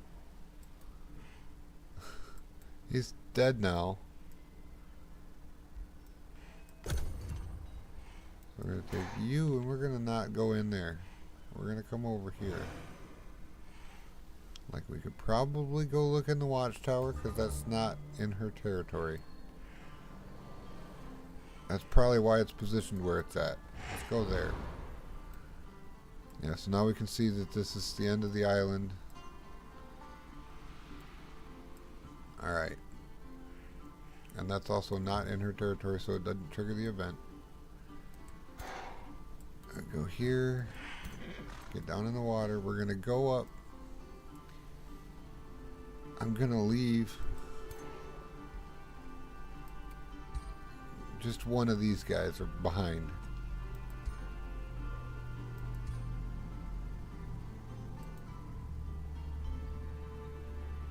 And take the rest back. And I'll regroup. I've got some units sitting up here that are level 2, tier 2 and tier 3 units. So I need to get everybody up there and refit the armies with the higher tier units. So I'll leave the weak one behind so he can trigger the event while everybody's stationed up at home. Re-ready that spell.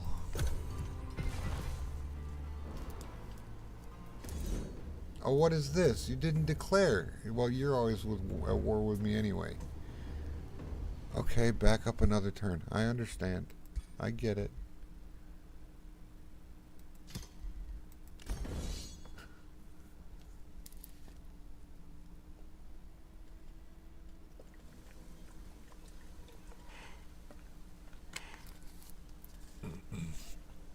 Where is that character now? Okay. You just cleared this. It's cleared. Okay.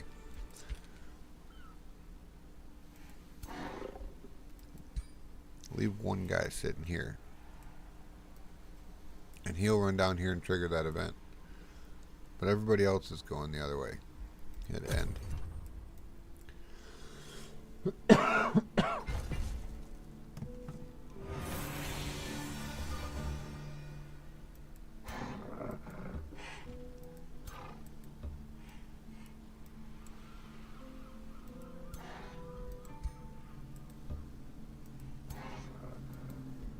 No, what happened? Whoa. Oh, I clicked in the words over here. I was trying to click to here, but I clicked in the words. Alright, and then you get in the water. You're going to come down here. Stay the course, pal. Glade Runner unlocked.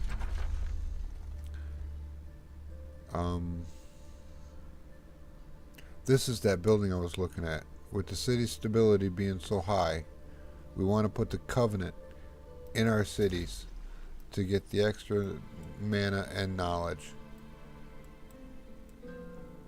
Because like at Gettysburg, we're at 25 stability.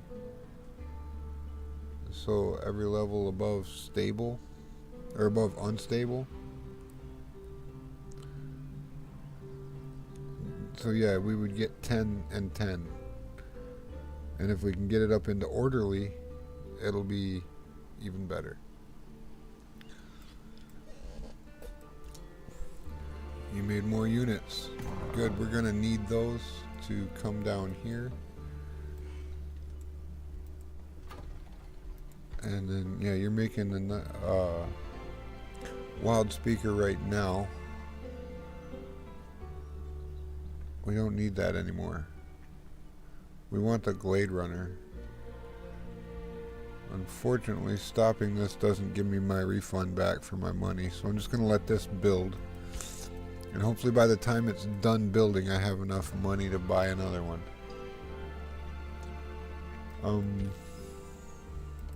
Yep, everything looks good. Keep going. Keep moving. I'm probably not optimizing this as best as I possibly could be. There's probably min-max things you can do to make it just completely go off the rails, but I'm kind of in it for the storyline and stuff too. Like each time I play a game, I get a ruler who has this unique challenges that he has to deal with throughout his whole campaign. And then if he wins, which they don't all win, there's that too. I could lose.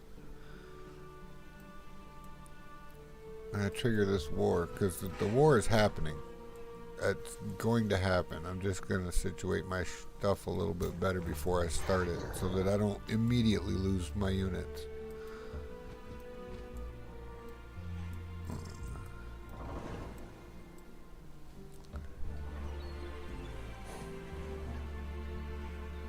Okay, then we're gonna just park everybody up in here, and then we got this guy over here who's gonna come down here, and he's gonna trigger the event by walking in here, and then he's gonna get swarmed by all these units and die, and that's okay. That's his job. Okay, and then yep, you go over here.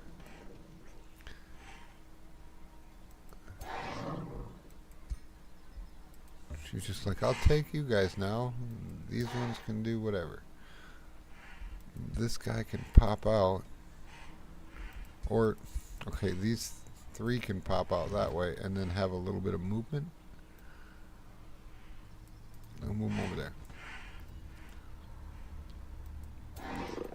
And then she can glop that one up. Good. Spell's ready. Get that one back into the rotation again. And then we're going to move these guys up there. And then do that. Okay.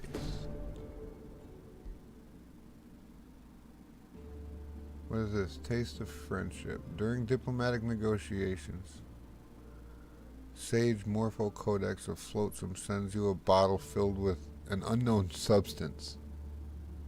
Okay. Oh, Emperor Grimlock Longtail. Get out. We mystical goblins feel blessed by your presence.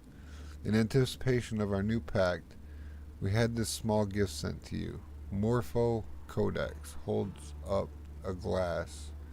In our culture, we share this drink when we forge a bond. He takes a sip and coughs heavily, waiting for you to return the gesture. You open the bottle and feel nauseous from the smell alone. Is your relation with Flotsam truly worth this?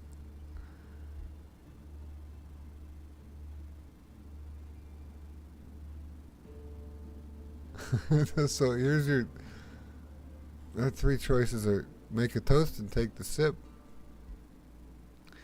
Grimlock Longtail drops from 105 HP to 26 HP, but you gain a bunch of alliance with the Flotsam and reach pact of cooperation immediately. I don't know if you want to sneak in an antidote and down the entire bottle. Attempt to render the foul drink harmless. 4 strength nature affinity check. Okay, we passed that. 70% success. Morpho Codex is speechless with awe. And grant 18 reward with Flotsam and reach pact cooperation immediately. Relation with Flotsam plus 300. Swayed for 18 turns. 30% chance of failure. You don't feel so well. Grimlock Longtail drops down to 1 HP. And you still gain the positive with Flotsam and pact coordination, but the nature crisis happens. Alright. Or there's decline, and we lose the allegiance.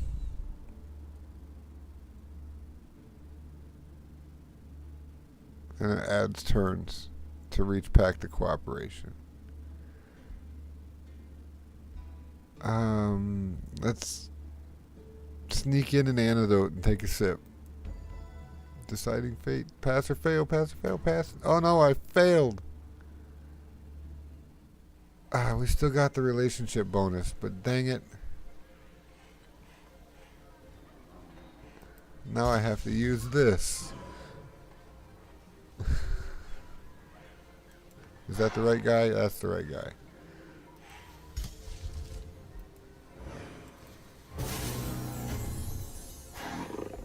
Yeah, I feel a little better. That's so weird. Them Flotsam goblins are trying to kill me. And they want me to be allied with them, and they're trying to kill me. I don't know how I feel about that. Okay, so these guys are all up here. Where's it? You go to here. Okay. We got more. Oops, wrong button. More tier 1 guys to join your crew. And you tier 1 guys auto explorer out there that way. Go swim around on the east side and tell me what you find. What do we got here? Fully good army with tier 2 units. Okay, you can go out. You two go over there. Now we have 2 armies with full tier 2 units, and then you can go sit in the throne room until you get all your units together. So be it. We're now at war with everybody. Well, all them people anyway. This archer, I have another lone tier 1 archer to get rid of. We'll just have him hang around this group until he expires in battle. Run away if you can.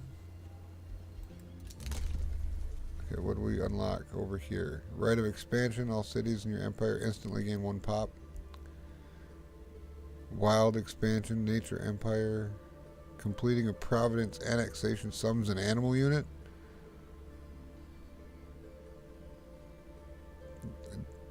And which animal I get depends on the providence. Okay. I'm going to save those. Negotiation succeeded. Oh, we are now pact of cooperation with Flotsam. Oh, we can get the Astral Dew. What does that do? Astral Dew. Hold on. Let me... Magic items. Astral Dew. Unlocks infusions in the item forge related to lightning damage, lightning resistance, and spellcasting. Well, that's useful knowledge. Alright, let's go ahead and pay 10. We can't afford the gold. And give me 36 draft points a turn for 18 mana. I got lots of mana. That is a very strange deal. I'll take it. And now we need to put a production queue here of units to pick up. We still cannot afford the Glade Runner. Ugh. Why not? Oh, I need... It requires this. Which I cannot afford either. Anything here make money?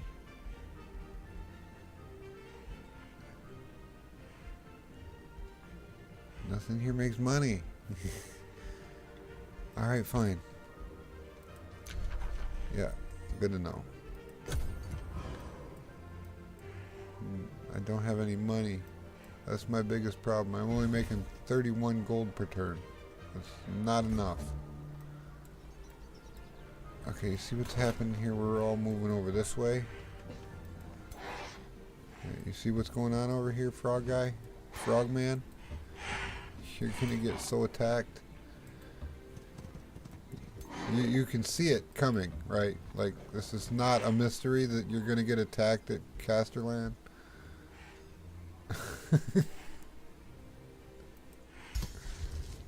Ready up that heal army spell. If you can get out of there, get out of there. Wow. Why couldn't I do that with the hero unit that was there last time, huh? No, he got immediately just bum rushed. Alright, we get another unit. We have a... Okay, this is a lone hero by himself. Back up here. Merge in for temporary purposes. Just to have an army.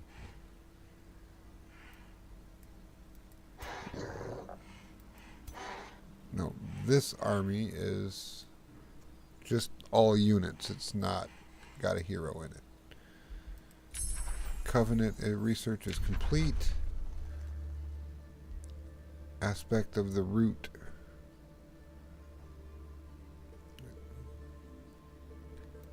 Yep, it lets everybody heal in battle. That's so good.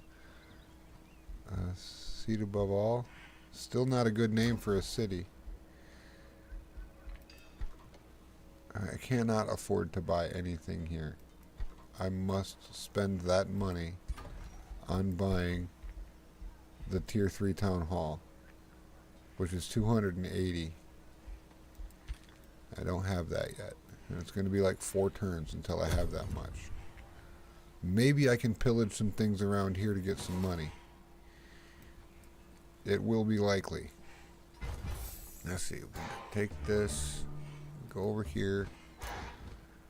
Pillage. Gain 7. Yes, that's what I want to see. You go. Not you. You. Can you get to there? Go there. Pillage. Gain 75 monies. You. Go there. Pillage. Wreck all of his providences. All of them. Go here. Go here. Initiate. Okay, okay, okay. Now, you go there. Oh, a hero is required. Right, he's in the other stack. That's fine. We'll be there in a minute. We're bringing some friends, too. People are coming from all over the world to be in this war.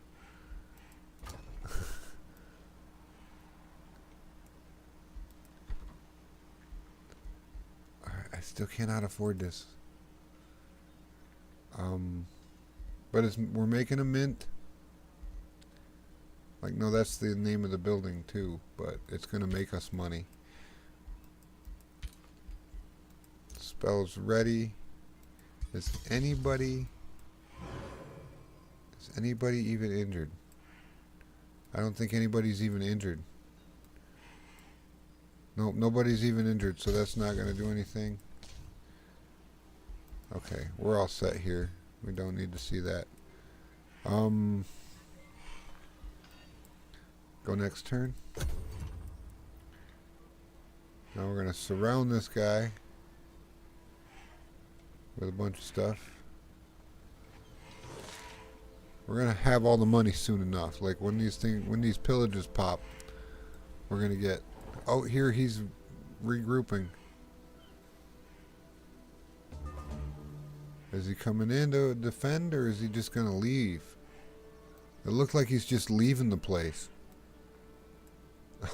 He regrouped over here like he's getting ready to scoot down that way. I don't know. I don't know yet, but we're going to just do the thing. Wait. Give me the unit. Why can he not move? Oh, because he's pillaging. He's busy pillaging. Right. Okay, we'll move this around here. I know a hero. Just move to the tile. Just move to the tile. Thank you. You're pillaging. Now, he's going to come in and start the actual siege. There we go. See? And what have we got here? Stone walls. We're just going to do a headlong assault because that's all we can afford to do. We could spend $100 to undermine the walls, and that reduces their defense by 3. I honestly don't think that it matters. Not right now, and not at this particular point. Maybe in a couple of turns. We could still add to that, I think. Yeah, we can still add to that. Like, we got 3 turns going right now, so if in 2 turns we want to add, bust down the walls, we can. It'll be okay. Out there. Gettysburg can annex another province, huh? Well.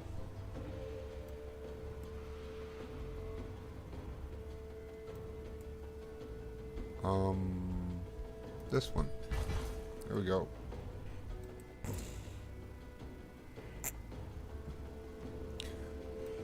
That's a goblin. Okay. Interesting. So the flotsam people want to give me a hero, or I could pick another one of our people. But these ones are level 5, and these ones are level 4. But this all comes down to gold, and I don't have any of that. That spell's not ready to go. What is happening? He's raising his own town. Oh wait, no, that's me. That's me doing that. I'm raising his own town. And we're pillaging all of his districts too. His whole city's on fire. Wow.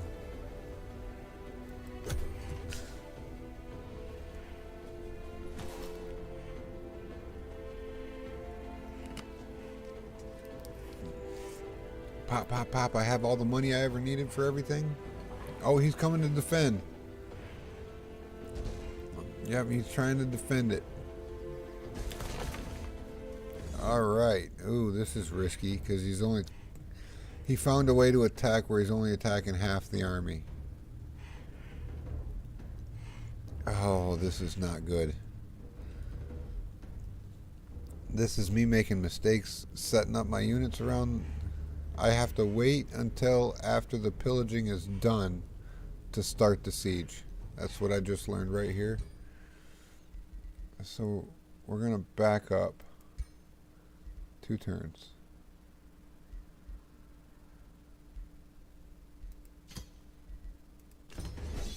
And if the siege is still going, I'm going to lift it. But we're just going to hang out there, let the pillages happen, because we have to condense everybody into a group small enough to where everybody's in the combat together. Plus this 2 here and this 1 up here, they don't need to be part of this. They're just here to pillage.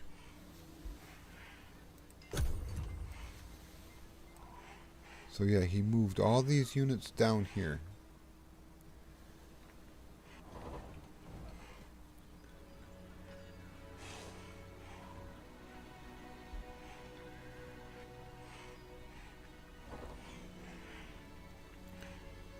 Okay, so I can bring this one down here,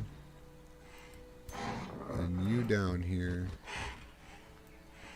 and that should just make him not want to attack this unit here. And we'll just hold off on a siege until after these pillages pop. And yeah, you can come up here and join this other 1-person army, and then we'll smush those 2 together to have a 4. It'll be fine.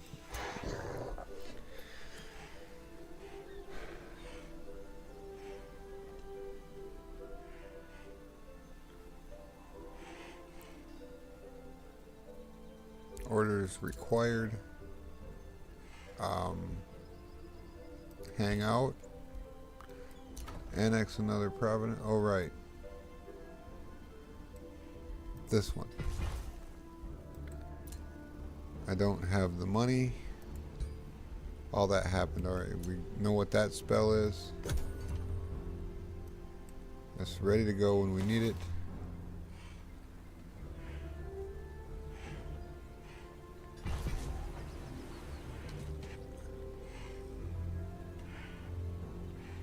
Oh, is he still going to attack us?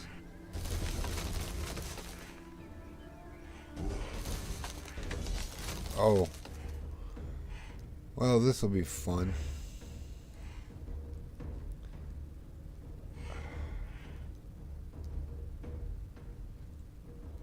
This is a lot.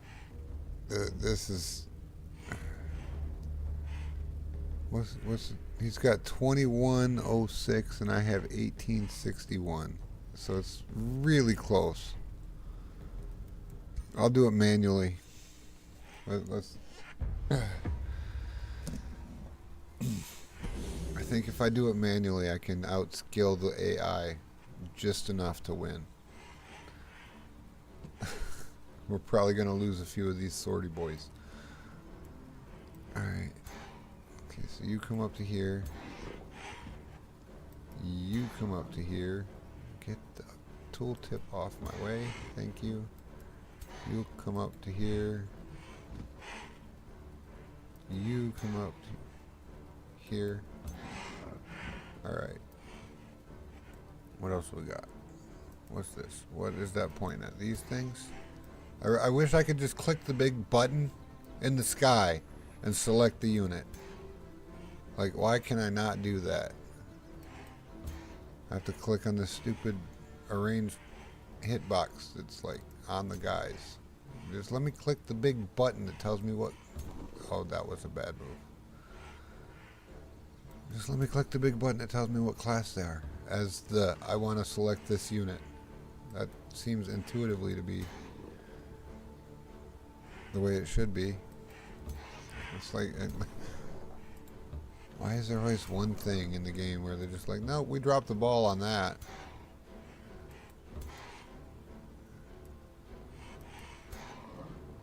Okay. Everybody get up into position. Yeah, huddle together in a big cluster of WTF. And we got this little contingent over here that's like detached. Oh no, we're as close to attached as we're gonna get. Okay. Now we're gonna awaken everybody.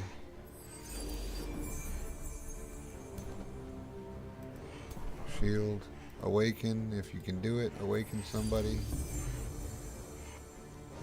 Save that one. Awaken over there. Shield. Shield. Shield. Shield. Awaken some peeps. Nice. Shield. Shield. Shield. Defend, defend. What is this? Sprint. Okay. Defend. Awaken some people over here. Nice. Oh, that's you. Okay. You, I want you over here. I want to know where you're at all times. Next unit.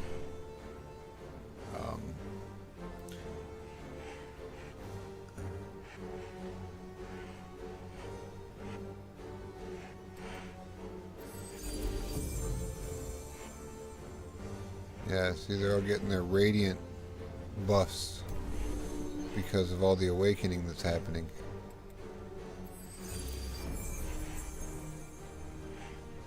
Look at that. You're the only one that can't be affected. Well, that's fine. And we can awaken you with the other guys. See? And then everybody's good. Now we're going to conjure an animal. Right? Like, oh yeah. Conjure an animal.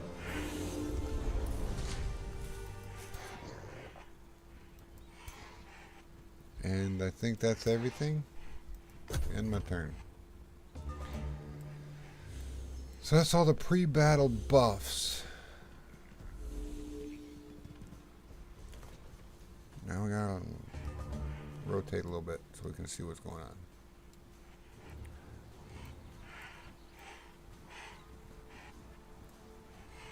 Alright, have at it, boys.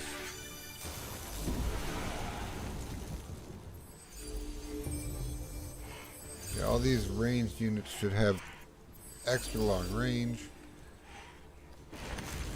And just let the AI do it for a minute. If I see that they're having trouble with a particular unit, I can take over and change things if need be.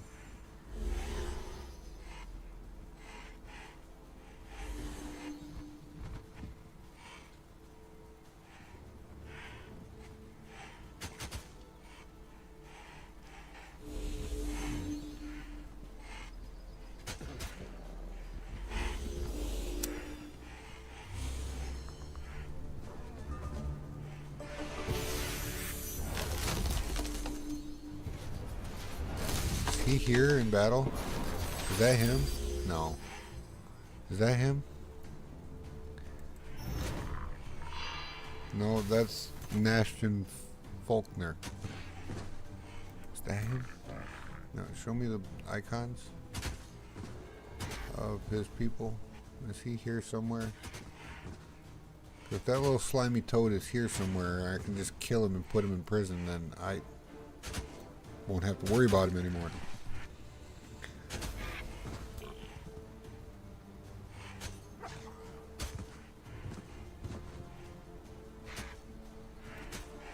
No, he's not here because he would have this symbol. Yeah. He would have the same symbol that my hero has.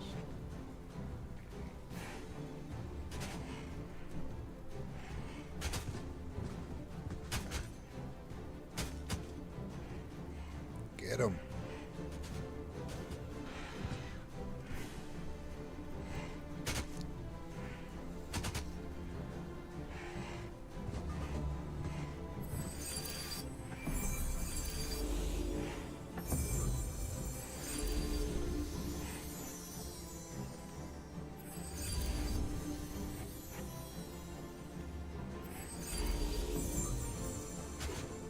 The healer's doing the healer thing. And we're taking out their units and none of ours have died yet.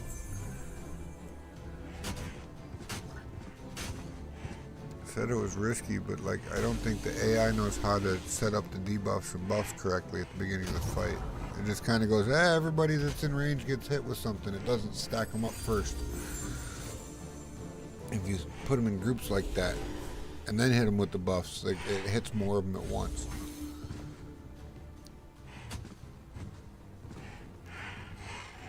You get more effect out of your spells.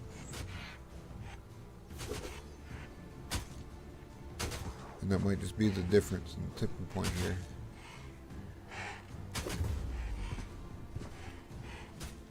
Yeah, like we're getting morale for killing people off.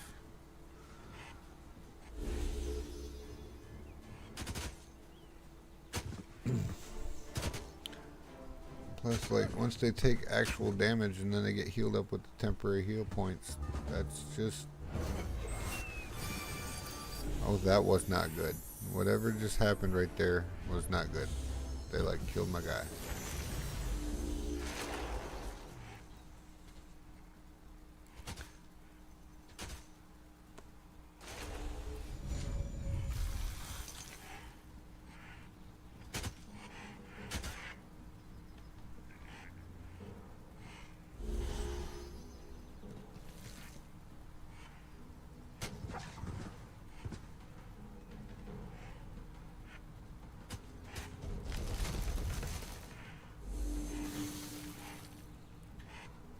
I'm just now looking at the clock. Apparently this game takes a long time to play through one playthrough. Yeah, to play through one campaign. Or whatever you call it. Play one map.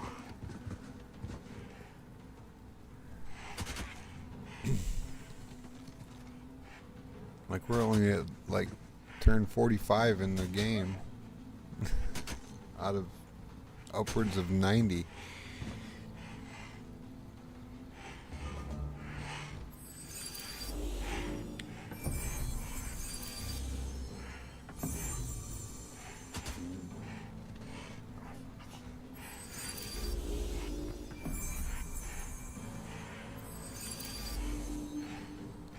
I have a feeling this campaign is almost over. Like, I just need to build up the army needed to squash these guys and then go squash them and it's game over. But now look, we're taking out the Ent. All the Ent's down. Morale goes up. There's one more of those guys left.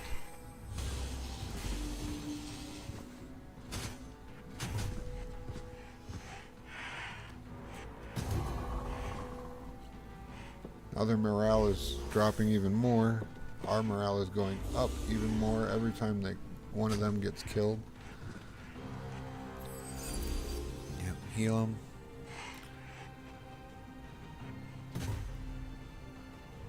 Oh, they got an archer in there. Go swords them up.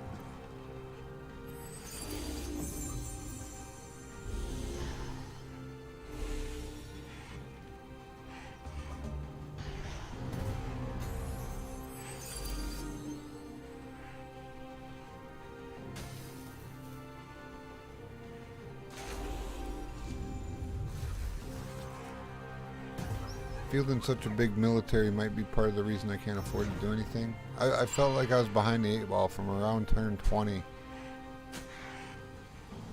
I should have sailed east earlier, like way, way earlier.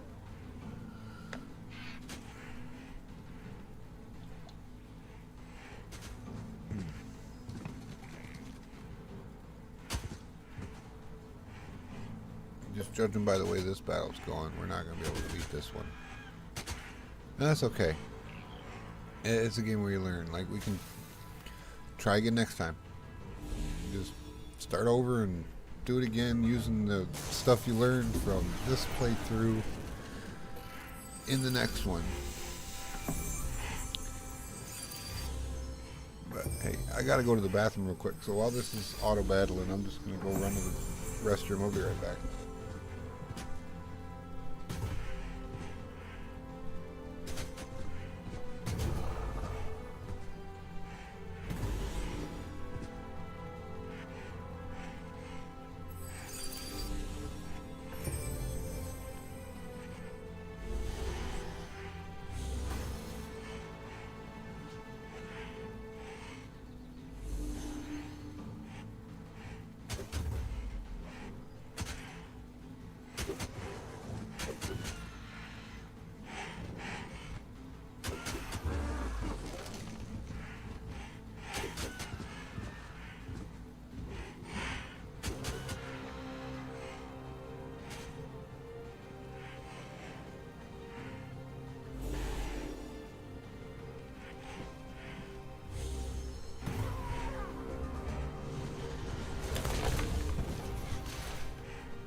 We still alive or did we die? Oh, we're still alive. We're still kicking butt. Okay, I'm back. Oh, we're getting swarmed. Coming around in on the backside, that's not good. We might lose this one. I'll tell you what, if we lose this battle, I'm gonna call it game over. We lose this scenario. Because we're too far behind at this point. I will need to do some things differently early on.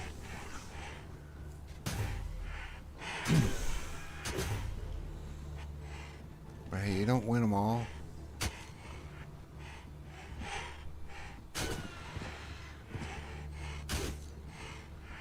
And for once, this is a game where I don't get salty when I lose. Like, when I lose, it's like, yep, I know exactly why I lost. I figured it out. I did not go over and talk to that city-state early enough. Because if I had the Rally to the Lieges ability unlocked early enough, I could keep farming units out of that. And that's, well, it's not completely free, but it's way cheaper than trying to build them out of your cities. You can get a huge army full of big units.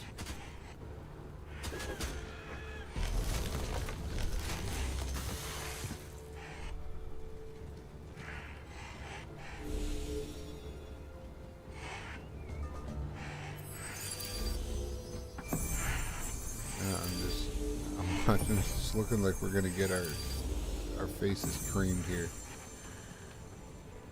Like, they're trying, they're healing everybody up and boosting everybody's defenses again, but there's just so many enemies out there right now. I don't know, maybe if we can demoralize them enough, they'll just all run away.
Oh, we're doing it. It's happening. The Ent's down.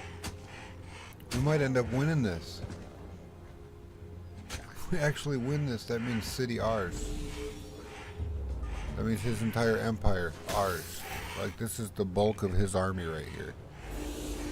I mean, it's the bulk of my army too, but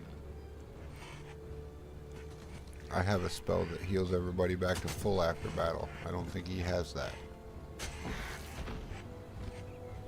There's his hero.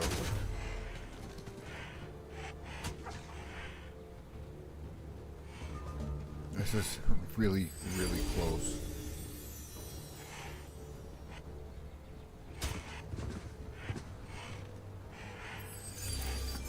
Looks like I've got the upper hand here, but it's still too close to call.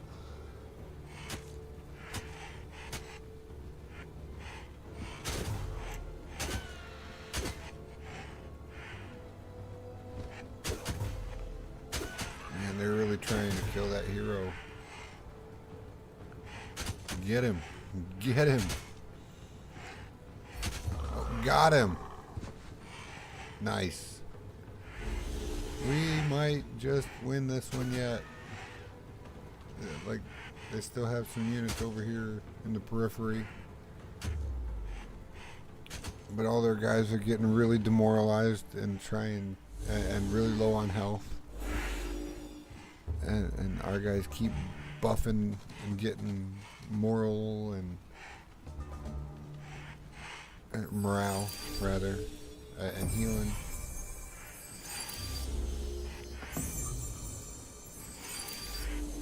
And that heal that washes away debuffs is so good. That might be the skill that's winning this battle.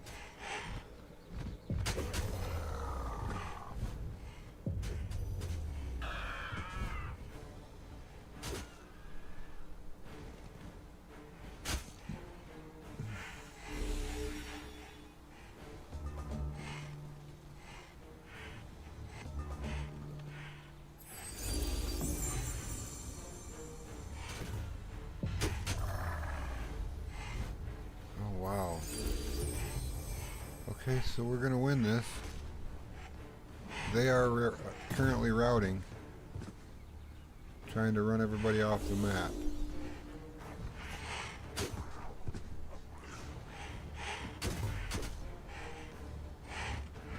Nope, you can't go this way. Sorry. There's only one more guy and he's on the other side of the map trying to run away. Yeah, and he's gone. We won! We lost a lot of units in the process, but we won. I'll take it. It's a victory. Oh, now here he comes with reinforcements. Like, oh, let's do it again. You cheeky... You feeky chucker. That's right, you can switch them letters around and that's... And this is high risk? This is not fair.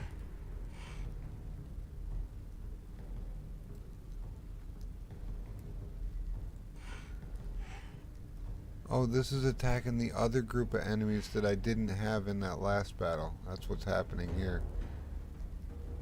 So he wants to fight against all these daylight spears and chaplains and sun priests. I got 4 Dawn Defenders. And Oriel's here. Let's do it. This battle is less important because my Emperor King hero is not here. So let's see here. What do we got? You are going to cast your moves to target hex. It leaves 1 action point. Interesting. We'll save that. I didn't know you could teleport. Alright, they can also cast. So we're going to go here, here, a didn't even get to use my abilities. But this hero cannot cast spells, so there's also that. I didn't get to use my heal army ability at all. This battle feels cheap. Like, they didn't have to do this to me because I won the last one. That's not fair. So let's bless everybody.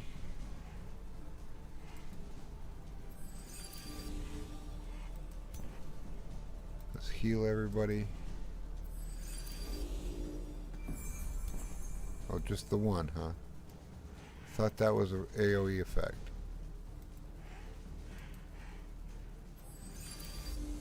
Nope. Single target. Well, bummer. Shield. Shield. Shield. Shield. That's it. Go back here. You make an ammo companion. Right there.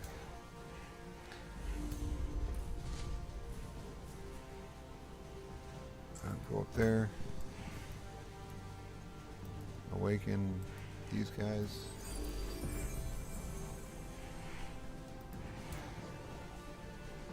Alright. End the turn. Yeah, we're gonna get creamed here. I don't think there's anything we can do about it either. It's very, very cheeky. Like, oh, you just got done with a battle. Here, let me bring some brand new fresh troops in and attack again.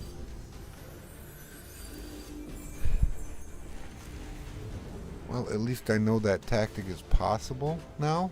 So, good on you, game. I got another one up my sleeve now. Attack with the weak armies. Attack with the weak armies. Then bring in the strong guys. Yeah. I know how this works now.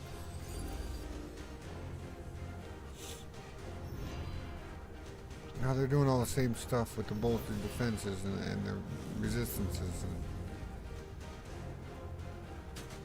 And oh look, it's shocking. They've got electrical magic.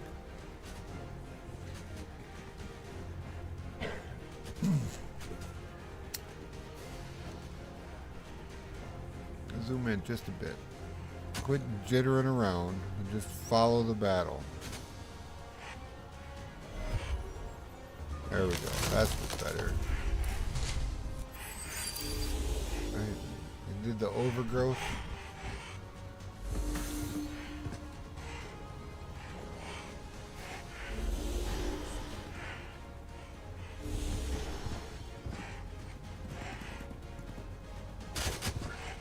Are you gonna get it? You gonna get him? Nope. Yep. Got him. Good. Oh no, we got hero on hero over here happening. My mace versus your ball. Who's gonna win?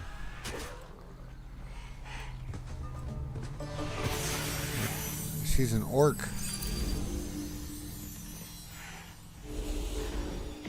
She's definitely an orc. With a human colored hand. Don't ask questions. She got smacked and then ran away.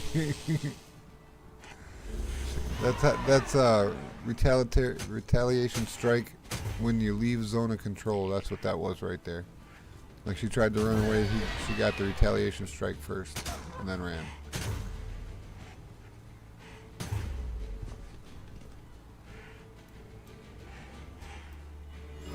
Yeah.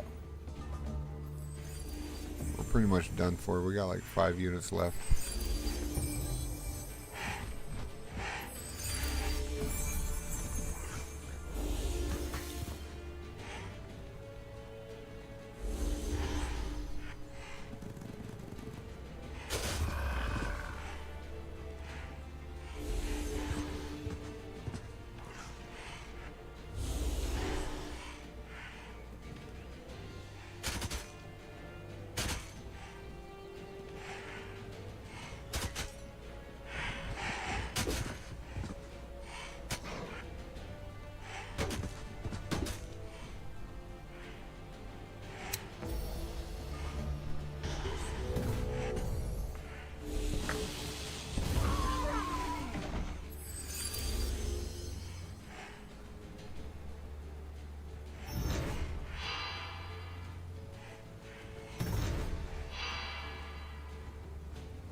goodness, come on. We can get there. Demoralize them all. Kill them all and make them turn away. No, we're gonna get... Yeah, we're gonna get creamed. It is what it is.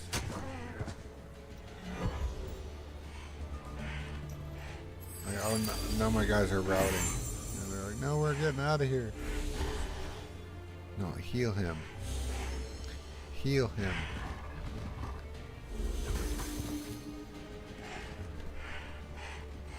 Use the heal on the leader.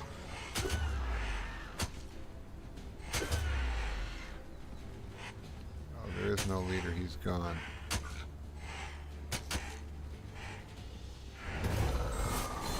Oh, there we got one. Oh no. No. Yeah, that's not good.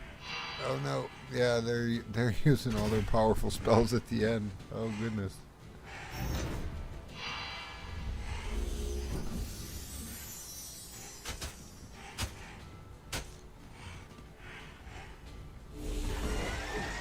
At least my guys don't try to run away.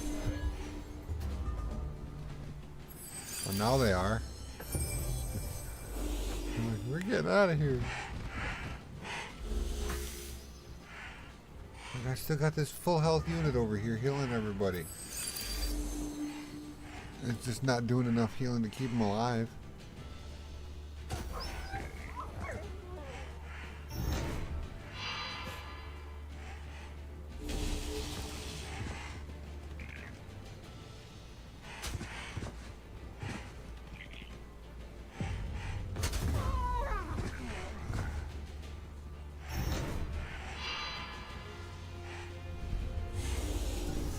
Oh, now they're buffing the morale of all their guys too. Oh no, that's no fun.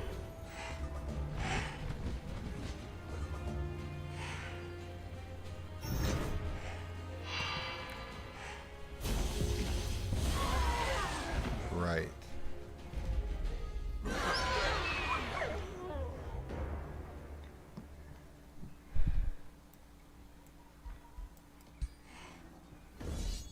And again, oh no, this is just totally not fair. Yep, this one's over.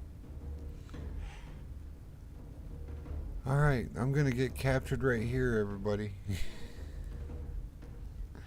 And that's gonna be it. Like, I could go back and load a game back in here somewhere around turn 40. But it's not going to change the outcome. I need to go back to basically game start and start over. Because I did make some mistakes early on.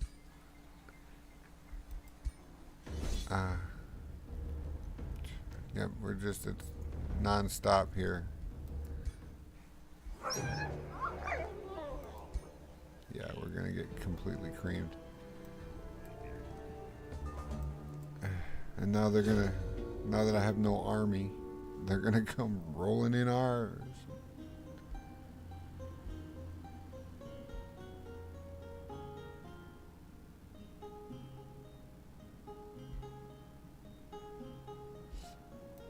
I'll find whatever. This is over, it's done. I'm so far behind now that even if I try to build an army, they're going to show up on my doorstep with an army in the next 5 to 10 turns, and I'll have, what, 2-3 units out? Yeah, you don't recover from losses like that. That's it. It's game. It's okay. We're 6 hours in, and if that battle had gone the other way, I would be snowballing towards a victory right now. So I learned my mistake. We're gonna play the same map next time. We'll do maybe not exactly the same map. It might be, but we'll do the same event in the list next time. But we'll go when we get the quest that says go look east and west. We didn't go east at all. We should have sent a scout east to the other edge of the map and just said, go that way. Right then. And he would have come over here and found her, and come over here and found them. Right? And it would have been when this guy was only back over here in his home capital, and then he would have declared war on us. Right as soon as we found her. Like he did. Right? That's part of these 4X games. That's the exploit part of it.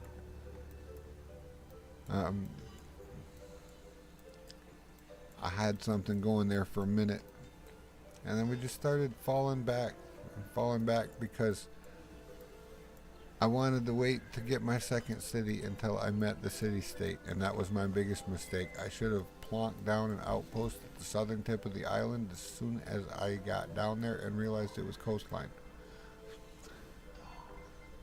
As soon as I saw this little peninsula, I should have put an outpost down here.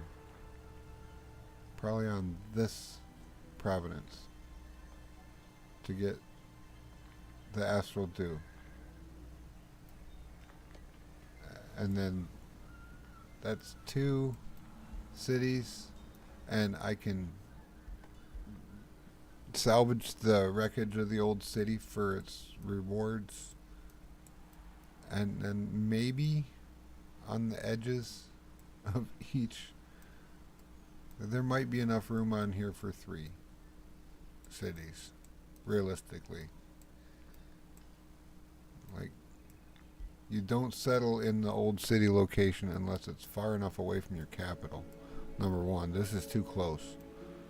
There's only 2 provinces in between them. This needed to be up on that peninsula up there, and then it could have had all of this territory and not been fighting with the capital for territory in the middle. And honestly, the capital could have been over a bit, but that was started right where it's at. We should have put an outpost over here early too.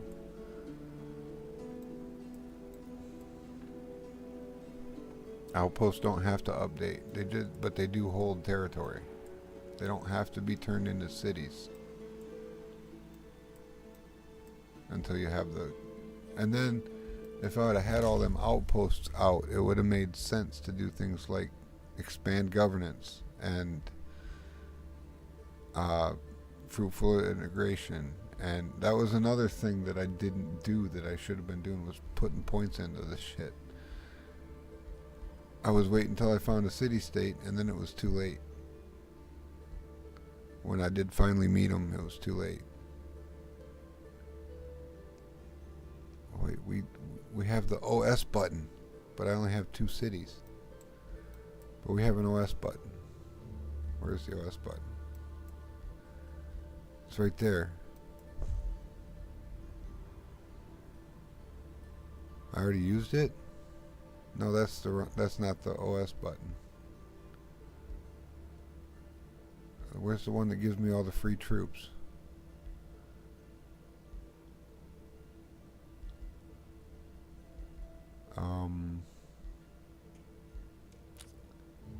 Nope. Nope. One of these gives me a bunch of free troops when I activate it.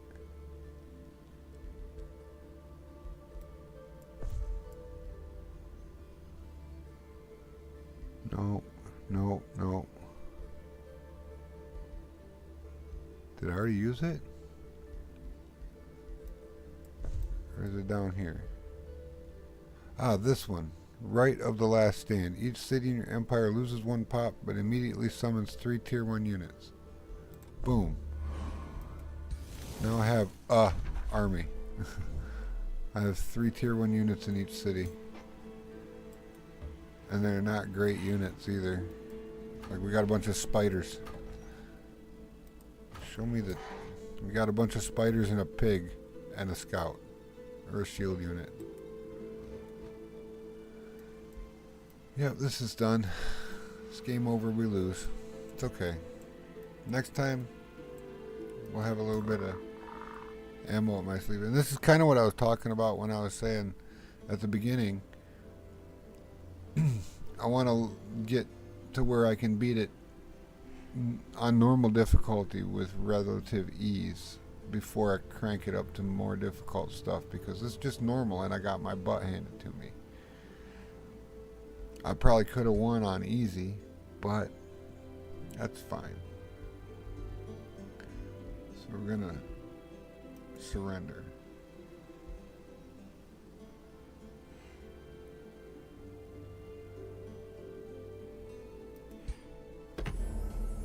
And oh, it saved the game at least, so I can always go back into that game too. Like, I have it saved. And that manual save that I did right before I jumped into the ferry prison, it won't get overwritten by the autosave system, so that'll be there forever. But this is the end game screen here. You can see what the world looked like at the end of it. I'm curious to see the underground. Oh, there's only one city underground and it's called Refuge. Huh. Oh, and the rest of this looks like just pools of lava. Oh, there's Outpost. There's an outpost. I don't know whose it is, but there's the free city of Refuge.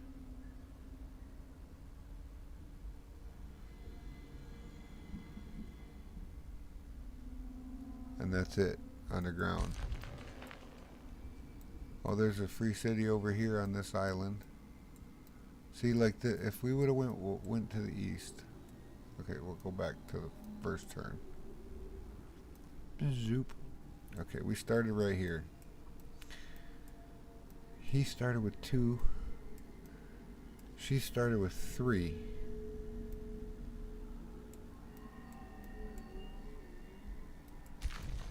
And then there was the city-state down there. Okay. See, this is all good information to have, because this scenario starts the same way every time.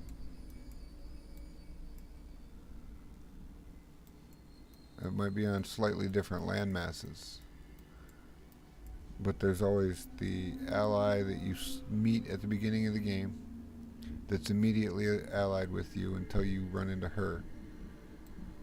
And then she always starts with 3 cities, and there's always a city-state or 2 on the map. Like, we can hit the play button and watch. It should pop up a city-state over here somewhere soon.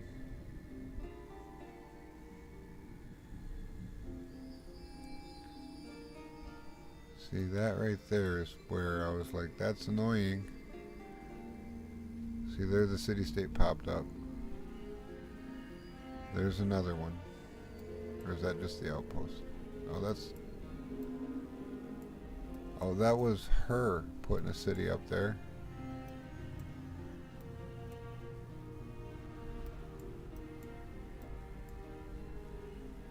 See, like, we have to get to here and defeat this city while also clearing out that wonder to win the scenario.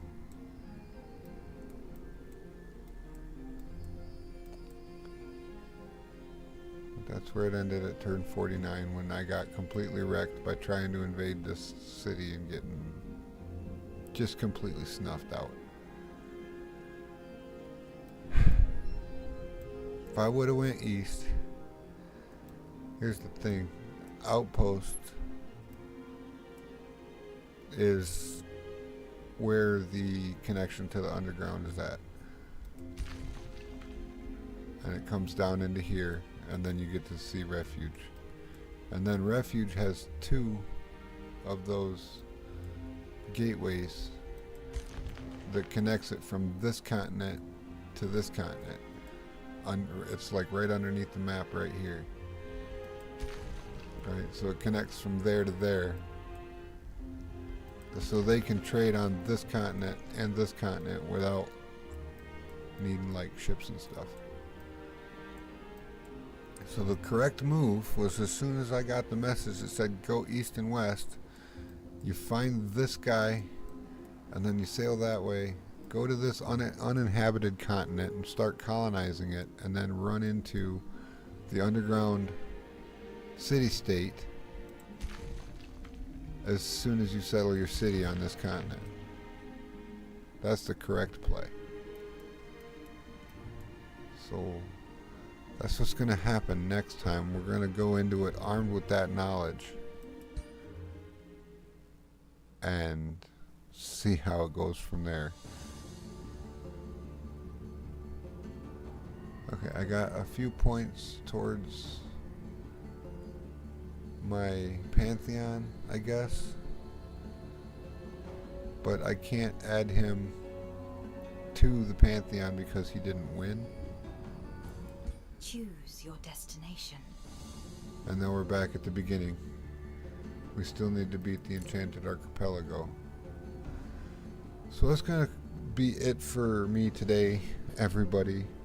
Thank you for hanging out. I hope you guys enjoyed Age of Wonders 4 as much as I have been enjoying playing it. I'm going to play this game 2 or 3 times a week. We'll still be doing the card shop stuff. That's not going to go away.